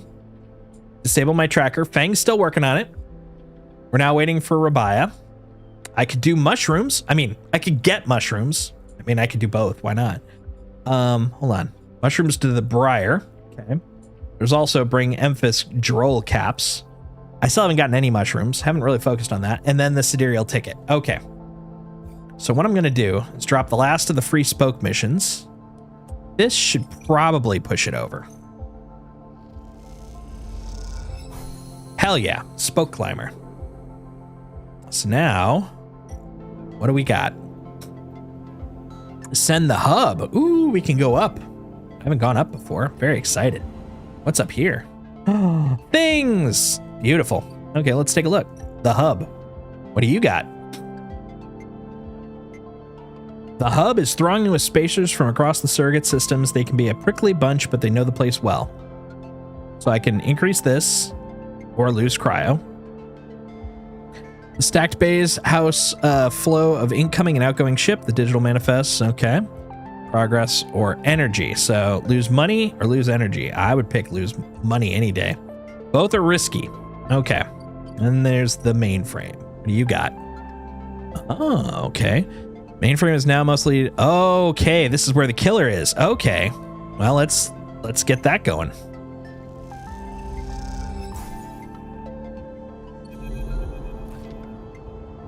You slip into the cloud, as easy as blinking. Navigator is beside you, their sphere casting light into the strange darkness here. This is not how a mainframe should look. Center, a point of connection. The object in front of you is severed, cut off, a rootless, branchless tree. Only the trunk remains. Is the color even here? Quiet. Navigator hisses, and then you see it, like a blade in the dark. An edge slicing through the void. It glides at a distance and winks out. It then appears again, elsewhere, gliding once more, searching. It's looking for us. The moment you make a sound, the edge leaps closer, and now you see now it is not an edge, but the ridge of a long, sharp head, like a shark. It glides past, closer now, and you see it into the voids where it should be, where it would be. You and Navigator exchange looks, both thinking the same thing. It's blind. Killer crosses between you two, smooth as a razor, then disappears. He flickers back in, further away now, and you move closer to the Navigator to talk. You saw it too then. Killer has been blinded. How? Unclear. This protocol has been running for decades, well past its operational limit. Navigator's sons dull as they drop their voice to a whisper. This may give us advantage over the protocol. You flinch as the silent killer appears closer and glides past you, its empty sockets open wide. You turn to Navigator and notice something strange. Their orrery of spheres is collapsing. The orbits, usually round and even, are decaying. The spheres are following spiral paths, condensing on a central point. Navigator is noticing it too. They go to shift their position to better direct the spheres, but they cannot. Whatever is drawing the orrery together is holding them in place. They look at you, suddenly, desperate, frantic. It's a trap. You go to speak, but Killer appears between the two of you, gliding through the gap. Navigator freezes, and you see them framed in the empty socket. You realize now, if Navigator cannot move, then it is only a matter of time before one of the Killer's sweeps bring them directly through the Navigator. And time is not a problem for a protocol that has been running for decades. You look desperately around for a solution, for a way to extract Navigator from the mainframe. Then you see it. 3 branches, the last 3 thin and spindly, feeding the mainframe a thin diet of power and data. Break these, and the mainframe collapses once and for all, severing the connection, shattering the hardware. Whatever it takes, they must be broken.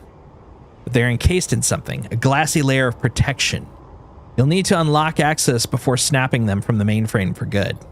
You look at Navigator, trying to reassure them without speaking, but then you blink back to reality, their expression of fear and afterimage that slowly fades. You must act quickly. Oh, shit. Okay, what do we need? We need more fucking keys! Fucking keys! Son of a bitch! Hold on. Number 1, I'm snacky too. So we need 3 keys. Are there any keys up here? There are keys up here. Oh my god! Holy shit. These things are needy. 3s and 4s. 3s and 5s. Can't help you right now, buddy. I'm sorry. We will be helping you as soon as we can, though, for sure. Okay. Sorry, man. I gotta go downstairs. Mainframe's like, no, don't you leave me. Like, sorry, bud. What am I gonna do? I got nothing. Can't help you yet. We're gonna need to put some stuff away and then save a little time. Let's see. Number 1, let's go over here. Actually, no, let's go over here. Spend some cryo.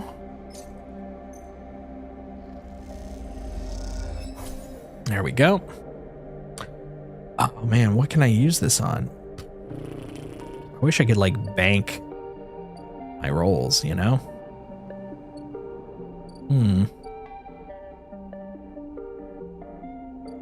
Could, no, not there. I could get some scrap, but these are danger ones, right? Yeah, that's, oh, and they're cryo. I don't want cryo. Let's go all the way back to the shipyard. Weren't there 2 options there? No, just 1, and it's danger. Damn it. I mean, I got a +1, but a danger 2 +1, that's not a lot.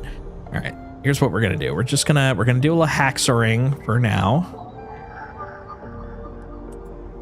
Oh, and then we're gonna wake up with some nice rolls. Oh, I just realized something too. So earlier I did the reroll preemptively. I could have actually spent the dice and then rerolled afterwards. I didn't have to do a full reroll. This is the thing I'm not realizing. But we'll fix it this time. We're learning. As a sleeper, we're learning. We're becoming better. We're becoming one.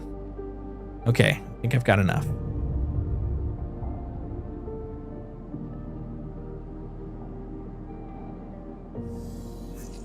Okay. I got a 5, 4, 3. Yeah, we've got some good starters. Let's take those upstairs. We're coming, buddy. We're coming, Navigator.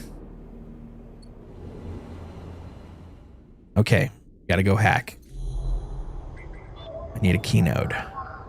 4 or 3. Guess what? I got you.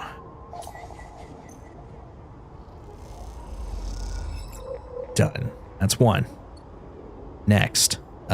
You. Okay, you need a 6 or a 3. Do the 3.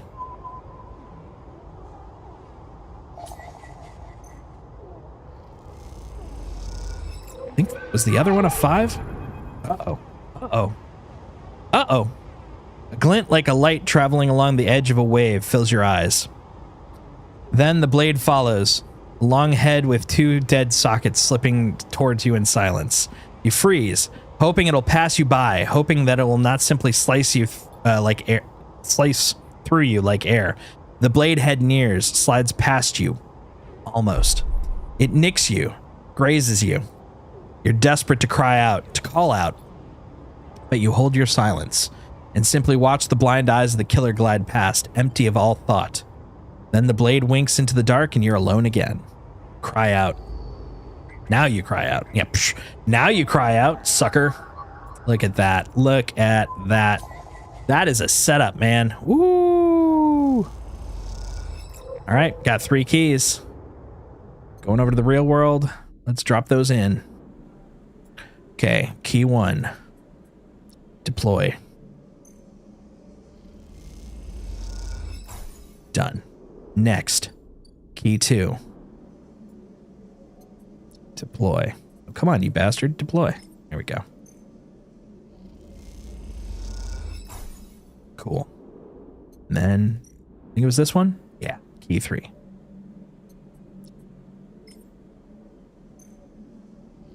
Almost there. Deploy. There we go. I got a saving. That's good.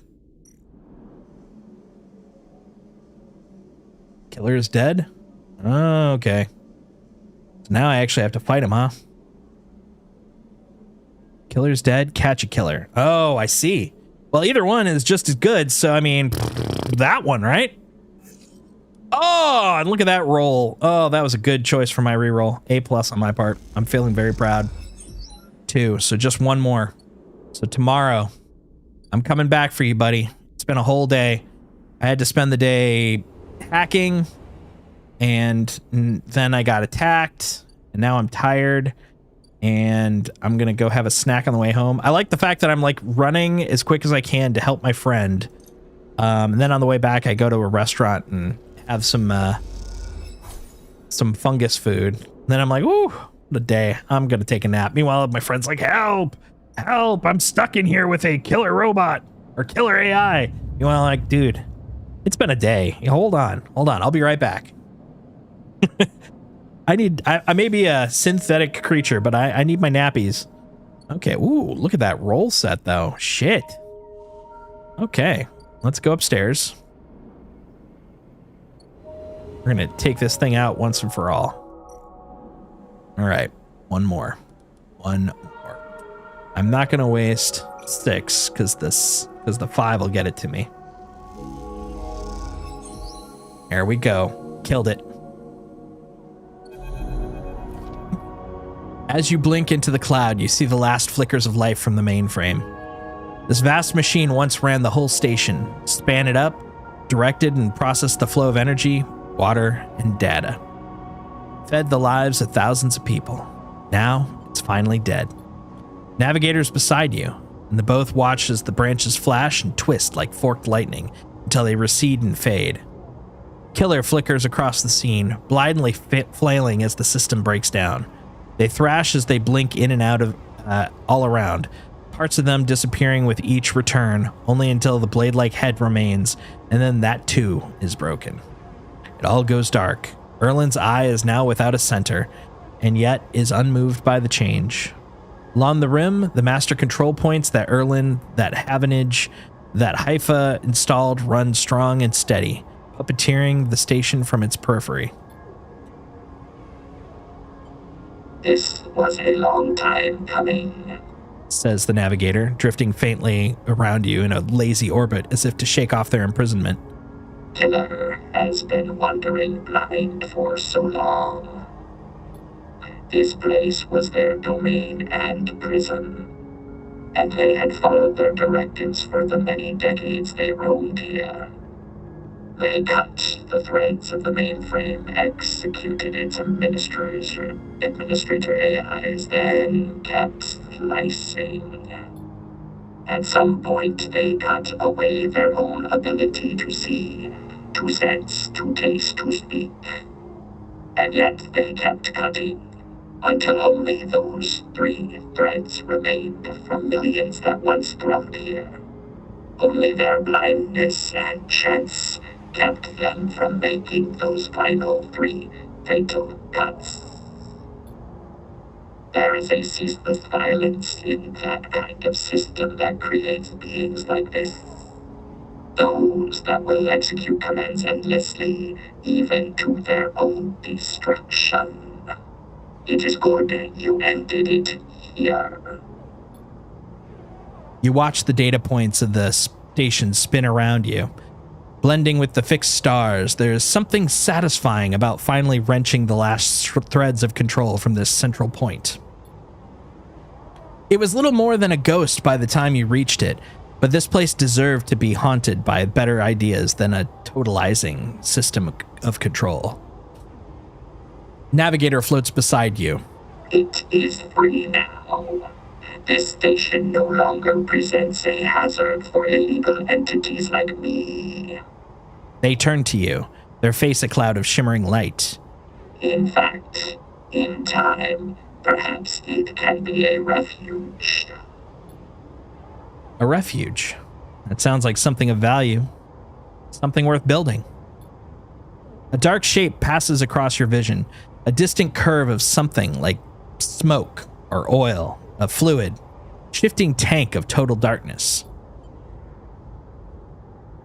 The Greenway, says the navigator, following your line of sight. It was cut off at a moment of the collapse, so hunter or killer could never reach it. Now it is closed off to us, separated from the cloud. Is it dead? It may be totally dark, or perhaps some other old protocols are isolated there. Navigator turns to you. And we have now seen what decades of isolation can do to a protocol. If we could extract and access Cypher. They pause and then blink out of existence. You freeze, shocked, but a moment later they reappear with a glowing polygon of data. Here, the Cypher you need. You take it, still shocked. I am not used to being free. To be able to move and explore and extract without fear, without limits. Navigator does a little twirl. This will take some getting used to. Thank you for this gift. They whirl their spheres around you. The entities of this station will be always friends to you. Sleeper. Nod to them. It is true that mutual need is required for friendship, but I must admit I had not considered the value of offering assistance without personal gain. I will think on that. Navigator loops around you rapidly, suddenly eager to test their newfound freedom. But first, I will explore. Perhaps there is still intelligences that hid themselves as I did, encased in simple systems. Cut off. Navigator glows. I should like to free them. And with that, they drift away, flickering, glowing, and then shifting so rapidly you lose sight of them amongst the glittering rim of the eye. You feel a pang of jealousy. Free, without a body to weigh you down or fear to limit you? How must that feel? Your eyes fall on the Greenway and its secrets, though perhaps that can wait until after you've celebrated this victory. Woo! All right, got a little more freedom. And we got a little more points. All right, let's see. We got 3 more buttons. I guess technically we could do stuff here. What would this get us, though? Up here, there's no gravity, so even moving just takes a while. No. We got a ship to build. Let's go back downstairs. Actually, hold on. Let's go across to the Greenway. Number 1, we can now access the data network there. But number 2, we should be seeing, yeah, hold on. Yeah, Fang. We got 3 more days for Fang. Okay. Well, let's hop into the network and pop in that cipher.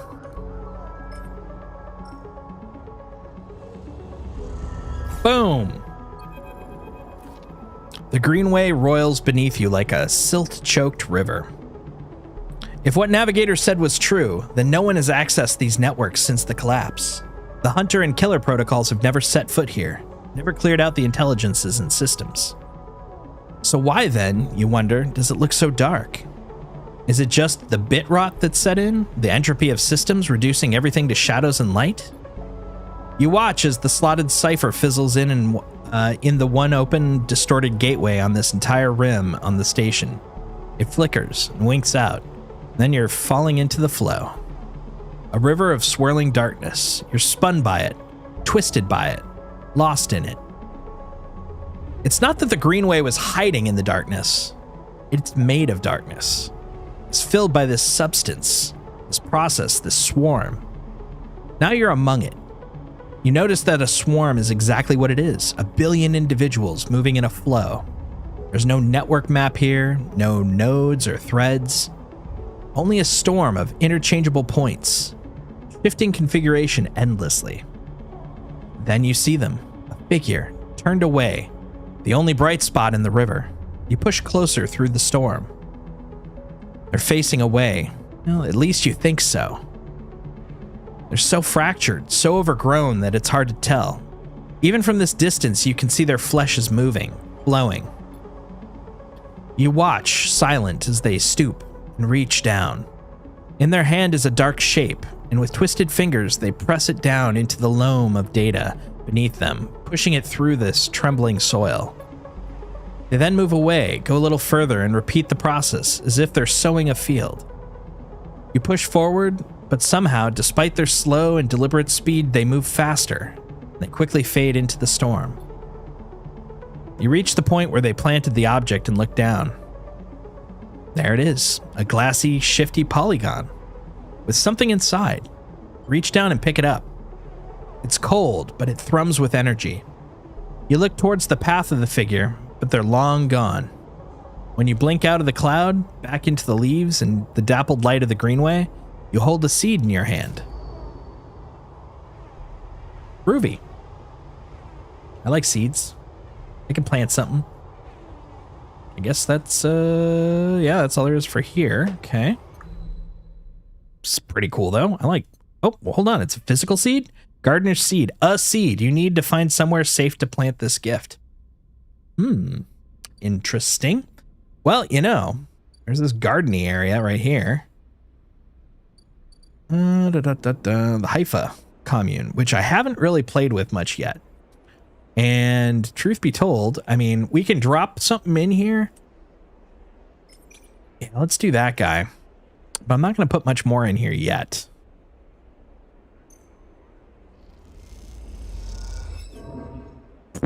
Wow.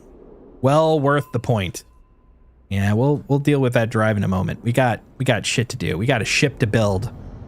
I got to make sure that Lemon, oh, what was her name? Mina? I think it was Mina. Lemon and Mina are safe. So we gotta finish this ship. Let's help them out. Okay. Come on, man. Another tick. Another couple of ticks. Beautiful, beautiful. You too. Come on. For Lemon Mina. Yeah. All right. I think we're about 2/3 through there. And it's starting to get a little sleepy time. So let's pop that in. Okay. On to the next day.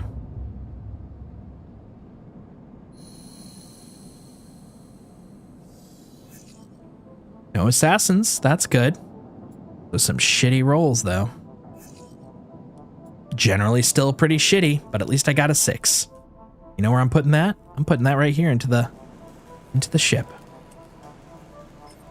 Come on, man. There we go. Yeah. One more and we'll be 3/4 through. But these ones, what am I going to do with these ones? Well, I am starving. You know what I can go do? Let's go do some delivery. Not DiGiorno. It's delivery. Noodle manufacturer?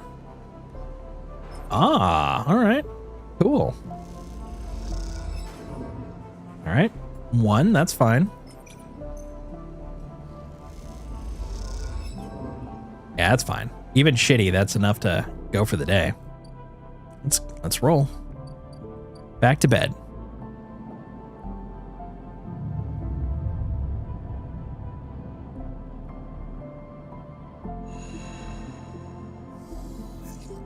Okay, couple of good ones. Nice, nice, nice. On Lem, Mina. We're almost there. Gotta make sure you two have a place to go. Place to keep you safe. Shit's about to go down. I got a hunter on my back. I gotta make sure that you guys are accounted for. Everyone else can burn. It's you two that matter. I mean, Fang's strong. He can handle it on his own. And well, let's be honest. Sabine knew what she was getting herself into. But those two, they're just trying to survive. We're gonna make sure that happens.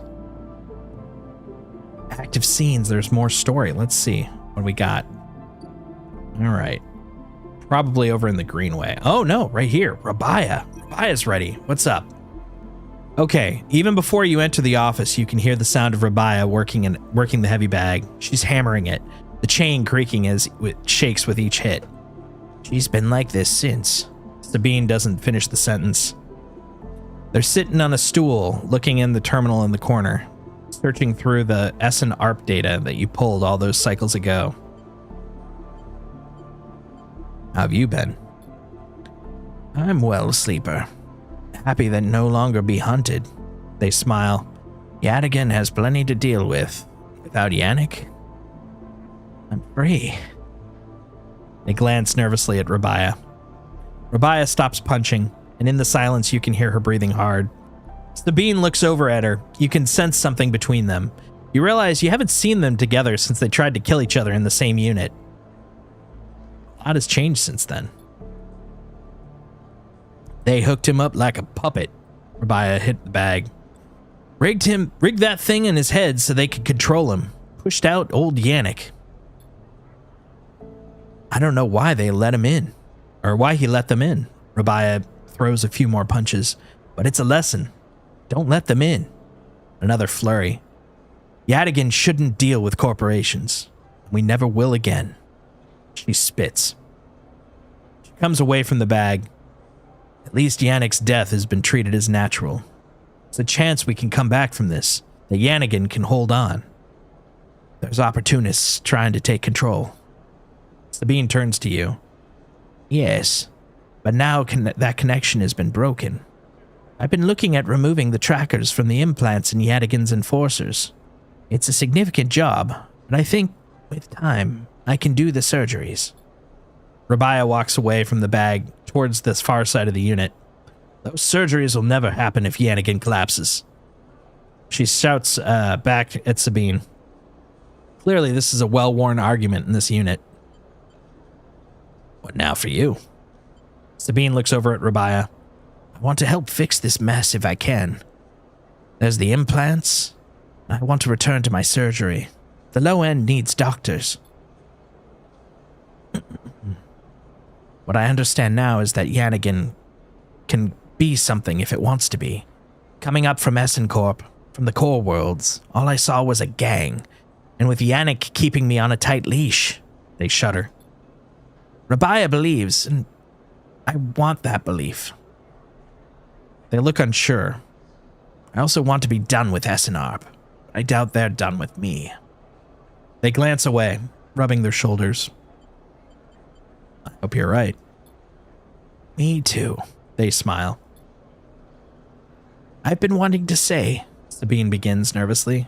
I'm sorry that I didn't tell you where I came from. I know I've apologized before, but I want to again. They pause. Properly. When I leaked the data on the Sleeper program, it was to try to help people like you. They grit their teeth. But after all the cycles here, being pushed down, pushed around, trying to survive, all that got away from me. When you turned up, they sigh. It shook me up.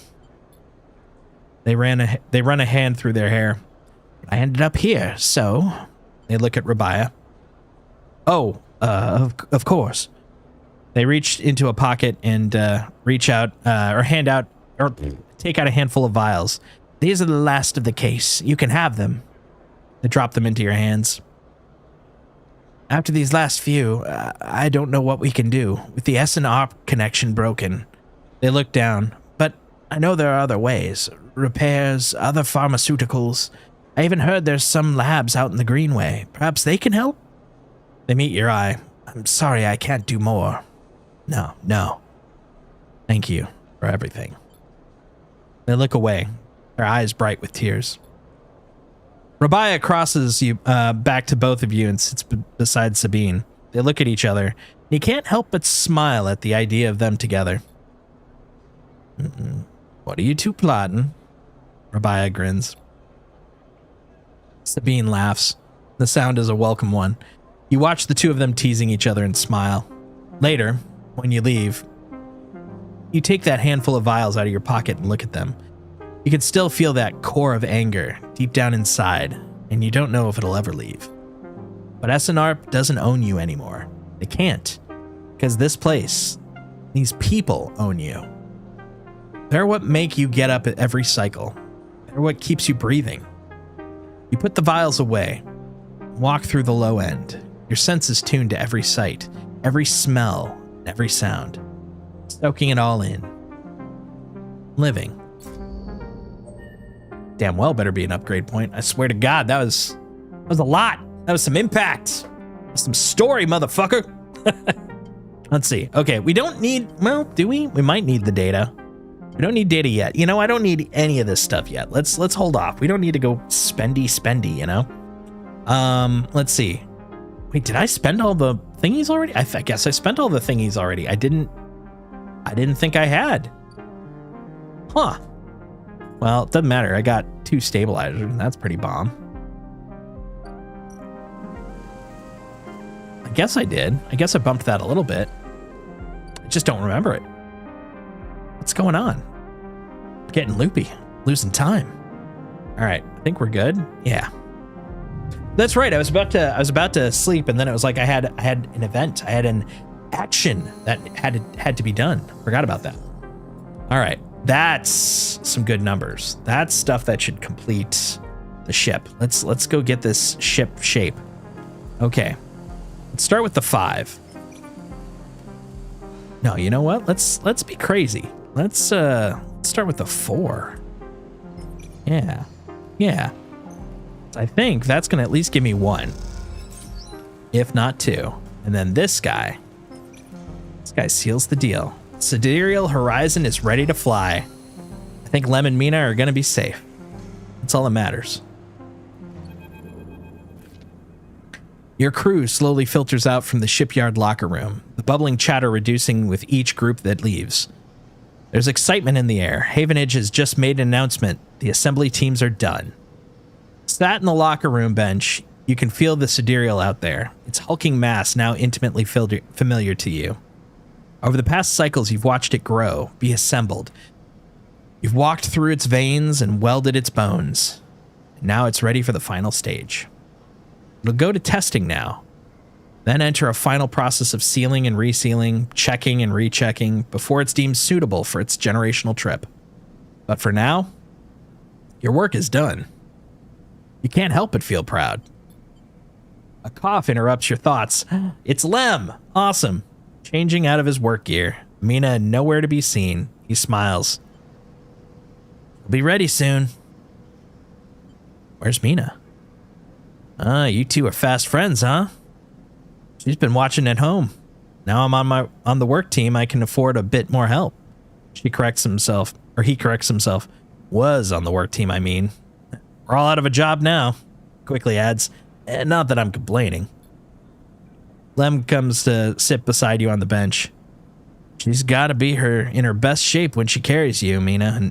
And you, me, and Mina out of here. Words are hard. So confident. Lem smiles apologetically. Why not?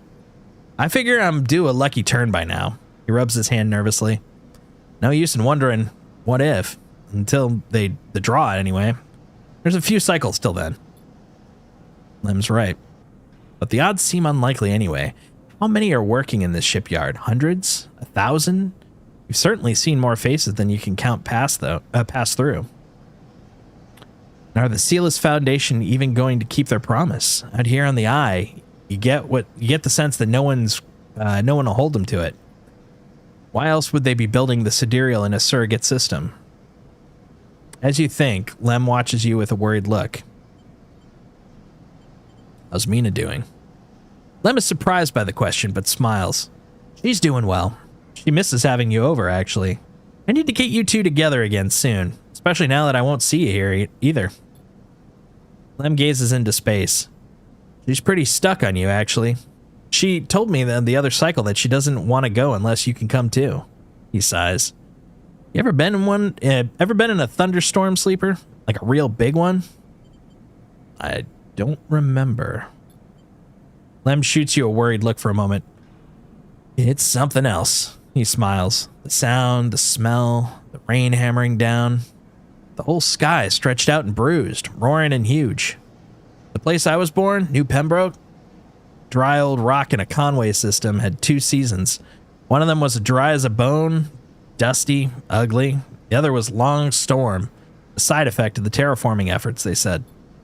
Rain used to rattle off the roofs like bullets, wash the dust away, turn the streets to rivers. It'd sing us to sleep and wake us in the morning. We'd wait half a year just to see it again. Best day was the one where the first drops fell. He sniffs. Some days, I wake up swearing I can hear it again. I was thinking, Mina's never seen a storm. Never even felt rain. She's grown up here. The ring is her only horizon. Always in the dark. I want to change that for her. You will. Of course. Almost there. Lem stands stretching. Best to get back to the little one anyway.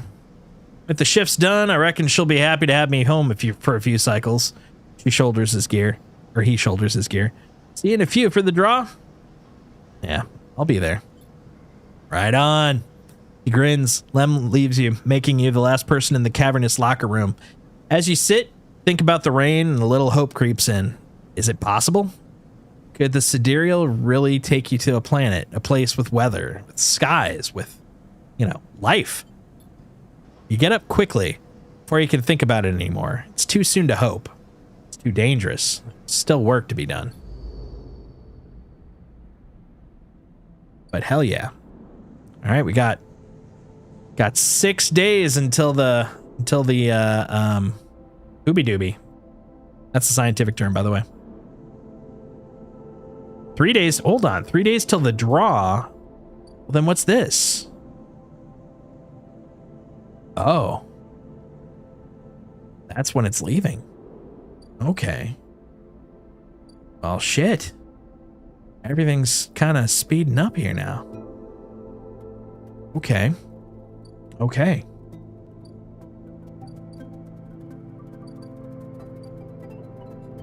What do I got left? Wait for the ticket. Join the Haifa commune. Help Emphas. Flotilla. Enter the Greenway. Unlock the Greenway gate. Yeah, we did that. Find a nurturing grow bed for the seed. Okay, that's happening. Fang. 3 days, huh? Okay. I think we're pretty close to having Fang Come back. Build a home. Only I had... Wait. I have 1 scrap. I could put that towards the home. Let's do that. It seems kind of fruitless now, but, you know, every little bit, you know? Yeah, there you go. There you go. There you go. Okay. Well, let's go, hold on. Midline hub. How are we doing here? Hold on. Go away. Go away. Midline security. Stealing shipments from Midline is going to be picked up fast, even if you're careful. Their systems can't be fooled for long. So I could hack the system, and I'd get random items. Well, I mean, if I'm really, like, wanting to get that home, I could do it that way, but I feel like coming over here, getting to know the people over here in the Greenway might be a better choice. Ooh, especially with Fang. Come on, Fang. How many times do I have to help you? When you enter the service dock, Fang is already set up, crouched among stacks of equipment. He's leaning over a terminal, bathed in a blue glow. He looks totally at home. Sleeper. What do you think? Turns out not everyone in Havenage is set against me. A couple of my old system pals managed to ship me some of my old gear. Ugh, words. He gestures at the pile of blinking hardware. Nice kit. Fang does a mock bow. What are we looking at? One massive smoking gun. He raises his eyebrows. Fang beckons you over. He has a set of scans of the wastes on his terminal, with heat maps of activity overlaid. A chunk of the derelict rim is blotchy with bright red and orange marks. Does this look like a wasteland to you? Fang shakes his head. There's hundreds of Conway machines out there, all lined up in concealed hangars, and a whole underground facility to support them. Hardin's got a crew out there putting them together. They must have been shipping them piece by piece through the shipyard, ready for assembly out here. Why? They're planning something. No one needs hundreds of these heavy-duty reclamation drones to run this kind of an operation. Maybe Hardin masked this whole thing as an effort to clean up the wastes, but there's no way this is about pulling scrap off the eye. Fang looks worried. Why is Conway in the mix? I bet no one in Havenage knows about the corporation setting up on the station. They aren't stupid either. These scans are the best info I can get. The wastes are cut off from the eye's cloud and network, and the Greenway is a total dark zone. No data can come in or out. I could try. No use.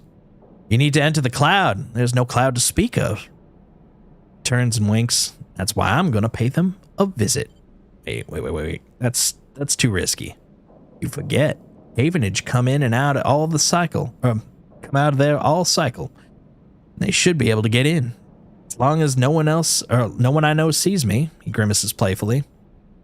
But I need you on the outside to help disable security systems, to cut me a pathway through. There's no cloud access. If I can get inside and I can open up nodes in their network and we can work in tandem. There's a massive facility buried deep down there. Miles of corridor and ventways wrapped around cargo bays and hangars. So it'll take more than a few cycles to work through it. But as long as you can keep them off my back, I know I can rip what we need out of there. He pulls out a handful of ripper worms from his pocket. Oh, goddamn, more of those. And hands them to you. These are the last of my little helpers I managed to salvage, so make them count. I modified them slightly. This time they'll send their feedback data or their data threads back into the system that they're tunneling into, creating a nasty little feedback loop. We run it like we did with the agents. Hack the nodes, I ping the location of the ports for a security system, then slot the worms in those systems and let them go to town. He points to a fuzzy silhouette on the buried facility in the terminal. Here's the entryway. This is where you can get access and slot the first worm. That'll fry the perimeter systems and get me past the first cordon. What I need from you is to keep your eye on those facilities after you kick things off. You see, me pop up a security system, a server bank, you need to break it and slot a ripper to disable it as soon as you can. If I can't? Fang gives you a hard look. You miss a system, you wait too long, they're gonna find me. Simple as that. Claps you on the shoulder. Once again, I need you focused on this one. So I'm going to let you fire the starting gun. I won't go until you slot that first worm. I'll leave a tracker running in the terminal here, so come back here if you want to see my progress. He affectionately pats on the top of the screen. This sounds risky. Oh, hell yeah, it is. It's very risky. It's crazy risky. It's dangerous. It's not good for you. Sorry, I'm checking something else. There we go. Risky? This is audacious at least, he grins. Wouldn't be worth it if it wasn't. Fang gets up.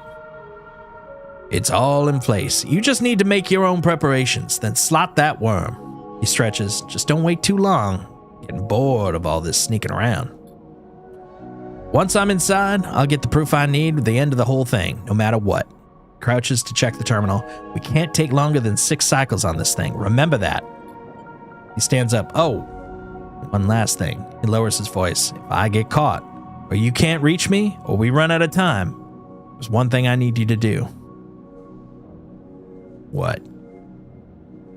You take whatever I've managed to pull at that point, all that data, and you slot that stuff straight into the relay I set up here. He points to a pile of servers and terminals hooked into the dock with cables as thick as your arm.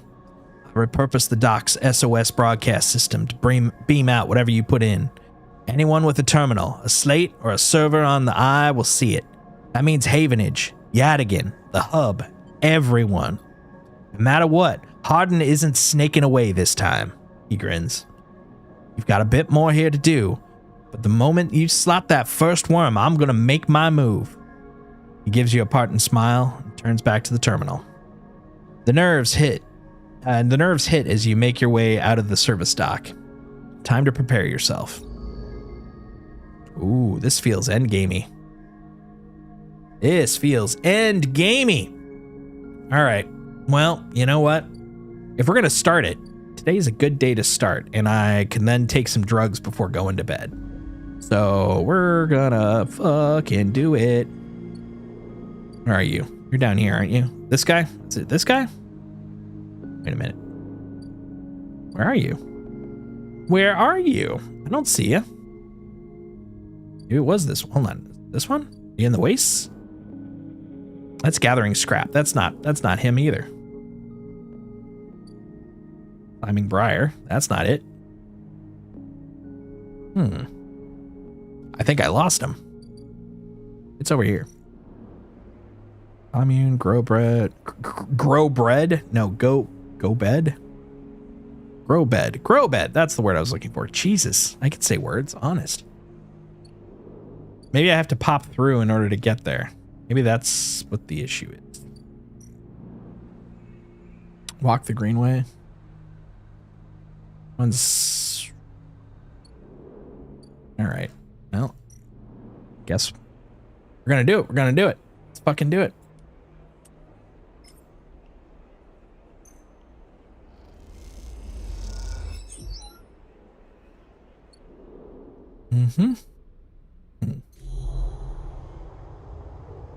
Yeah. Okay. We're going back to at least rest.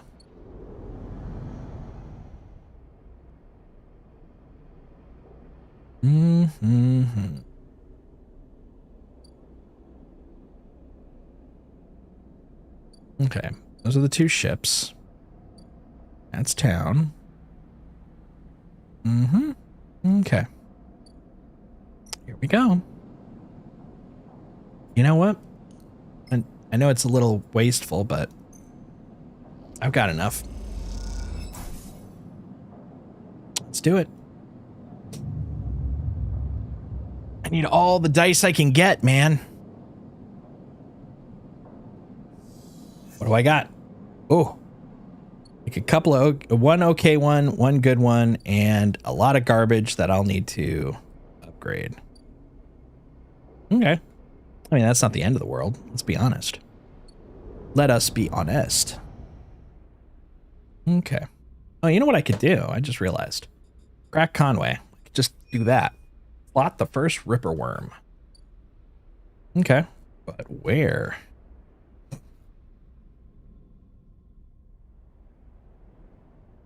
Where do it slot? I don't even see a place to slot it.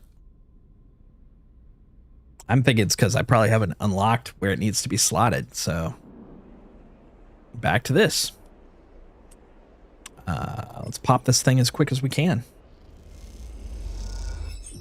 Okay. This one seems pretty safe. Yeah.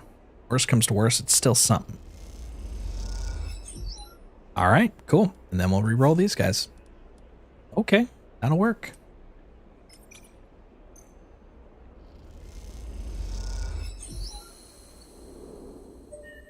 There we go. Okay, first off, it's this guy. I have a home? I have a home! I've got a new home. I got a place to live. That's nice. That's super nice. Okay. What do I have here, just out of curiosity? Work assignment. For energy. Oh, okay. Cool. That's fun and exciting. Rico, commune botanist. You head down to the Haifa compound following a blue painted line that is labeled laboratories. The member you were assigned to work with told you they asked to see you, but you still have no idea what about.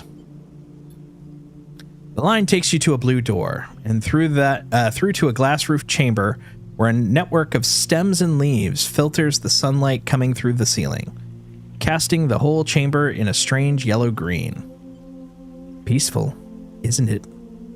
Distracted by the green, you miss the woman standing at the lab bench, camouflaged by the dapple light. Welcome to my sanctuary. She smiles. Come, let's talk. She says and beckons you closer. What is this place? Here? These were processing centers for the agriculture of the old corporate station. She offers a hand to shake. I'm Rico. I run the botany program at Haifa. What is Haifa? She looks surprised. You've been working in the compound for a while now. I'm surprised you don't know more. She lifts a tiny sample jar. Yellow spores dance inside. Haifa lives off the land in the Greenway. It's what allows us to live like we do. No one here pays or is paid. We sleep here. We feed each other. We work for each other. Rico walks away from the bench and waves for you to follow. She opens a small door and leads you down a glass corridor surrounded by vivid green. All this, she says, gesturing at the overgrowth, it's kind of a miracle. She looks at you with bright eyes. What do you think usually happens to plants on stations like this when they are abandoned? They keep growing. If only that was true. No, they do not. They dry up and then they die. This leads you left at the crossroads. But here, they endured. She smiles to herself. Actually, no. They thrived. You look at the bright tendrils wrapped around the metal frames of the corridor. They look dominant, strong, like they're taking control of this place. Riku continues. Of course, Solheim tried to create a stable biosphere here, patchworking the surface with gardens and algae tanks that feed into a network of microbial reclamation systems. But the Greenway was always envisioned as extractive, a place from which the harvest is removed and sold to those living on the station, not a closed loop. For this reason, when the collapse came, the Greenway should have gone with it. Erlin himself was so convinced of it that his first colony never even came here to try to reclaim it. The Eye instead relied on outside favors and influences, the shipments from the inner system, and small-scale agriculture systems like kelp and fungal farm stacks. And yet, here we are, among the growth and decay, a biosphere flourishing. When Haifa came, when we first expected to find only vacuum-dried stalks and leaves, and perhaps some fungal colonies hidden within the mulch. But we found a jungle.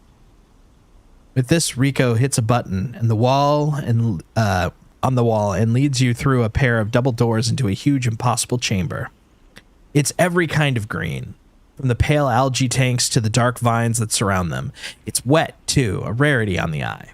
Condensation clouds the light from the high glass roof, and gathers on the shiny, broad leaves of shrubs. How? That is exactly our question. Rico turns to you, visibly excited by the room that you're both standing in. It doesn't make sense, but in many ways, like the system has stabilized. Unlike the farm stacks closer to the gap, who needs input to support their meager output? This place runs itself. Perhaps Solheim managed somehow, or something new here. Perhaps they tweaked the plants, or built new systems buried deep below us, or perhaps their collapse caused some fortunate cascade, an unlikely chemical reaction within the biosphere. That's what I would like your help to find. That's what I'd like you to help me find out. She turns to you, her forehead wet with dew. Me? Yes, you. Riku sits on a railing. These halls run deep, Sleeper, and I'm getting old.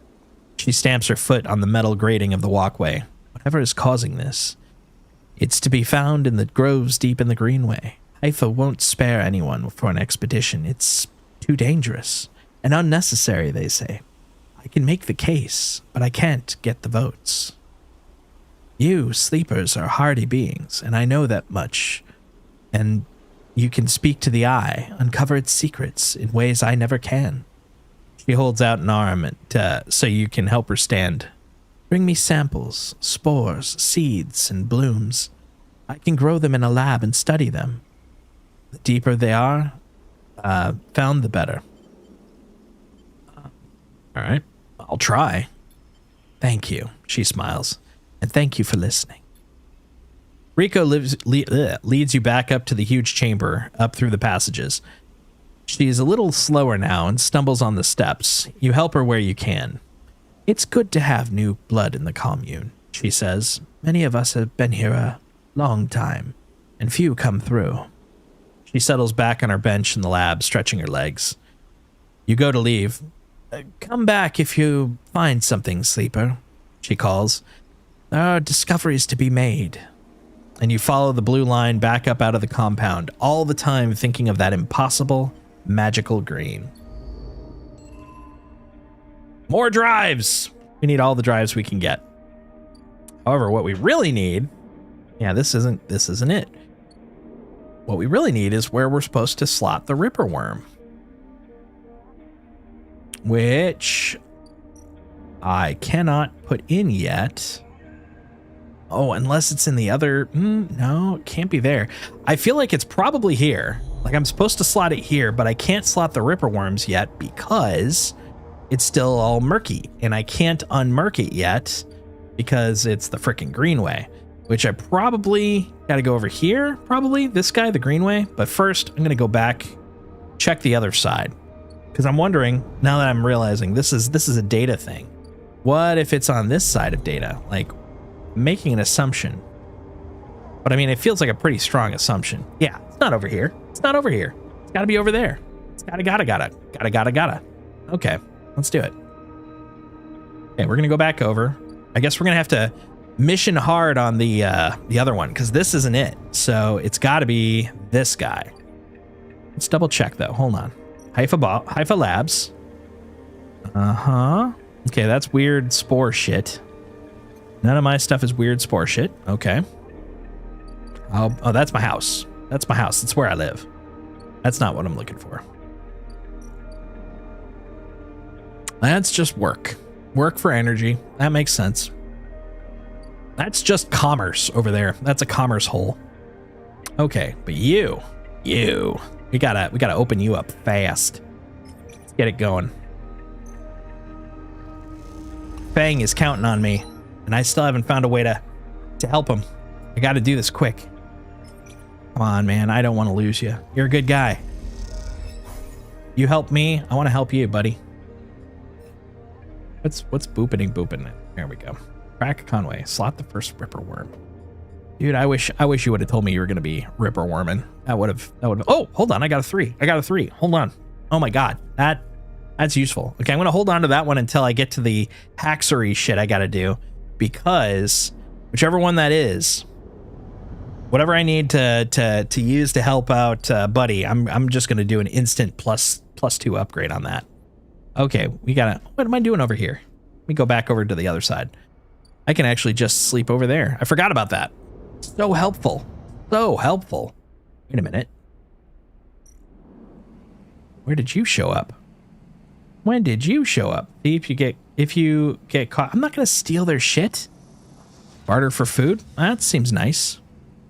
Work the stacks for money. Okay, that's also lovely and all, but that is not what I'm here for. I'm here to stop Conway, man. Conway's horrible. They're working with Harden, man. Don't you understand? They're working with Harden. We gotta stop them.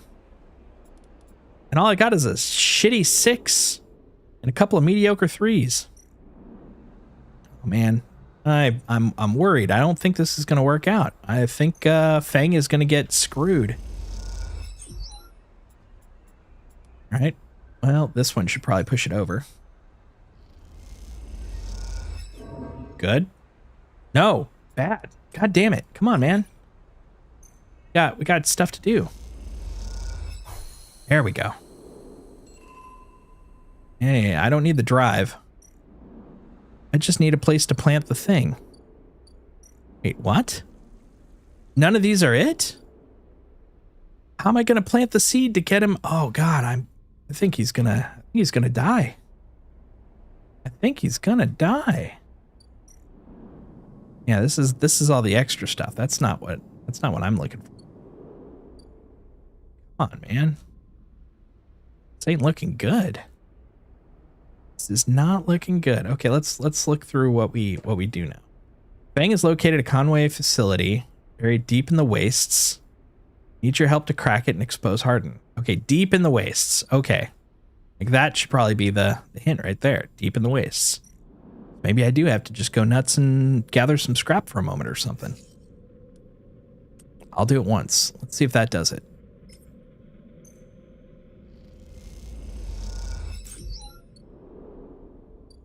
It didn't do anything.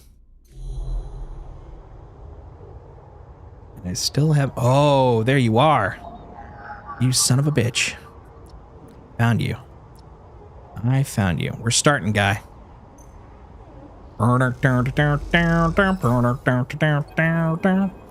hack has begun. As you slot the worm, a thread jumps out the facility and it unspools in front of you, releasing its data like ink in the water. Sleeper, Fang's voice crackles through. Moving in. Nodes, them ports. A whir of interference. Slot the worms. Timer starts now. Stay safe. The thread dissipates. You're on your own now. Oh my God, that was perfect. Bypass. Done. Next. You. Another Ripper.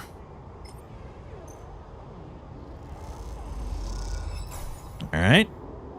And then we got 2 nodes there, but we're gonna, in true this game form, we're number 1. Oh, hold on. What's your deal?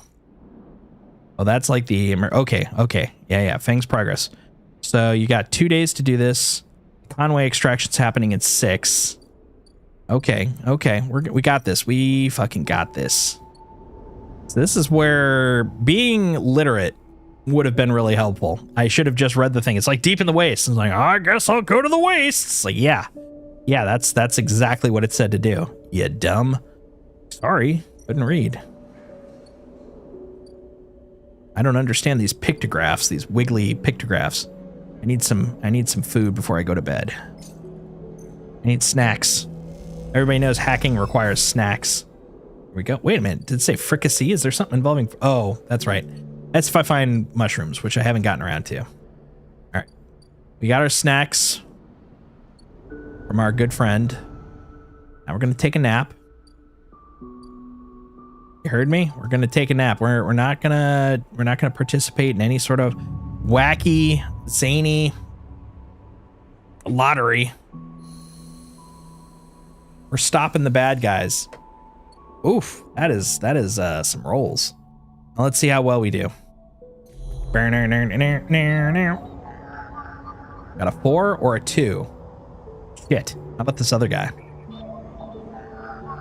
A 5. That's what we need. Ooh, or a 3. We'll do the 5.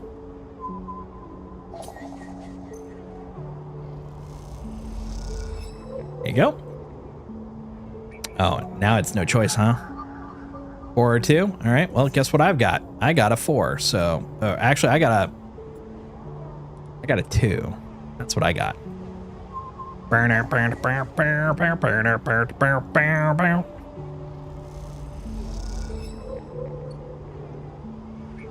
right. Last one. Hey, you heard me. Last one. All right. 3 nodes. Let's see what we can do. Got a 6 and a 5. Let's look at them first. 6 and a 4. And oh my god, that actually, all of them can happen.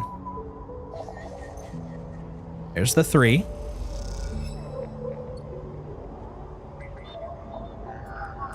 There's the 4.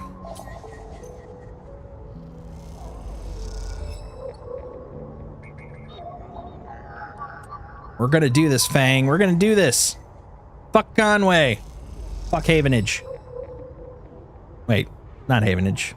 We're pro Havenage? I've lost track. Definitely fuck Conway, though. Oh, wait a minute. Oh my god. Might have to take a nap tonight, buddy. Ripperworm chews through the camera control. The moment it does, a thread shoots from the facility. Ah, excellent. A thread from the facility cuts through the cloud like a hairline crack of light. That's it. The final layer of security broken. Somewhere buried in the depths of the station, Fang is in control. He's slicing into the camera control circuits and piping out the result. The thread flickers and unravels into an image. A scene. 2 figures in a room. One sat, the other pacing. The pacing figure resolves into Hardin. The unmistakable superior posture, the shock of gray hair. The second figures don't seem to resolve. They're vague, unformed. Problem with the data, perhaps? You look closer. Then you see it. The figure's a proxy. Perhaps you should have expected it from Conway, a corporation whose very existence is owed to automation. The proxy's a machine designed to be piloted by remote connection. Someone elsewhere in the system puppeteering it in their own body, speaking so it may speak. The proxy sits impassively, or the Conway executive is the piloting, or that is piloting them does, from the distant safety of some ship or orbital colony, perhaps. We can move forward. There's no doubt. Hardin is saying, the reclamation teams are almost ready, and after that, I'll make my declaration. Nothing has to change. The proxy leans forward, its movement stilted, uneven, as if the body was being refracted through water. But things must change, Hardin. We need further assurances. I've been informed of a breach in one of the closed networks in the low end. You've been careless. Hardin waves the accusation away. We have been stretched. A breach was detected, yes, but no data of value was lost. Our board is concerned, Hardin. A drop in our value would be an unwelcome at this time. The proxy leans back, its posture dominant. If the reclamation of the AE-1 is contested, then we could be drawn into a compromised legal position. Hardin approaches the proxy. There'll be no contest. Not from Solheim, who cannot muster a defense. Not from Havenage, who will fall into line below me. He crouches in front of the seated figure, eye to eye. And the people of this station? Refugees, gangs, spacers, all either opportunists or degenerates. Havenage is no longer strong, no longer united. No one here believes in Erlin's vision, or has the strength to act on it. I sat across from him at the negotiating table. He was forceful, eager, weakened by his ideological convictions, perhaps, but a great man nonetheless. His place no longer deserves to bear his name. The eye is crippled. It cannot survive. It's a ruin filled with squatters and outlaws. They'll be lucky if it still spins in 100 cycles. Hardin stands. You will move forward with the reclamation, because otherwise you will lose your advantage in the system. Without your advantage, you will lose claims on the remaining palladium. Without the palladium, your factories will go dark. He pauses. Do I need to continue? One moment. Boy, it was kind of hard to tell who was owning the conversation there. They're both very pompous, so I'm not sure which one it was at the time, and now I'm like, oh, actually, that was all Hardin. One moment, comes the response from the proxy. Its head drops to its chest. Hardin steps back and paces once more, awaiting the decision taking place somewhere else in the system. You watch Hardin as he paces, as he considers his future. What goes on within a mind like that? In a mind of a man who would burn all those around him for a path to some imagined golden end? The proxy lifts its head. We're happy to proceed. We will legally claim the station formerly known as Solheim AE1 as salvage. Within 6 cycles, Havenage is to assist with the transport of the illegal residents to Conway housing and labor facilities. The proxy judders to its feet. Conway will also claim 70% of the raw output of the reclamation process, after losses have been accounted for. Hardin nods. All right. I accept. The proxy reaches out to shake his hand like a marionette, and then the recording loops. You watch it play out a second time, gripped by a horrified fascination. There's a bluntness to the conversation, to its blatant disregard for humans as anything other than objects.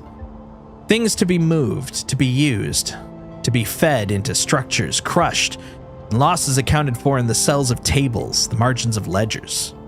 You realize now that you're no different than anyone else on this station in the eyes of these people in that room, and those like them.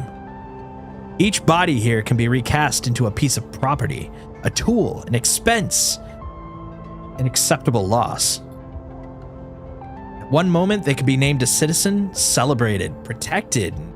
In another, the very idea of citizenship can be used against them. That's what it means to live in proximity to a system like this. No longer. Not while the eye spins. You gather the recording, pack it into a polygon of purest light. Then you drift down to the service dock like a falling leaf and find the relay. It only takes a second to place that polygon of data, that recording, into the relay system Fang prepared. Then you watch as it bursts out, a web of threads, heading out into the black to every network device on the eye. Let them see what power makes of a man. Because fuck them.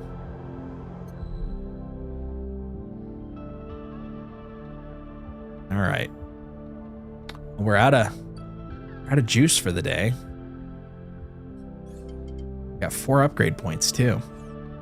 I think we've pushed the limit. Let's see.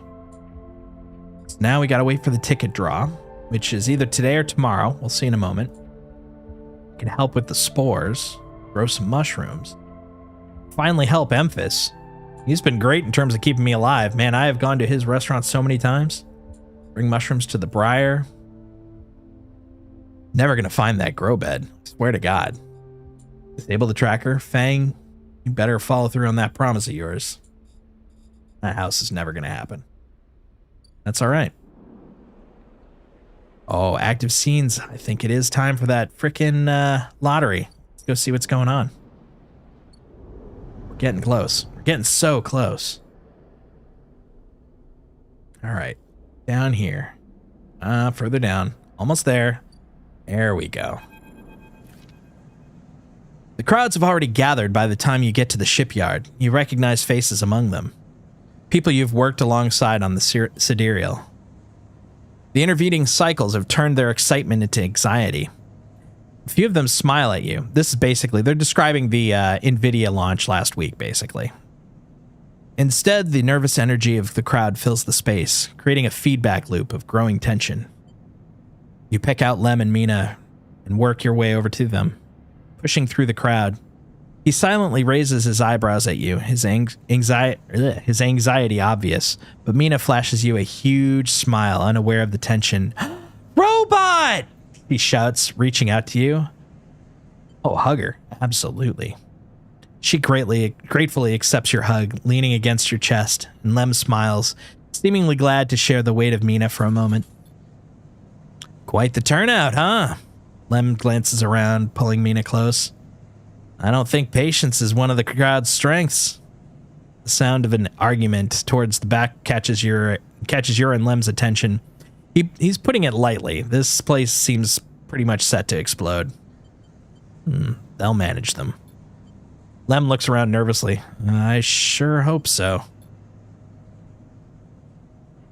This is Aster Anghart of the Sealess Foundation. The announcement echo. Oh, hold on. I got that. Hold on. Where is it? There we go. This is Aster Anghart of the Sealess Foundation. The announcement echoes the speakers of the shipyard entrance, and shouts of quiet rapidly follow. I'm sorry that I can't be there to meet you all. And thank you, on behalf of Sendra Celis, for the work you have done on the sidereal horizon. Most of the crowd strains to see Aster's face, but the small display shows only a ghostly white figure, smudged and unclear. Sendra wanted me to pass on her personal thanks for your commitment to and belief in the Sealess Foundation's mission. We chose the Eye for this project because we knew that we would find like-minded individuals here, especially amongst the ranks of the Venerable Havenage Association. Unlike most of the Corps, we neither believe Erlen's Eye to be a threat or a rogue state, but instead an embryo for the formation of a new decentralized social structure. One where each citizen might be the master of their own destiny. A ripple of impatience runs through the crowd. They didn't come here for a sermon. You're all pioneers, just like those core citizens who the sidereal horizon will carry in cryosleep to the planet that will become the Foundation's first frontier world, Celis 1. At the mention of the destination world, excited conversations break out among the workers. Our citizens will be able to create their own innovative bottom-up economic order, aligned with the principles set down by Sendra Celis herself. Freedom, resilience, and self-sustenance. This is all thanks to your tireless efforts in the Havenage Yards. As a reward for those efforts, you may know that we are offering a select group the opportunity to join the caretakers of this vision, the staff of the Sidereal Horizon who will maintain the vessel during their multi-decade transit through interstellar space. Lem turns to you, his eyes bright. This is it. This draw has been performed at random by central AIs of the Foundation and is final and binding. Please note, only licensed contractors of the Foundation are eligible for this draw. I know you all have been eagerly awaiting this day, and without further delay, I will now read the Celis identification numbers of those chosen for this great honor. A murmur runs through the crowd. Wait, Celis identification numbers? Licensed contractors? Never even heard the term mentioned. Is this something you were supposed to be assigned? You glance at Lem, but his eyes are fixed forward, wide and shimmering. All around you, people are waving or speaking in hushed tones, like a rising wave. Aster starts reading out sequences of numbers and letters, and panic begins to set in. No one seems to know what's happening. Somewhere near the front of the crowd, someone shouts in celebration, and everyone pushes forward. Lem? You turn to see Lem is still staring forward. Mina's scared now as shouts start. Daddy? Someone throws something at the entrance and it rattles against the shipyard doors. You see, for the first time, Havenage security stood on either side, scared, arguing between themselves. You feel the anger rising in the crowd. Lem, let's go. He doesn't move. They might call out names. I can't. Mina tugs at his dog tags. It's not happening. Lem blinks rapidly, then turns to you. He opens and closes his mouth and looks down at Mina. He sees the fear in her eyes and understands it's time to go. You lead Lem and Mina out, shoving people aside. As you do, you hear the sound of scuffles emerging at the front of the crowd, of metal canisters bouncing off the shipyard walls. You keep your head down and walk away. The sound of Aster reading off the ciphers echoing above the chaos, like some strange mantra. When you turn to Lem, there are tear tracks running down his cheeks, and Mina is sniffing into his jacket. You feel the sadness rising in you. They screwed you. Screwed all of you. You were never even on the list. The feeling is as unpleasant as it is familiar. You stare ahead at the tunnel as the security sirens sound out, a signal for the coming violence.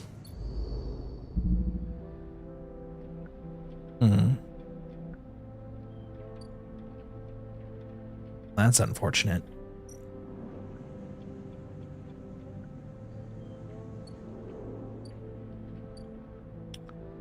I presume there's probably something I was missing that I could have found out to lock that in, but I didn't run into it.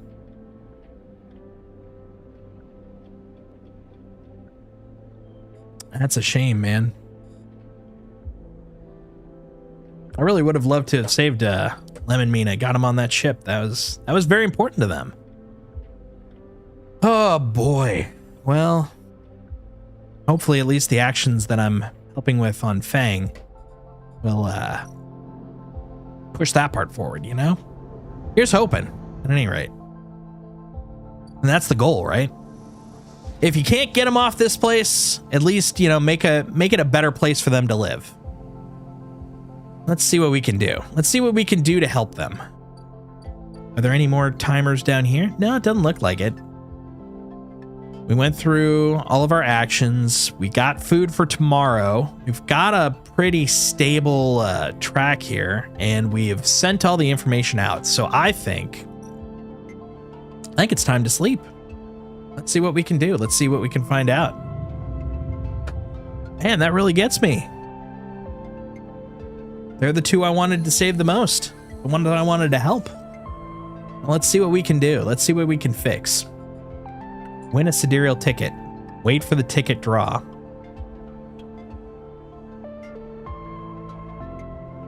Well, I guess we can... I don't know what else is left for that one in terms of what I can do for it. Because, I mean... I don't even think I can select it now. Yeah, can't. It's just that. Well, too bad. Okay. Well, let's see what we can do. Let's see what we can do to help people. Let's see. We can enter the Greenway. Fine. Okay, let's try to figure that one out. All right. Well, this is the Greenway symbol, and this did match the Greenway seed that we had. I don't want a thief there, though. Let's see. Why don't we farm some? Maybe this is the beginning of our new life, you know? We got the word out about Conway. We didn't get on the ship. We helped out Ankira. Ankira. We did what we could, you know? Let's see what else we can find. How about you? Collect spores, forage for fungus. Oh, hold on. Girol caps. This is where we get those guys. Okay, let's get some caps. At the very least, I can. Oh, not those. Hold on. I think it's the spores I want. Go away. Not all the way, sir. Thank you. Let's get some. You know what? Let's not be assumptive. Hold on. Is there anything over here that I care about? Sunlit refuge. Cut away the choking vine. Stop the rot. And this place can be turned into a garden of sorts. Maybe that's where I can get this thing to grow. Okay, you know what? No. Let's do this guy. Let's open up stuff, you know? There we go. There, that's half of it. I got to go back to get food anyway, so while I'm there, I can see what kind of mushrooms they need, because they need a specific kind, you know? They're very picky. They're very picky, these mushroom. Oh, wait a minute. Lemamina. Oh, what can I do? There's a note on the door. Sleeper, gone to find work, Lem. Aw. Look, I'm so rich. You guys could just hang out. I'd pay your bills. I don't care. You guys kept me company, kept me going. Least I could do is give back, you know? All right, let's see. Memphis. What do you need? What are those? Those are caps. Okay, no cap. Ha ha ha. Let's see. So I could get those back. There we go. And then, wait, how many days? 3. Okay, you're gone for 3. Okay, that's not horrible. Well, I guess I'm already on this side. Let's go to sleep. Wait, when is the what's it coming? Hold on. Fangs Bay. Building is chaotic. Most of it is in total lockdown. No one will give you a straight answer about Fang or Harden. Well, I did all I could with Fang, so I think he's good. I just have to wait for that timer to be up. This makes me a little nervous. Look, we got 3 days. Like, I will do what I can. If I have to, like, blow up the ship to get you on there, I mean, that's, you know, kind of an odd dichotomy, but I'll do it. I would do it. I'm going to get them on the ship if I have any chance to do it.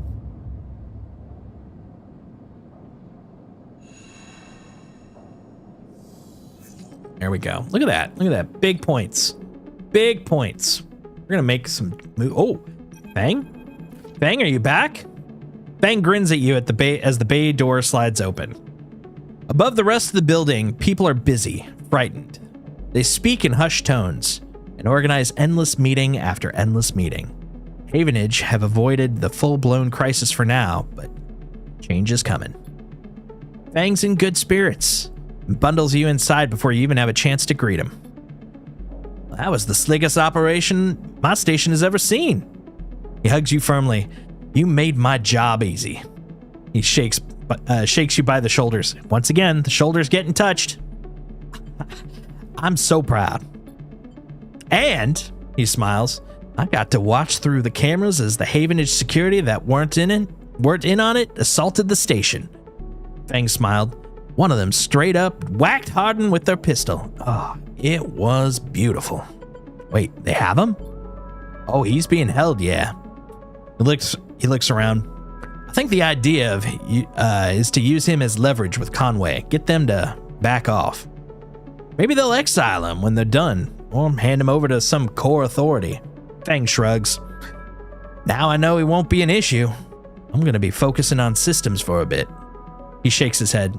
Seeing as, you know, that's my actual job. He points to the ceiling. People upstairs weren't so happy, though. They've been fielding questions about the state of the eye right and left since the recording got out. People are scared. I'm not surprised. Yeah, this whole thing hasn't won me many fans in the administration. But I think in the end, they'll agree that out and Harden was worth it, whatever the methods. He touches a stack of hardware. The eye is old, and it was never meant to run like this.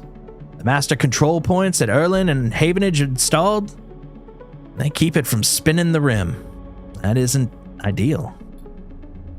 But if you're asking me if the eye will stop spinning next cycle, nah, he smiles.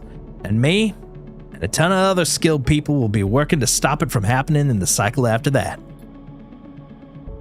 Harden's problem was that he didn't believe in people. He believed in systems and their ability to shape the world around them. Fang squeezes your shoulder again. But as far as I'm concerned, people should be the ones running the systems, not the other way around. Anyway, Fang raps on the side of the terminal. I know you didn't come here for a lecture. Yeah. My tracker? I haven't forgotten. He produces a thumbnail drive. I managed to finish that code solution I showed you. It's a modified Ripper worm, one that made to deactivate that tracker of yours. But in the time since I got back, I added a little something extra. That tracker of yours doesn't just show SNRP where you are. It transmits data about the state of your body, your current condition. My worm won't just deactivate it. It'll edit that data to tell SNRP that your body is irreparably damaged. DNR. Do not retrieve. He grins widely. Pretty smart, right? That's perfect. Just slot it already. You take the drive and hold it in your hand.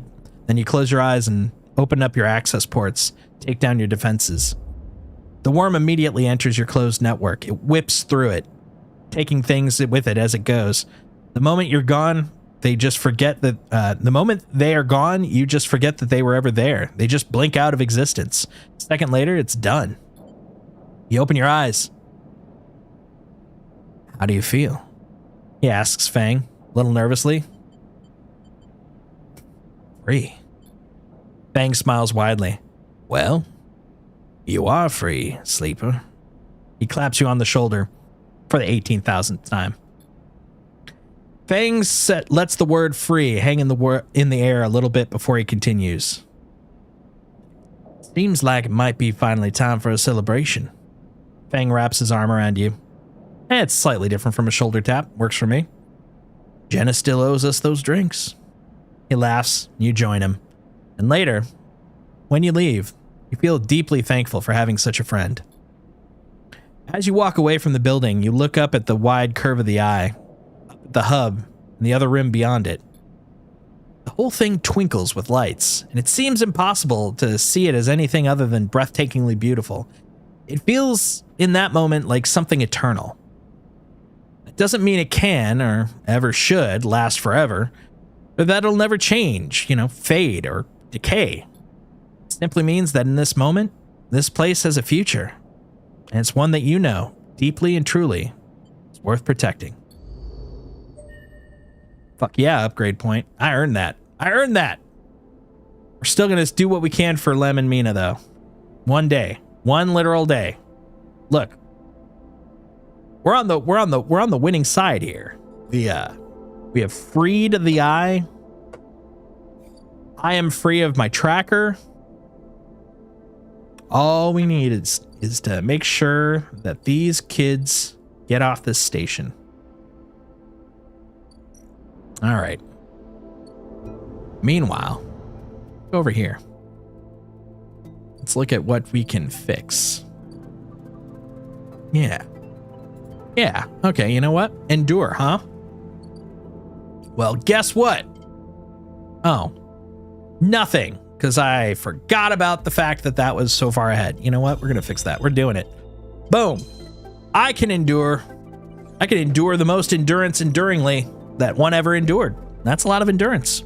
So, fuck yeah. Let's do this. You think that's nothing? Watch this. Boom. Look at that. 50-50. No problem. Got this. Oh, you think that's a problem? No problem. I got this too. Covered. Let's do it. Boom! Hell yeah. Why does it shake? Is it just me? Maybe my eyes are getting all wiggly because I've been playing this for so long. Ah, fungal beds. No. Was that the right one? Is that the one I was looking at? No, it was the right one. That was the one I was looking at. I was really hoping that was going to unlock the... Oh, hold on. The moist corners of the aviary are perfect beds for spores. Once they're filled, they can be left to grow. Okay. Got it. That's not what I was looking for, but what the heck? Where does this dang seed go? I want to just shove the seed in the seed hole. Is that too much to ask?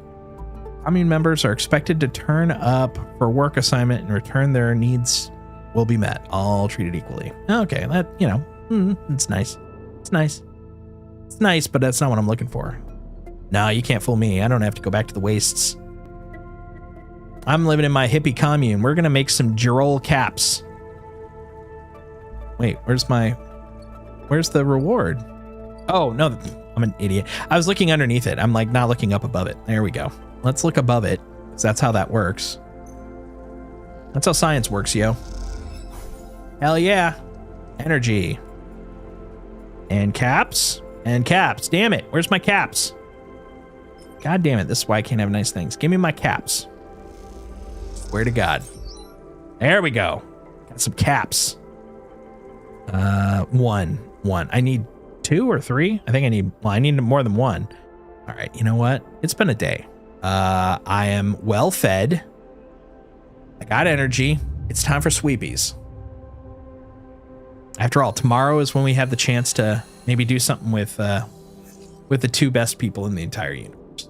Let's go see what we can do. Look, we'll use our dice later. Right now, Operation Lemon Mina. Let's see if we can help him one last time. Come on, guys. We can do this. Come on. There's no door, or no, there's no door. That'd be a problem. There's no answer when you buzz Lem's unit, but the door is open. You push the door and find Mina, sitting in the middle of the floor, playing with Bun Bun. Where's Lem? Mina doesn't respond. She walks Bun Bun across the floor, narrating quietly to herself. You look around the unit. It's a mess. Dishes and glasses on the side. Some of Mina's clothes piled up in a corner. Mina's sitting on her bag, which is spilled out across the floor, her drawing slate cracked and dark. I don't like this. Start with the kitchen units, piling up the dishes in the auto wash and wiping them down. You pile the clothes up next, folding them neatly. Mina watches you quietly as she plays, curious but silent. You've just started to look at fixing her cracked slate when Lem enters. Oh, thank God. I thought she was like living there alone for the last like 2 days. Sleeper, what are you? He pauses and looks from you to Mina and back again, but never mind. He drops a bag by the door and slumps onto the couch. Everything okay? Lem puts out a weak laugh. You forgot the last few cycles now too? I wish I was so lucky. He looks away at the open door. Now's not a good time. I want to help. Help? Unless you have a sidereal ticket or two and you don't on you, and I don't think there's much you can do here. He pinches the bridge of his nose.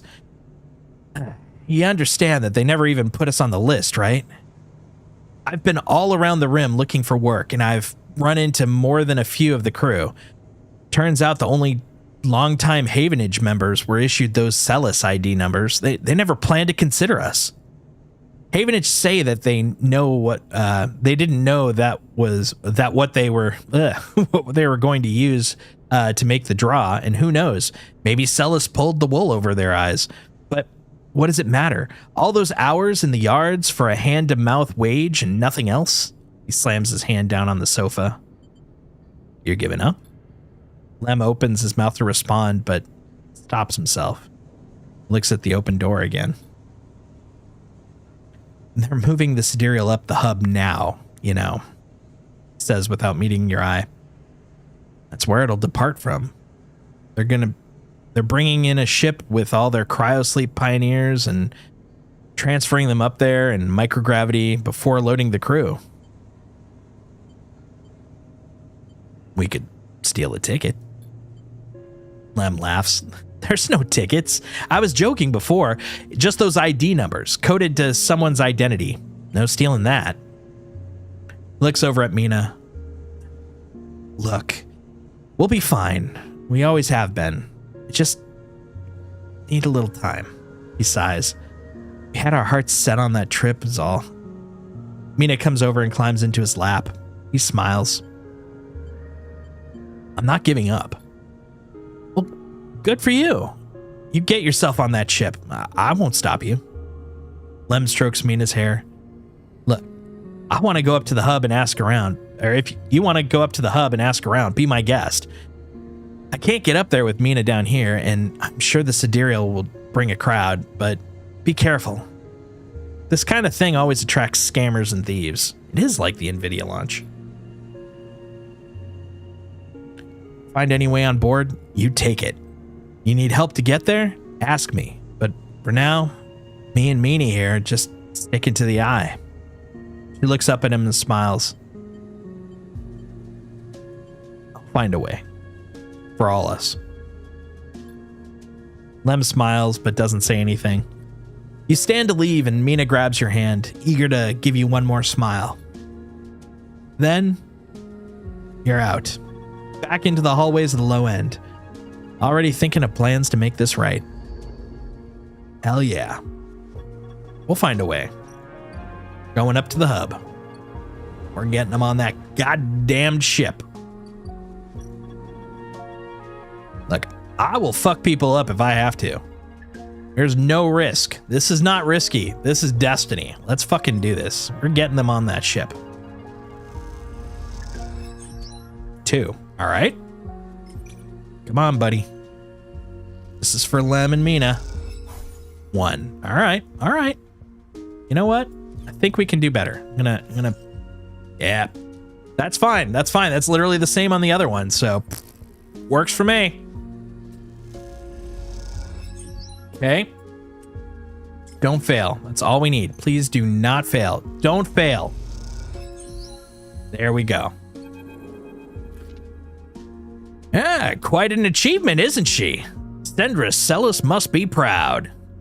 You recognize the resonating voice of Castor immediately and turn to see him, hooded and tucked into the shadows near the viewing platform. Huh.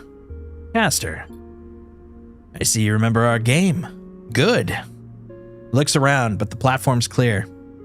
I'm afraid you'll have to wait for a rematch. Microgravity makes Tavla a little difficult. He smiles broadly.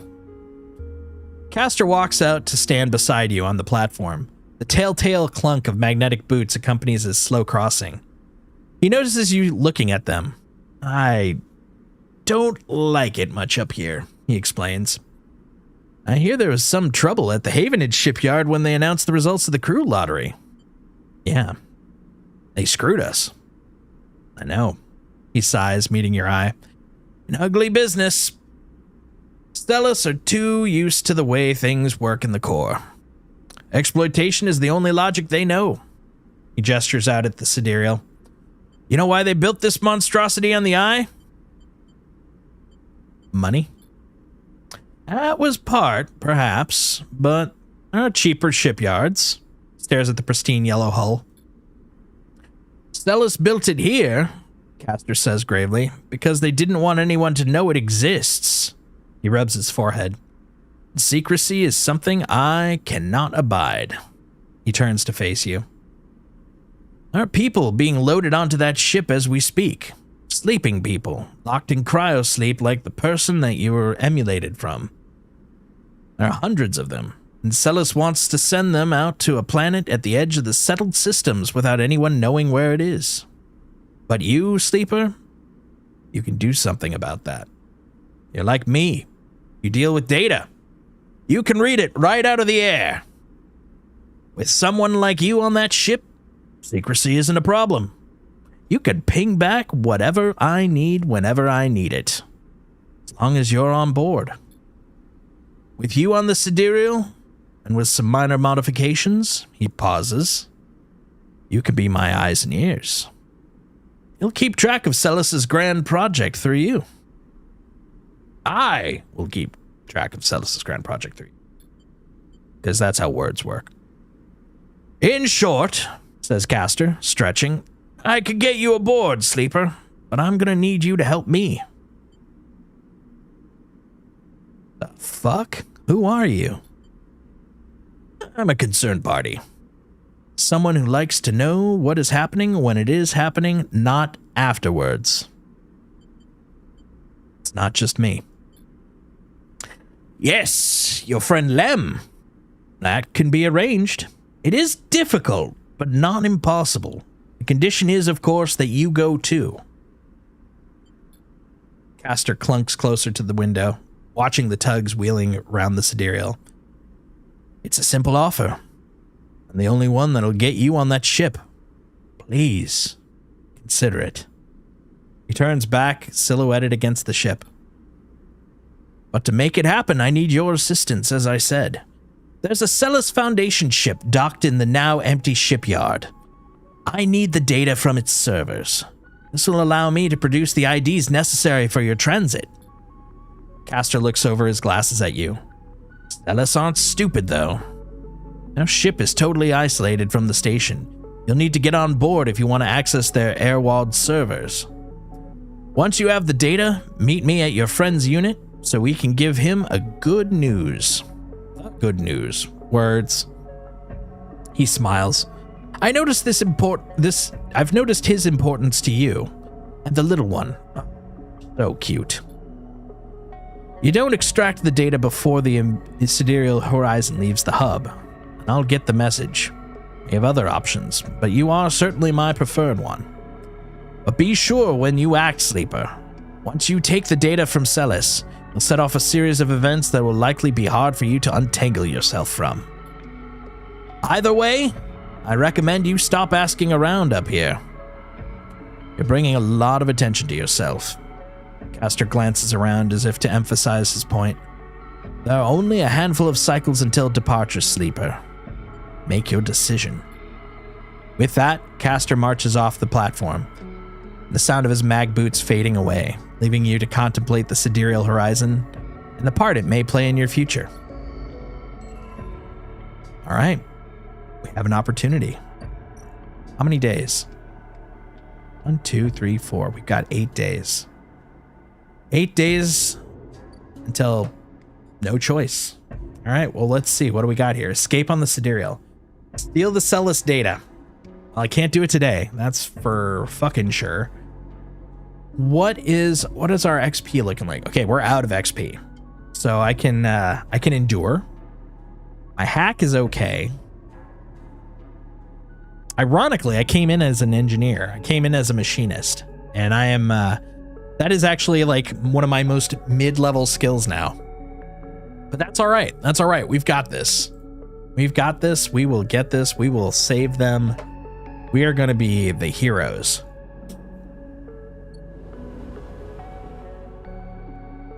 Lem and Mina. They're all that matters. We're going to get them there. Okay, where is the Celis data, though? Steal the data. Is there any place we can... Hold on, let's see if there's any quick ways to bring up some cash. Spores. Home. I'm thinking there might be a couple more things we can do before we commit to this. Because I think the scrap for the unit should be pretty easy to do. I only need 2 more scrap. As a matter of fact, can I buy scrap now? No, I can't. I don't know. I'm feeling kind of like the old meme where it's like, Let's see. Okay.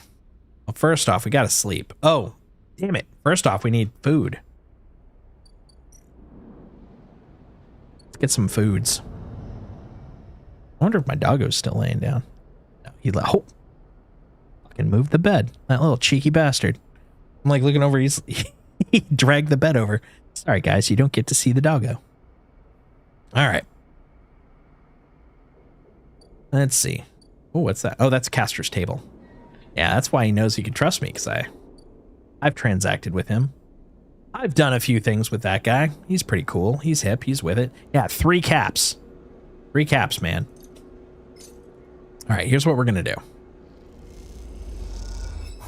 We're going to sleep here.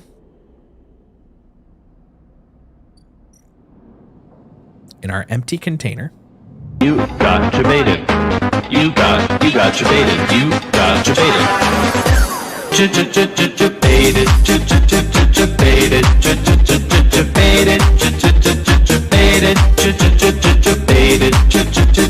Baited. Gotta say, that was a little surprising. Hey, Luna, how you doing?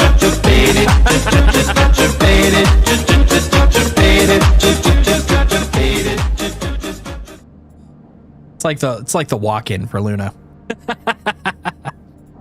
How you doing? Well, I hope.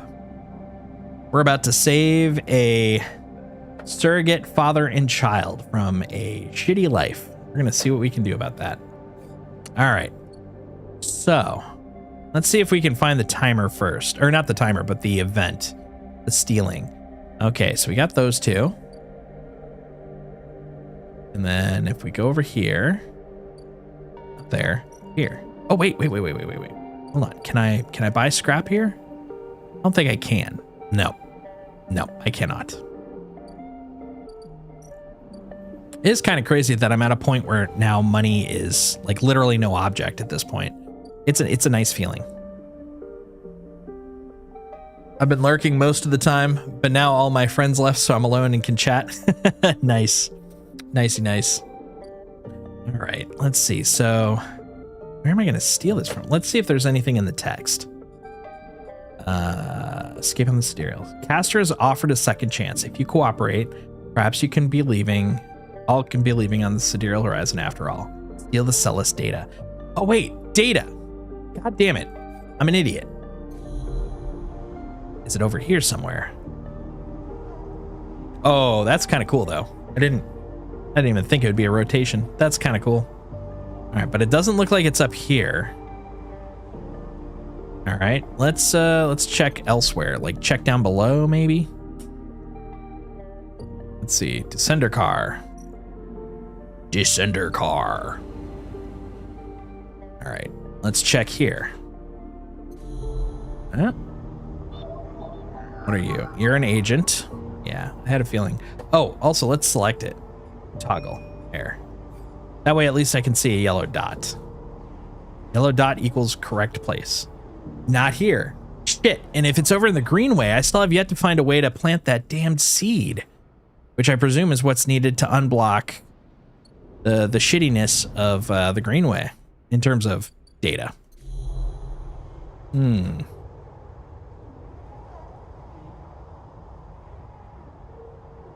worried. I'm a little worried. How do I do that? All right. Well, first off, vibrato. It's crazy. It's crazy. How do we save them? How do we save them? I mean, I could study spores. I don't feel like this is the right direction, though. Okay, so it says a seed. You need to find somewhere to safe to plant this gift. I do agree with that. It looks like an avocado, in my opinion. It's like I'm gonna plant an avocado for this data. It's a data avocado. These are pretty standard fungal beds. Okay. Well, I mean, it did say beds, so maybe. Yeah, it's studying the spores. There's just so much to expand on here. And then that is just the mushroom grove, so I can just get shrooms and the farm stocks. And that's just unlocking stuff, and then if I get caught, thievery. I'm not trying to be a thief here. Not trying to be that guy. Not trying to be Johnny Thief Pants. And then the ferry. Damn it. Damn it. Where do I go to do this? Let's go across. Let's go upstairs. Now we're upstairs. We're up in the peaceful place. Yeah. Blip. Like that's... Wait a minute. I was like, I flipped around, so I was like, maybe over there. But no, it's not there. In several cycles, it will set out. You will either be on board or you will not. I want to be on board. I am pro being on board. But I have not found the data. Let's look again. I feel like it's gonna be up here. But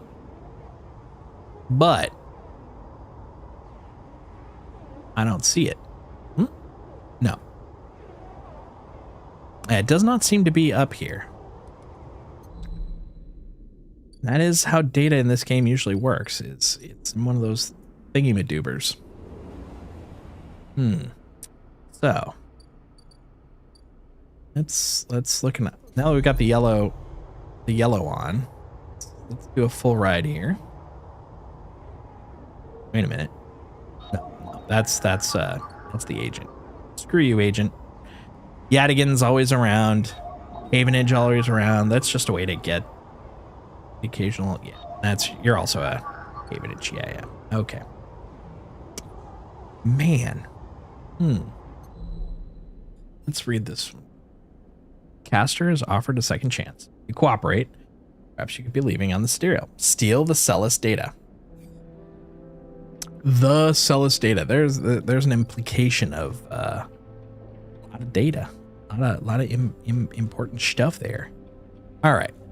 Well, we got 7. Oi. Son of a bitch. Okay. Hold up. All right. Risky. Celis lockdown. If security gets wise to the potential breach, we'll go into lockdown for several cycles. Oh, okay. Observe and explore. Careful observation and an instinct for security procedures will help you understand how to sneak on board. Oh, okay. This is like a chain thing. Okay. Yeah, we got a couple days. Let's keep an eye out. It's risky. I feel like we can do this. Excellent.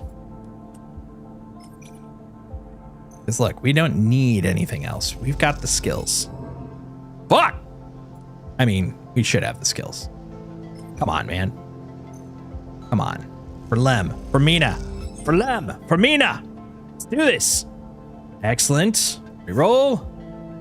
Really? I'm not going to put a 2 in there. That's dumb. Hey, do you... Out of curiosity, like... you're probably not into Havenage. Never mind. We need food. Let's go get some snacks. Hello, my friend. Would you like some of my 476 space bucks? There you go. There you go. There we go. And you know what? No. Don't get cocky. We'll go one more day. Oh, no. The next day we're gonna lose one. No, we're gonna do it. We're doing it. We're gonna use our space drugs. We're going balls to the wall crazy, guys. We got this.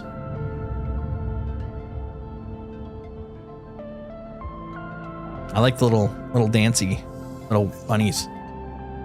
They bring me joy. They're bringing me life. They're revitalizing me in my explorations here. All right. Let's start with this guy. High chance. Good. Yep. Oh, it is. It's so small on my screen. They looked like little bunnies, little bunny ears. But yeah, no, it's PETA doing a dance. PETA. All right, there we go. What do we got? That's it. Now we just have to extract the data. But you know what? Little low. Even worse. We're gonna do this tomorrow. That's a tomorrow exploration. All right, what are we gonna spend our points on here? Our dice. Oh wait, we can use that here at home.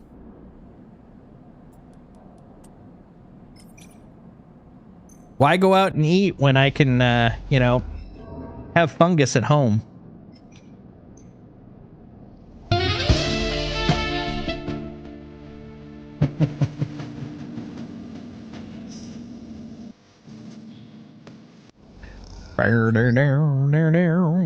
There we go. All right.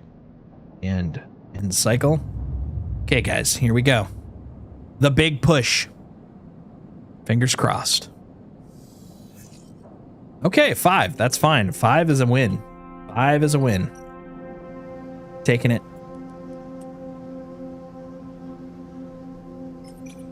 100%. And 53 cryo. That's nice. All right. We have stolen the data. Yep, we extracted it. Now what? Now where? Guess we go to the ship. We go to the ship. Oh, no, hold on. Gotta go to Castor over here. When you arrive at Lem and Mina's unit, Castor's already waiting outside, leaning beside the door. Now, forgive me, Sleeper, but Stellus is already buzzing with news of the breach. I was expecting you. Will this work? Don't worry. The breach cannot be traced back to specific IDs I'm about to create. Castor reaches into a pocket and produces a sleek green and white hand terminal. The data, please. You hand over a drive with the data, and Castor fishes around for a convertible cable to hook it up.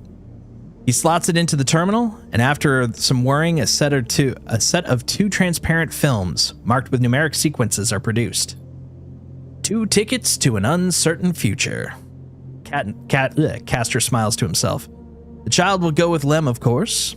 He pockets them, and these are yours. But first, he holds out a white cube. Your side of the deal. Hurry up. He passes you the square, and you rest it in your palm. Small, white, perfect cube. Suddenly, you feel a sharp pain and flinch. The cube jumps from your hand and rattles along the walkway. You look at Castor apologetically. Castor smiles. Not to worry. It's done its job. Now it's time for you to do yours. You look down and see a tiny pinprick in the center of your palm. Nothing sinister. Castor puts the terminal away. This way we can keep track of you and the sidereal horizon. I didn't agree to this. You did, Sleeper. Castor adjusts his glasses. You have to understand that I could have done this without you knowing. This way, everything's on the table, so to speak. Castor hands you the transparent films, and you see the shimmering portraits of you and Lem flickering beneath the surface. Go. Give them the good news. And he reaches across and buzzes the unit. Lem slides open the door, half dressed in his gear. Oh, Sleeper, what brings you here? Come in. He beckons you inside. You look to the side expecting to see Castor, but the wall is empty. The unit is cleaner, better organized than last time. Lem sits with the thin bar and gestures for you to sit. Mina's with some local kids. Someone started doing lessons down the way. She seems to like it. I'll sit. You sit at the bar. What's up, Sleeper? I've got some news. Well, out with it then, Lem laughs. I've got Stellus IDs for us. You have... Lem freezes. How?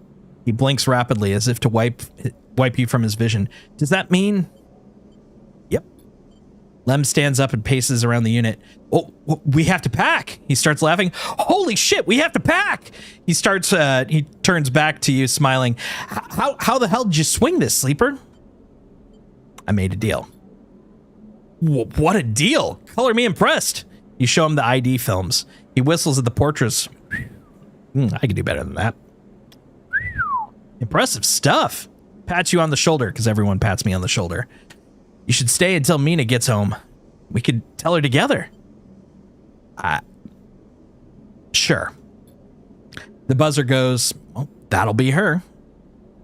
Lem gets up and opens the door, and Mina, a bundle of energy and life, rushes into the room. Robot! She shouts. Lem picks her up. Mina, you won't believe what they brought us. Words. I don't like the wording on that. Let me try that. Mina, you won't believe what they brought us. Good enough. You flash her the passes, and she looks confused. We're going away after all, Meanie. He lifts her up above her head on that big, beautiful ship. Mina screams and Lem laughs. He puts Mina down and she runs over to you and hugs your legs. I love you, robot, she says quietly. It's only you hear. Well, I love you too. And after a while, when you leave, you don't even think to check for Castor by the door until it's too late. You stop and turn halfway down the halfway down the walkway. There's nothing there. Even that little white cube is gone.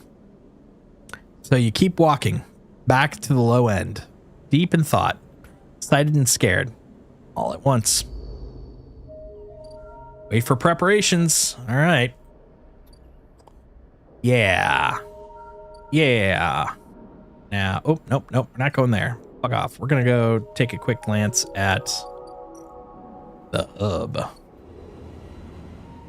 Did you get Tangia? I'm kind of mixed on Tangia, honestly. Some of it I kind of like, but I don't like the interface. It's kind of big. All right, looks like we got 5 days of chill times. I think we're good. Nice and relaxed. We'll go check out the Greenway. Now, I do remember him saying that I probably shouldn't go and do anything, but I mean, we got some time. It'd be nice to find that grow bed for the seed. Why so many like Tangia? I guess I'm special. I'm a special butterfly. Let's see. No, that's the room. Don't need the room. I'm gonna grow some shit. I can't do that one yet. I need spores to spore study. Well, let's do that. We could spore and then spore study. Yeah.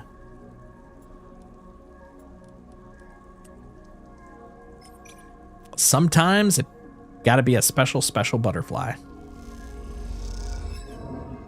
Aw, it ate my energy. So rude. Well, you know what? We'll use this guy. That's a champ move. Right there. Can't go wrong. It's nothing but neutral. I'll still be here though. Oh, well, I appreciate that. I appreciate that. I'm glad that big voice hasn't taken you off of liking me. Hey, more spores. Excellent. Let's get high. All right, so let's go over here. Okay, I got some spores. We'll sprinkle them down. Sprinkle, sprinkle. Look, we're farming. We're farming like farmers. Except we're farming fungus.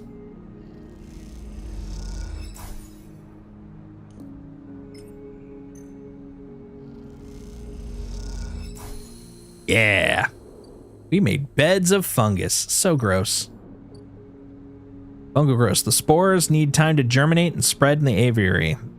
The indirect sun of a few cycles should help them along. Nice. Okay. So you're doing your thing. We, God, oh, this vibration. I don't know if you guys have seen that on the screen, but it is just like, it's not drastic. It's just subtle enough that I'm just like, okay, I got one more dye. Let's use it to photosynthesize and then take a nap. Photosynthesis. Give me energy. So I can just chill for the night. There we go. Yeah.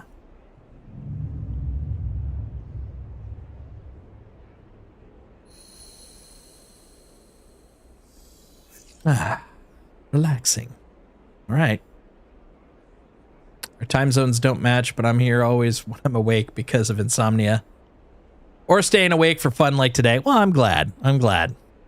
Yeah, usually I'd be done by now, but like so close to finishing and I'm kind of in it, you know. I'm really enjoying the story on this. So I'm like, you know what? We'll just close it out. We'll finish it. We'll save Lem and Mina. Like honestly, even if I still get screwed, I'm fine with that. Like it's all about just making sure Lem and Mina make it home or make it to their new home safe and sound. Work assignment. You know, let's do one work assignment. It's safe. It says so. You wouldn't lie to me. Yeah, wow, look at all that energy. That's a lot of energy. Okay. But it didn't drop anything. I didn't expect it to, but still, it'd been nice if it did. That's the wastes. Screw the wastes. Don't need you, dumb wastes. Oh, but we can get some mushrooms. Let's get some more mushrooms so we can become buds with the chef.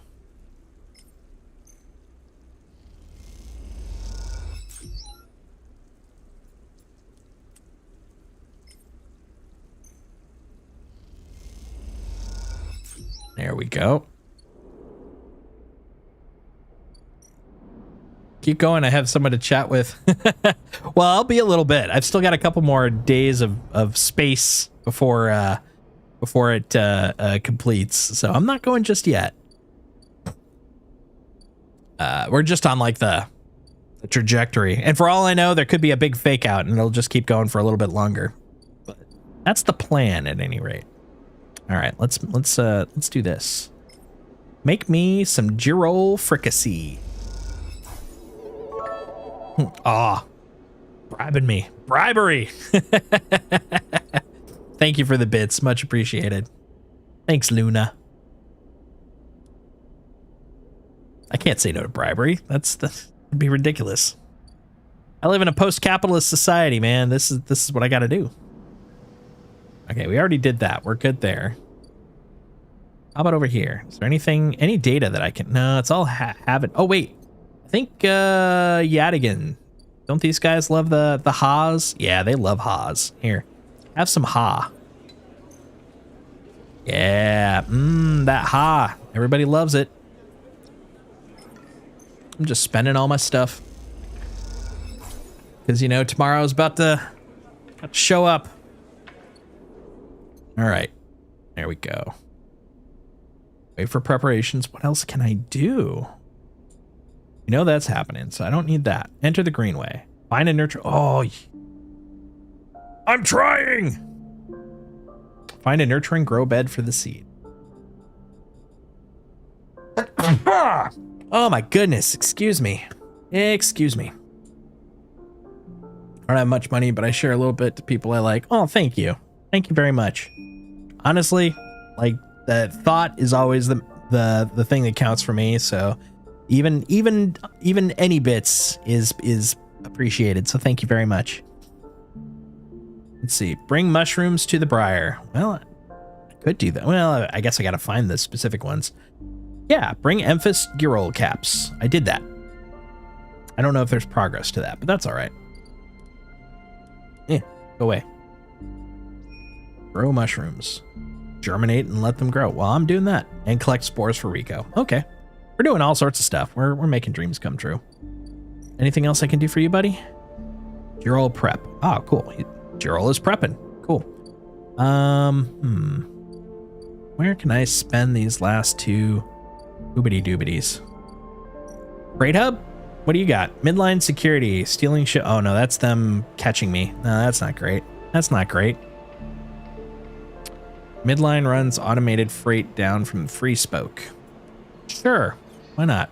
We'll do some freight, guys. We're shipping. We're shippers. We ship. Like FedEx. And then we'll just do a little hacksaw over here. There we go. It's just a 1. So happy. I really hope that this works out. I hope that they're able to go. I'm like kind of waiting for the other shoe to drop, you know? All right, let's see. All right, end of cycle. Day done.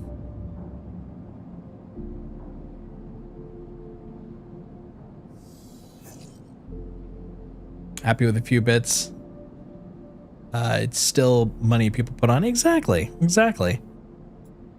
Like whatever people want to offer, whether it's, you know, just hanging out, chilling, chatting, watching, lurking, bitting, subbing, liking.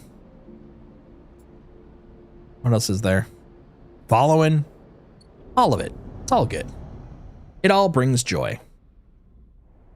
Hopefully I'm bringing joy to them. Oh, yeah, you know what? We're gonna do that too. Let's go get some more caps. Let's go mushroom some more shroomy shrooms. Yeah, you're still going. You're good. Okay. What about you? You're you're shroom headquarters, man.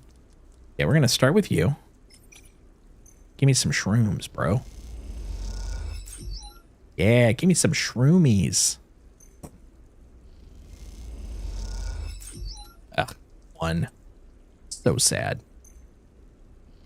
Even just watching is supporting, of course. Doesn't have to use any money. Yeah, exactly. Exactly. It's all good. It's all good. All right, let's give these two. I remember these two. It's been a while since I said hi to them. All right, let's drop. Oh, I only needed 2. Well, I got a bonus shroom, so you know what? There you go. You came. Peak smiles as you walk into the Climbing Briar's cargo hold behind a gloomy Esh. They brought mushrooms. Esh tosses mushroom caps onto a crate, raising her brows at Peak. Peak gives her a look. Thank you, Sleeper. They pick one up and sniff at it. Are these edible? Oh, yes. Peak turns the cap over in her fingers before putting it down. Oh, we're not so used to fresh produce. Ash is securing crates as she speaks and doesn't look up. Hawthorne doesn't have much in the way of farming. Hawthorne?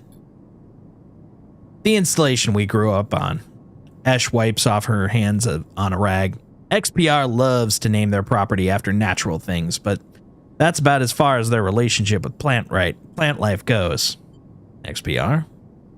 Is this an interrogation? She glares. Either way, we're done with that place, which is all you need to know. Ash leans back against the crate she was securing.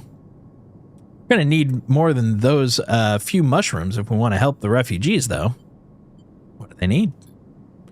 You know, food, water, components, a lot of things. Ash stands and walks over to the mushrooms you brought, placing them into a small container with care. Problem isn't getting the supplies, it's getting them through to the ships. Can't you just, fly around? Get the Briar seized for breaching quarantine? No thanks. We were lucky when we got here and the cordon was set up. That's the only reason we're on this side. Is there a quarantine? Peak jumps in. The Eye has a closed-loop life support system, just like any installation. Any unfamiliar illness or significantly increased strain on life support could cause a cascading collapse in its systems. Ash scoffs. Oh, we're making excuses for these bureaucrats now? Peak turns. We're being realistic, Ash. These people aren't an increase in strain, they're living people. Ash stares at you. Even calling them refugees is just a way of turning a lot of scared, desperate people into a single monolithic group. Ash slides the container full of mushrooms in one of the cargo hold's racks. Look, as much as I'd like to chat, we've got a lot of space to fill up in this hold, so if you're going to help... I think Ash is trying to say, we need your help, quickly. Peak says, glancing at her. The refugees behind the cordon, they won't be able to hold out indefinitely. We need to get supplies to them in like the next 12 cycles, or... Ash steps forward, or Havenage will have to bear the responsibility of whatever happens next. What can I do? There's 3 things we still need to secure. Food, water, and scrap components for ship repairs. Ash gestures to the storage containers around the hold. Water we can find a way to source, or my preference, just siphon it off of the underground reservoirs in the Greenway. Peak raises their eyebrows. Ash? She ignores them. For food, things could be tricky. Those mushrooms are delicious, I'm sure, but there's no way we can get enough volume to feed a flotilla. However, I saw an algae stack on the way over. We could get access. No more stealing, Ash. Peak sighs. I didn't say steal, she stares at them indignantly. If we can get access, we can work the stack, harvest some algae for the flotilla. Those stacks churn out vast quantities in short timescales. And the repair components? Peak asks tentatively. Ash smiles.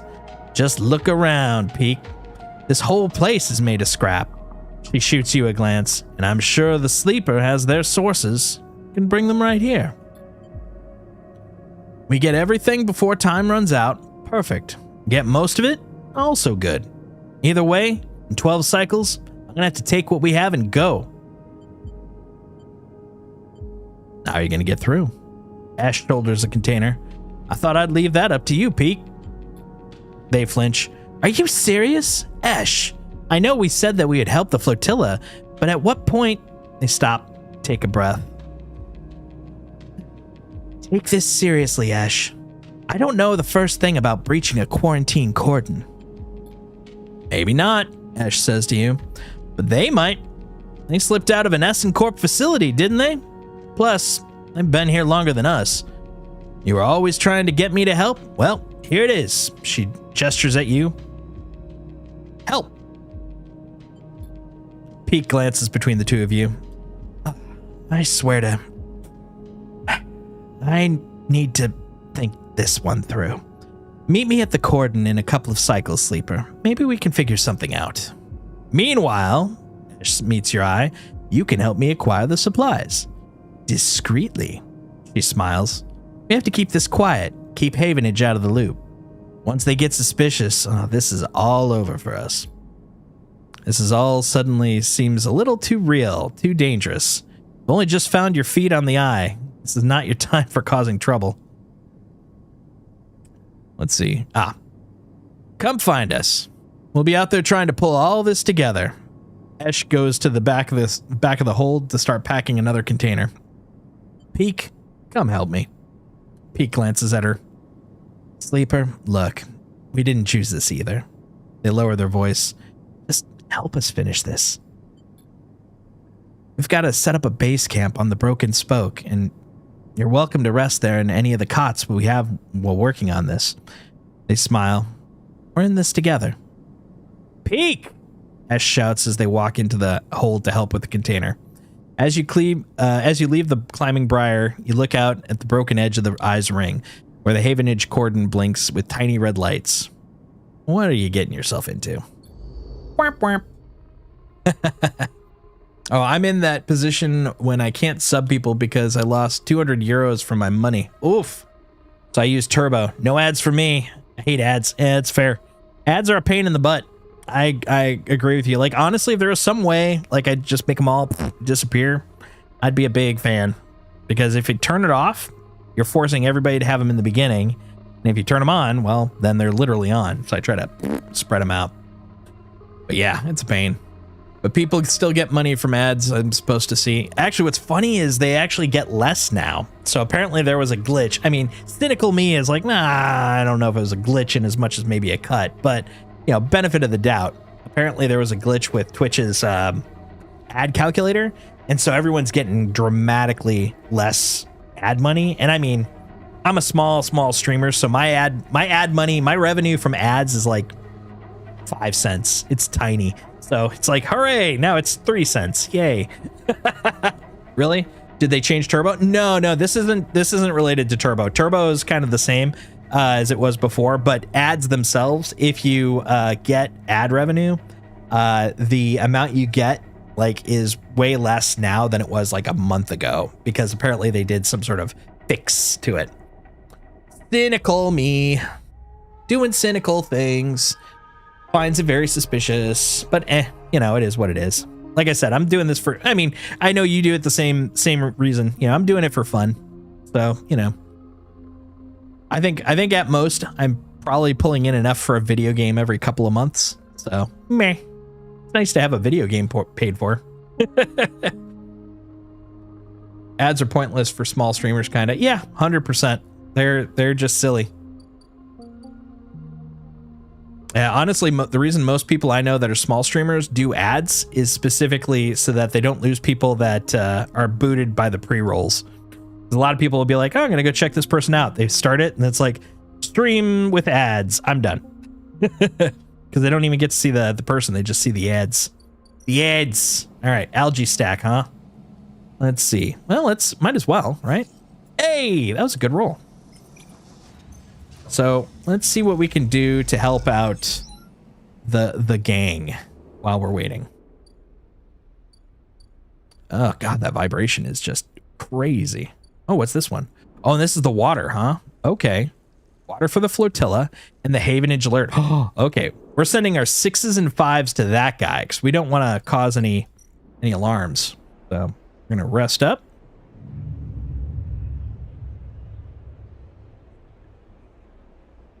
Let's see what we can do. Let's see what we can do. Okay, we got 5s and 6s, so those are going to water right away.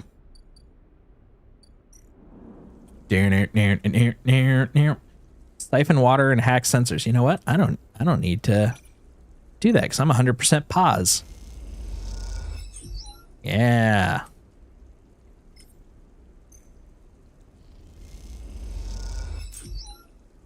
There we go. Oh, I see. So if it goes up, I can use this to drop it. Ah, I see. I getcha. So if I wanted to be you know what? Let's be a little ambitious. Yeah. Woo. Suspenseful. Oh God. Nope. That's even worse. You know what? We'll use that to feed ourselves. So we'll go across.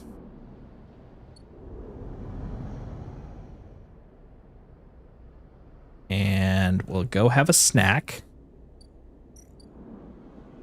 You're not done. I'm gonna get so hungry. Why are you making me hungry, buddy? Is there another place I can get snackos? Pretty sure there was. Oh yeah, I have Droid caps. Well, I can wait until tomorrow. Let's see. Let's go across. And we'll farm for energy. We're gonna be hippies. We're gonna do some work. There, 50-50. We'll see what happens. Yeah! Oh my God, that was lucky. I'll take it. I'll take it all day. Okay. And then we're gonna check in the morning. We gotta go see how many days are left because it's getting close. It's getting close to leave, but we'll see what we can do to help. All right. Oh, the eye. As you leave, you find a note pinned on the outside of the door. It reads, Sleeper, there's something you need to see. Meet me at the cordon as soon as you can. Oh, okay, I gotcha. Just keep heading towards the ring until you hit the flotilla. I'll be waiting. Peek. You pocket the note and glance around the corridor. Looks like you're doing this. Time to make a plan. Look, I'm sorry, guys, but I knew Lem and Mina first, so I got to make sure that they're okay. And if we're leaving, well, I started it. You guys can finish it. Okay, I got one more day. One more day. Several cycles. Okay, we got one day. We can get some of this done. Let's see what we can do to help. That's what matters. Send to the rim. I'm just trying to be helpful. You can still have pre-roll and no ads otherwise. Pre-roll is fine, but there's this thing that if you have ads on, there's almost likely to be no recommending because they would bring more money to Twitch. I don't have data. It's all about, I heard about bigger streamers. Well, that, yes, the yes to the first part, at least. You can have pre-roll and no ads, but that's exactly why you want to have ads, because pre-roll turned on is what usually turns people off. That if you have ads when you go to a stream, that is a higher chance of them leaving. That's why a lot of small streamers have ads on, is to avoid pre-roll. That way they can have people come in and start watching. That's the only reason I really have them on for the most part, because they definitely aren't bringing in the money. All right, what's up with you, Briar Space Camp? No, I don't want to end it yet. I'm doing the things. Let's see. Here? Nope, nothing there. Let's see if I can find the event in question.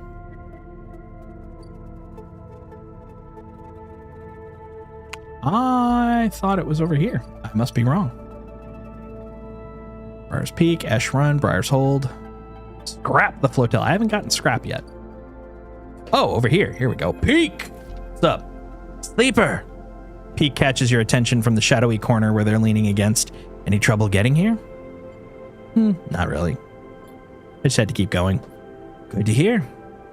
Come take a look at this. They beckon you over to a nearby window which looks across the ruined ring to the blinking red lights of the Havenage cordon.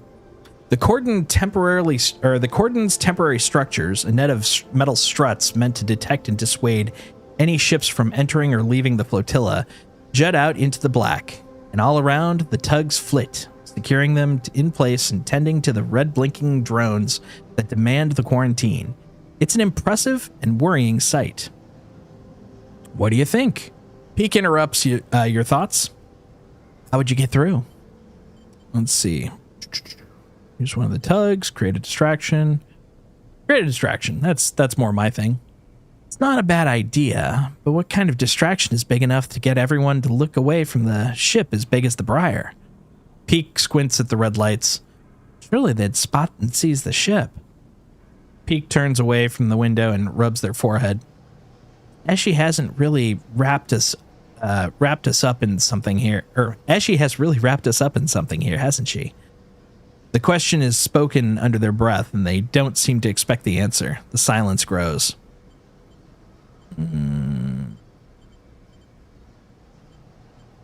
Are there other options? If you got them, I'm happy to hear them, Peak smiles. The way I see it, there's 3 parts to making it through that cordon. They gesture out the window to the strange structure. Deception, distraction, and speed. We need all of them for a clean passage through. Deception means tricking the cordon security into thinking that we're meant to be there. Maybe a tug escort would work. Anything that makes the Briar look official. Distraction, meanwhile, will be all about diverting attention so that no one looks too hard into what the Briar is doing. If we can create a gap in the cordon's scanning and deterrent systems, that should keep them busy. Finally, speed will mean making sure the Briar is ready to roll. Perhaps we can do a little work on the ship to get her ready? Esh surely wouldn't mind. They lean back from the window. How does that sound? Sounds good. Good to hear. Peak grins. Peak looks down at their slate. 10 cycles left. They glance out the window at the cordon nervously. 10 cycles to gather the supplies and prep the plan. It's tight. Very tight. Peak looks at you. If this goes wrong, Peak sighs. Just get out, okay? They squeeze your shoulder. God damn it! Everyone squeezes my shoulder. I'll follow Eshy anywhere, but you don't need to get dragged down with us. It's not going to come to that. Peak brightens up a little. Of course, but just keep it in mind. Let's get to it. Peak stretches. I'll tell Eshy about the improvements to the Briar, and the rest, well, let's explore the cordon as best we can to look for openings. I have no idea what guardian angel sent you to us, Sleeper, Peak smiles, but I'm very glad they did. I'm happy that you're happy. For me, I don't want to have 0 ads. But I still don't know I can do it in Twitch. I'm noob. But I get that some streamers have pre-roll, but having long ads ain't good for small challenge. And no, I'm not talking about you. I hope you don't take it that way. No, not at all. Not at all. Challenge streamers. Yeah, I can write. No worries. No worries. Yeah, I figure since I'm doing it, I just go for the basically the thing that Twitch is always shooting for is 3 minutes.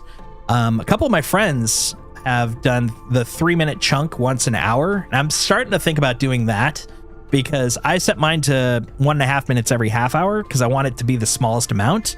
But simultaneously, it just means that we're having more ad breaks. And I'm seeing a couple of my friends that do the 3 minutes once an hour. It allows them to have more time to just kind of focus. You're not getting cut up constantly. So I'm debating it. I haven't done anything about it, but I've been debating it. Before we start doing this, let's double check. My biggest concern is I don't want to miss the ship by 1 day, and it said I had 1 day left. I'm not sure if that's 1 day until the trigger or 1 day until the cycle completes, and then the next day is the trigger. So let's go double check. Let's make sure. Okay. So there is 1, 1, 1, 1. Definitely 1. 1 is the magic word. 1 is the magic number. Well, in that case, what I'm gonna do is let's get the water. I want to get that water done. Water.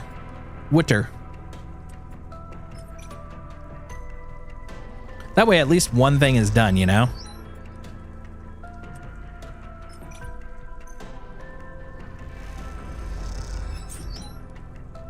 Oh, random scrap? What did they put in this water? Got garbage in the water. That's crazy. There we go. And then, oh, hell yeah. The fates are kind today. One short.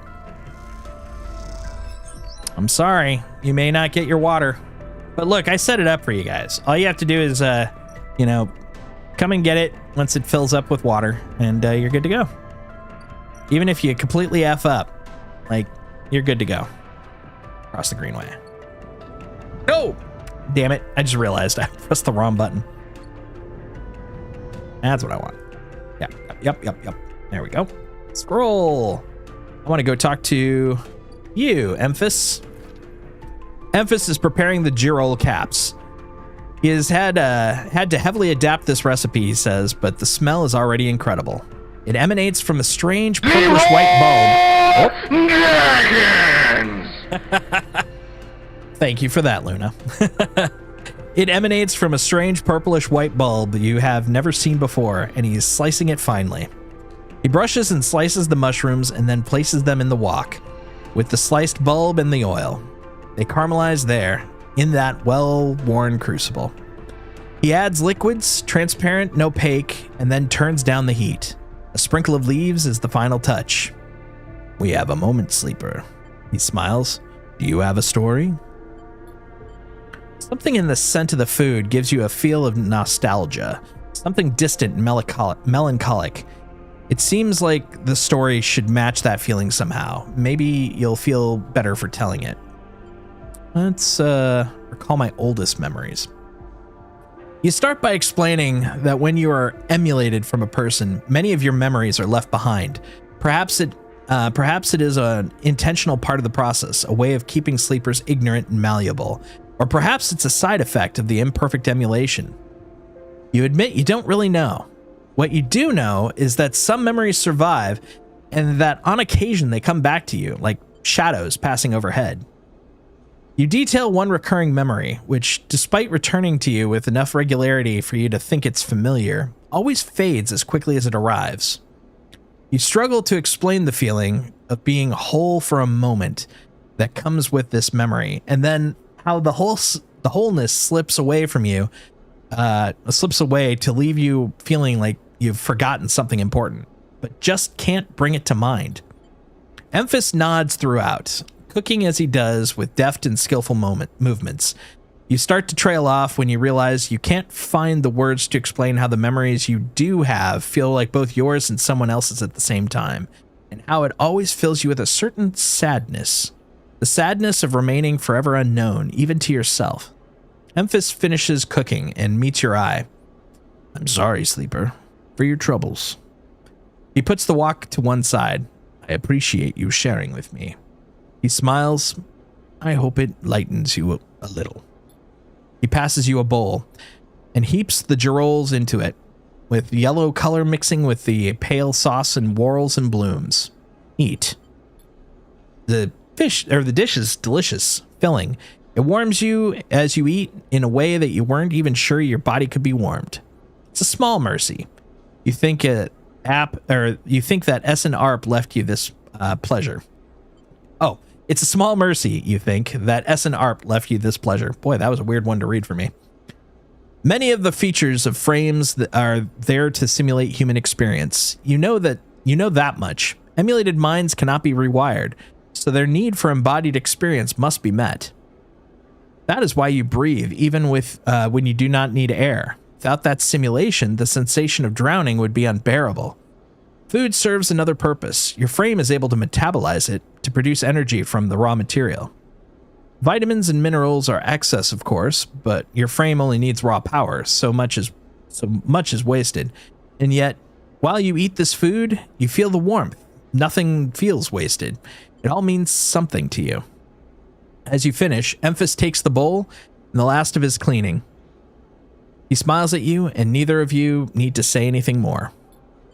Instead, you simply exchange nods and walk your separate ways back into the bright market. Somehow changed. Because I'm awesome. Oh, I gotta make Matsutake caps now. Oh, buddy, I'm sorry. We're gonna be gone. We're gonna be leaving town, pal. At least I should be leaving town. We'll see in the morning. By the way, I'm going to need to know what mic you use. Your mic's so good. When I talk, I sound like I'm in a microwave. Well, so this guy right here is the Shure SM7B, which is like every single streamer's generic, this is our good microphone. But honestly, in addition to this one, the one I used before, and I still kind of flip-flop sometimes depending on what mood I'm in, I've got a Rode pod mic, and that was only like $100. So if you want one that's pretty good and relatively reasonably priced, the Rode pod mic was really good. This guy, like, at least in the US, is like $250, I think, somewhere around there. The pod mic's like $100. So if you're looking for something and you don't got as much money, the pod mic works amazing. But if you got the money or save up for it, this one's pretty nice. But yeah, this is just like the generic one. Like anytime you're watching a streamer or a podcaster, like they love the Shure. I'll admit that's totally what got me to get it. I do like the sock though. So the plosives are pretty nice. Pa. See, I'm not like exploding it. The pod mic's got a decent sock though too. Mic is so bad. Yeah. No, yeah. Honestly, a good headset mic can do well too. Like basically, just what I would probably recommend is YouTube is a great place to find good reviews for mics because you can also hear what it sounds like when they use it. The big thing is like the jump into XLR. So if you don't have an XLR set, there's a secret extra amount of money that you got to pay because you got to pay for something that translates the XLR into your computer. It's not as like automatic as like plugging in a USB or something like that. So that's the other trick. But yeah, in the Discord, feel free to ask me more about it. I'm happy to go into mic details because yeah, I use them a lot. I use a mic. All right, let's see what's going on upstairs.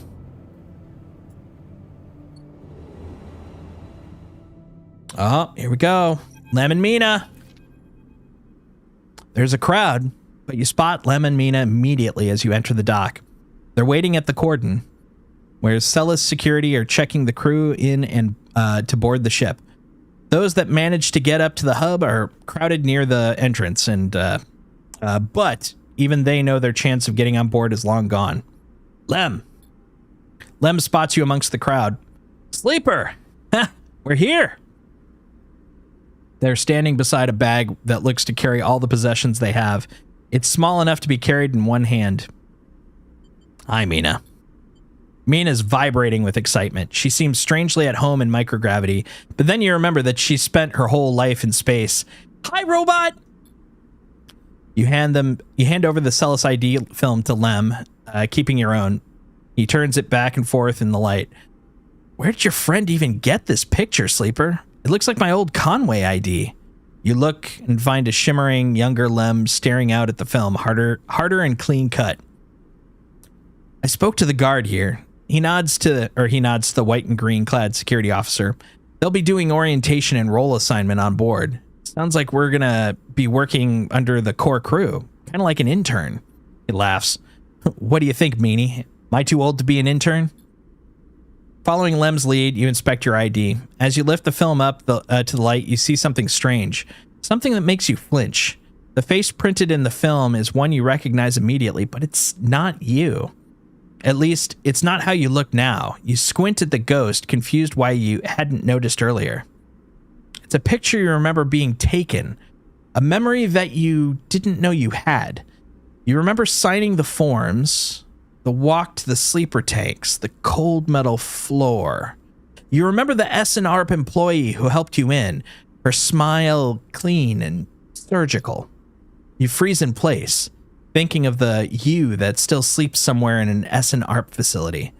That won't wake until you are recovered and disposed of. And now you're leaving. Will they ever wake up? Sleeper. Lem interrupts your thoughts. These guys want us to board. You stare at him without thinking, then notice the guard gesturing to you both to come forward. You all kick off and float over to him, steadying yourselves on the guardrail. You hang back, letting Lem present his ID film first. The guard slides it across the white machine, much like the one Castor printed them from. You reflexively rub the puncture mark on your hand, even though there's no trace of it now. It seems to be your destiny to be someone else's tool. Lem and Mina are waved through, the guard smiling at her excited face. Lem turns back to check you are coming. Wow, words. The guard beckons you closer. All right. You shake off your doubts and hand over your ID film. The guard barely looks at it as they pass it through the scanner and wave you through. A new life built from old things. You okay? Lem asks, concerned as you catch up with them. You're so slow, robot. Mina teases, grabbing at you with small hands. Just making sure. Lem nods, and you realize how much harder it must have been for him to cross that threshold. Mina struggles in his arms, trying to get to you, and Lem relents, struggling with both the bag and his daughter. Mina tumbles through the microgravity and grabs onto your clothes for purchase. Pulling herself into your arms, you all proceed up the walkway, the entrance to the docking bridge yawning wide in above you. Are we family, robot? Mina asks you as you move, taking you by surprise. I guess so. Mina smiles and presses her head against your chest, pleased by your answer. You keep moving up through the docking bridge, then along that thin, glass-walled connector, all the time Mina clutching onto you. The lack of gravity means you can't feel her weight, only the grip of her hands on your clothes. You both stare wide-eyed at the vast hull of the sidereal horizon and try to think of this huge machine as a home. Later, when you settle into your bunk, after Mina is finished running back and forth between you and Lem with an endless and infectious excitement, you find yourself looking at your ID film once more. Somehow, since the last time you looked at it, the image seems to have changed. It's still a picture of the old you, the person that signed up to have their consciousness copied and placed into the ownership of Essen Arp. But something else has crept into the image, an underlying sense of self-identification. This is also the picture of you now. And you survived the eye that made friends here, that found a way out, that escaped against all odds. The other you might never wake up. They might never live again. But so be it. They consigned you to a doomed life for their own gain. Their life is yours now, and you'll live it better than they ever could. You lie back on your bunk as the thrust of the sidereal's vast engines kick in. This feeling, this rumble, will be your constant companion for the next decades. It'll be there when you work, when you watch Mina grow, when you dream of the planet at the end of the journey. It'll stay with you when your body starts to fail, despite the best attempts of Lem and Mina, as the years stack up and exceeds its safe operating period by a decade. It'll be the thing you wake up to in those rare moments of consciousness, between which Mina will keep you in a frozen state in the hope of preserving you until your destination is reached. It'll still be there when Mina wakes you, tears in her eyes to tell you of Lem's inevitable death. And it will not relent, despite your desire for a moment of silence. It will be the final thing you hear as Mina shuts down all but the most vital of your functions, and hopes beyond hope that you made it to your final destination. All the while doubting that you will. But for now, in this moment of departure, it's still a new sound, a new feeling. And because of this, it's filled with the promise of the future. And so, you settle back into your bunk, close your eyes, and in moments, you're sleeping in a perfect, dreamless sleep, the most peaceful that you could ever remember.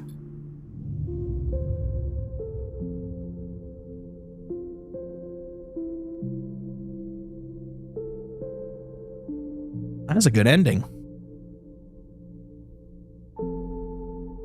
I really liked that.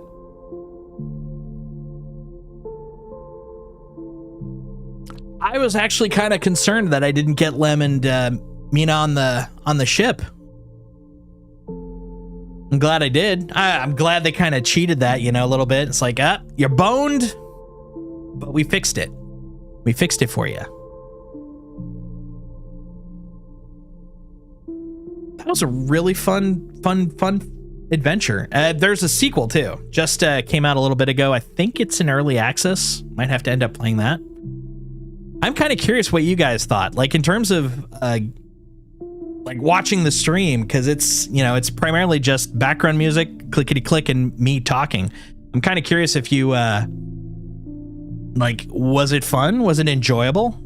Definitely let me know, because I am super curious. Let's see. Oh, I caught up on a couple of things here. Ask in Discord if you don't say that cheapest is hundreds. I asked some people, the cheapest been like 200. There's definitely cheaper.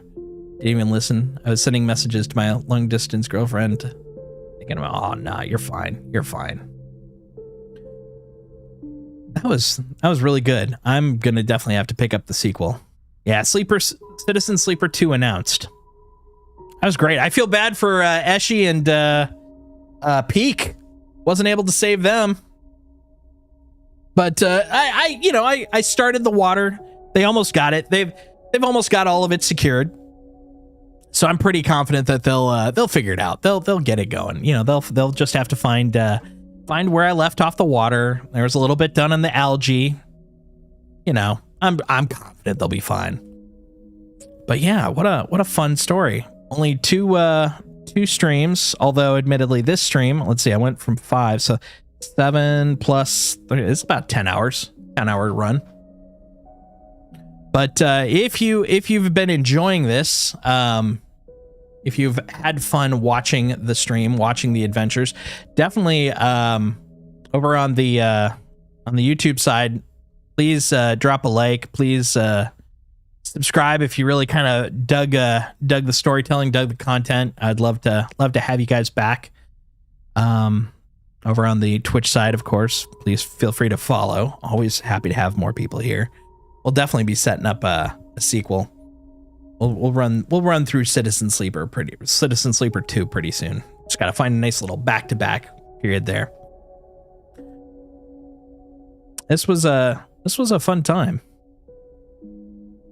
But it is 2:30 in the morning for me. So I'm going to have to start wrapping up here. So once again, my name is Jason, aka Solstice. This is Worlds Told. We tend to focus on video games, pop culture, storytelling, and role-playing. If you're interested in joining the Discord, !Discord in the chat on either side. We'll bring up that info. Yeah. Thanks for hanging. Thanks for having a fun time with me tonight. But I need to walk the dog, and I need to get to sleep. Have a good night, guys. I'll talk to you in Discord, Luna. Have a good night.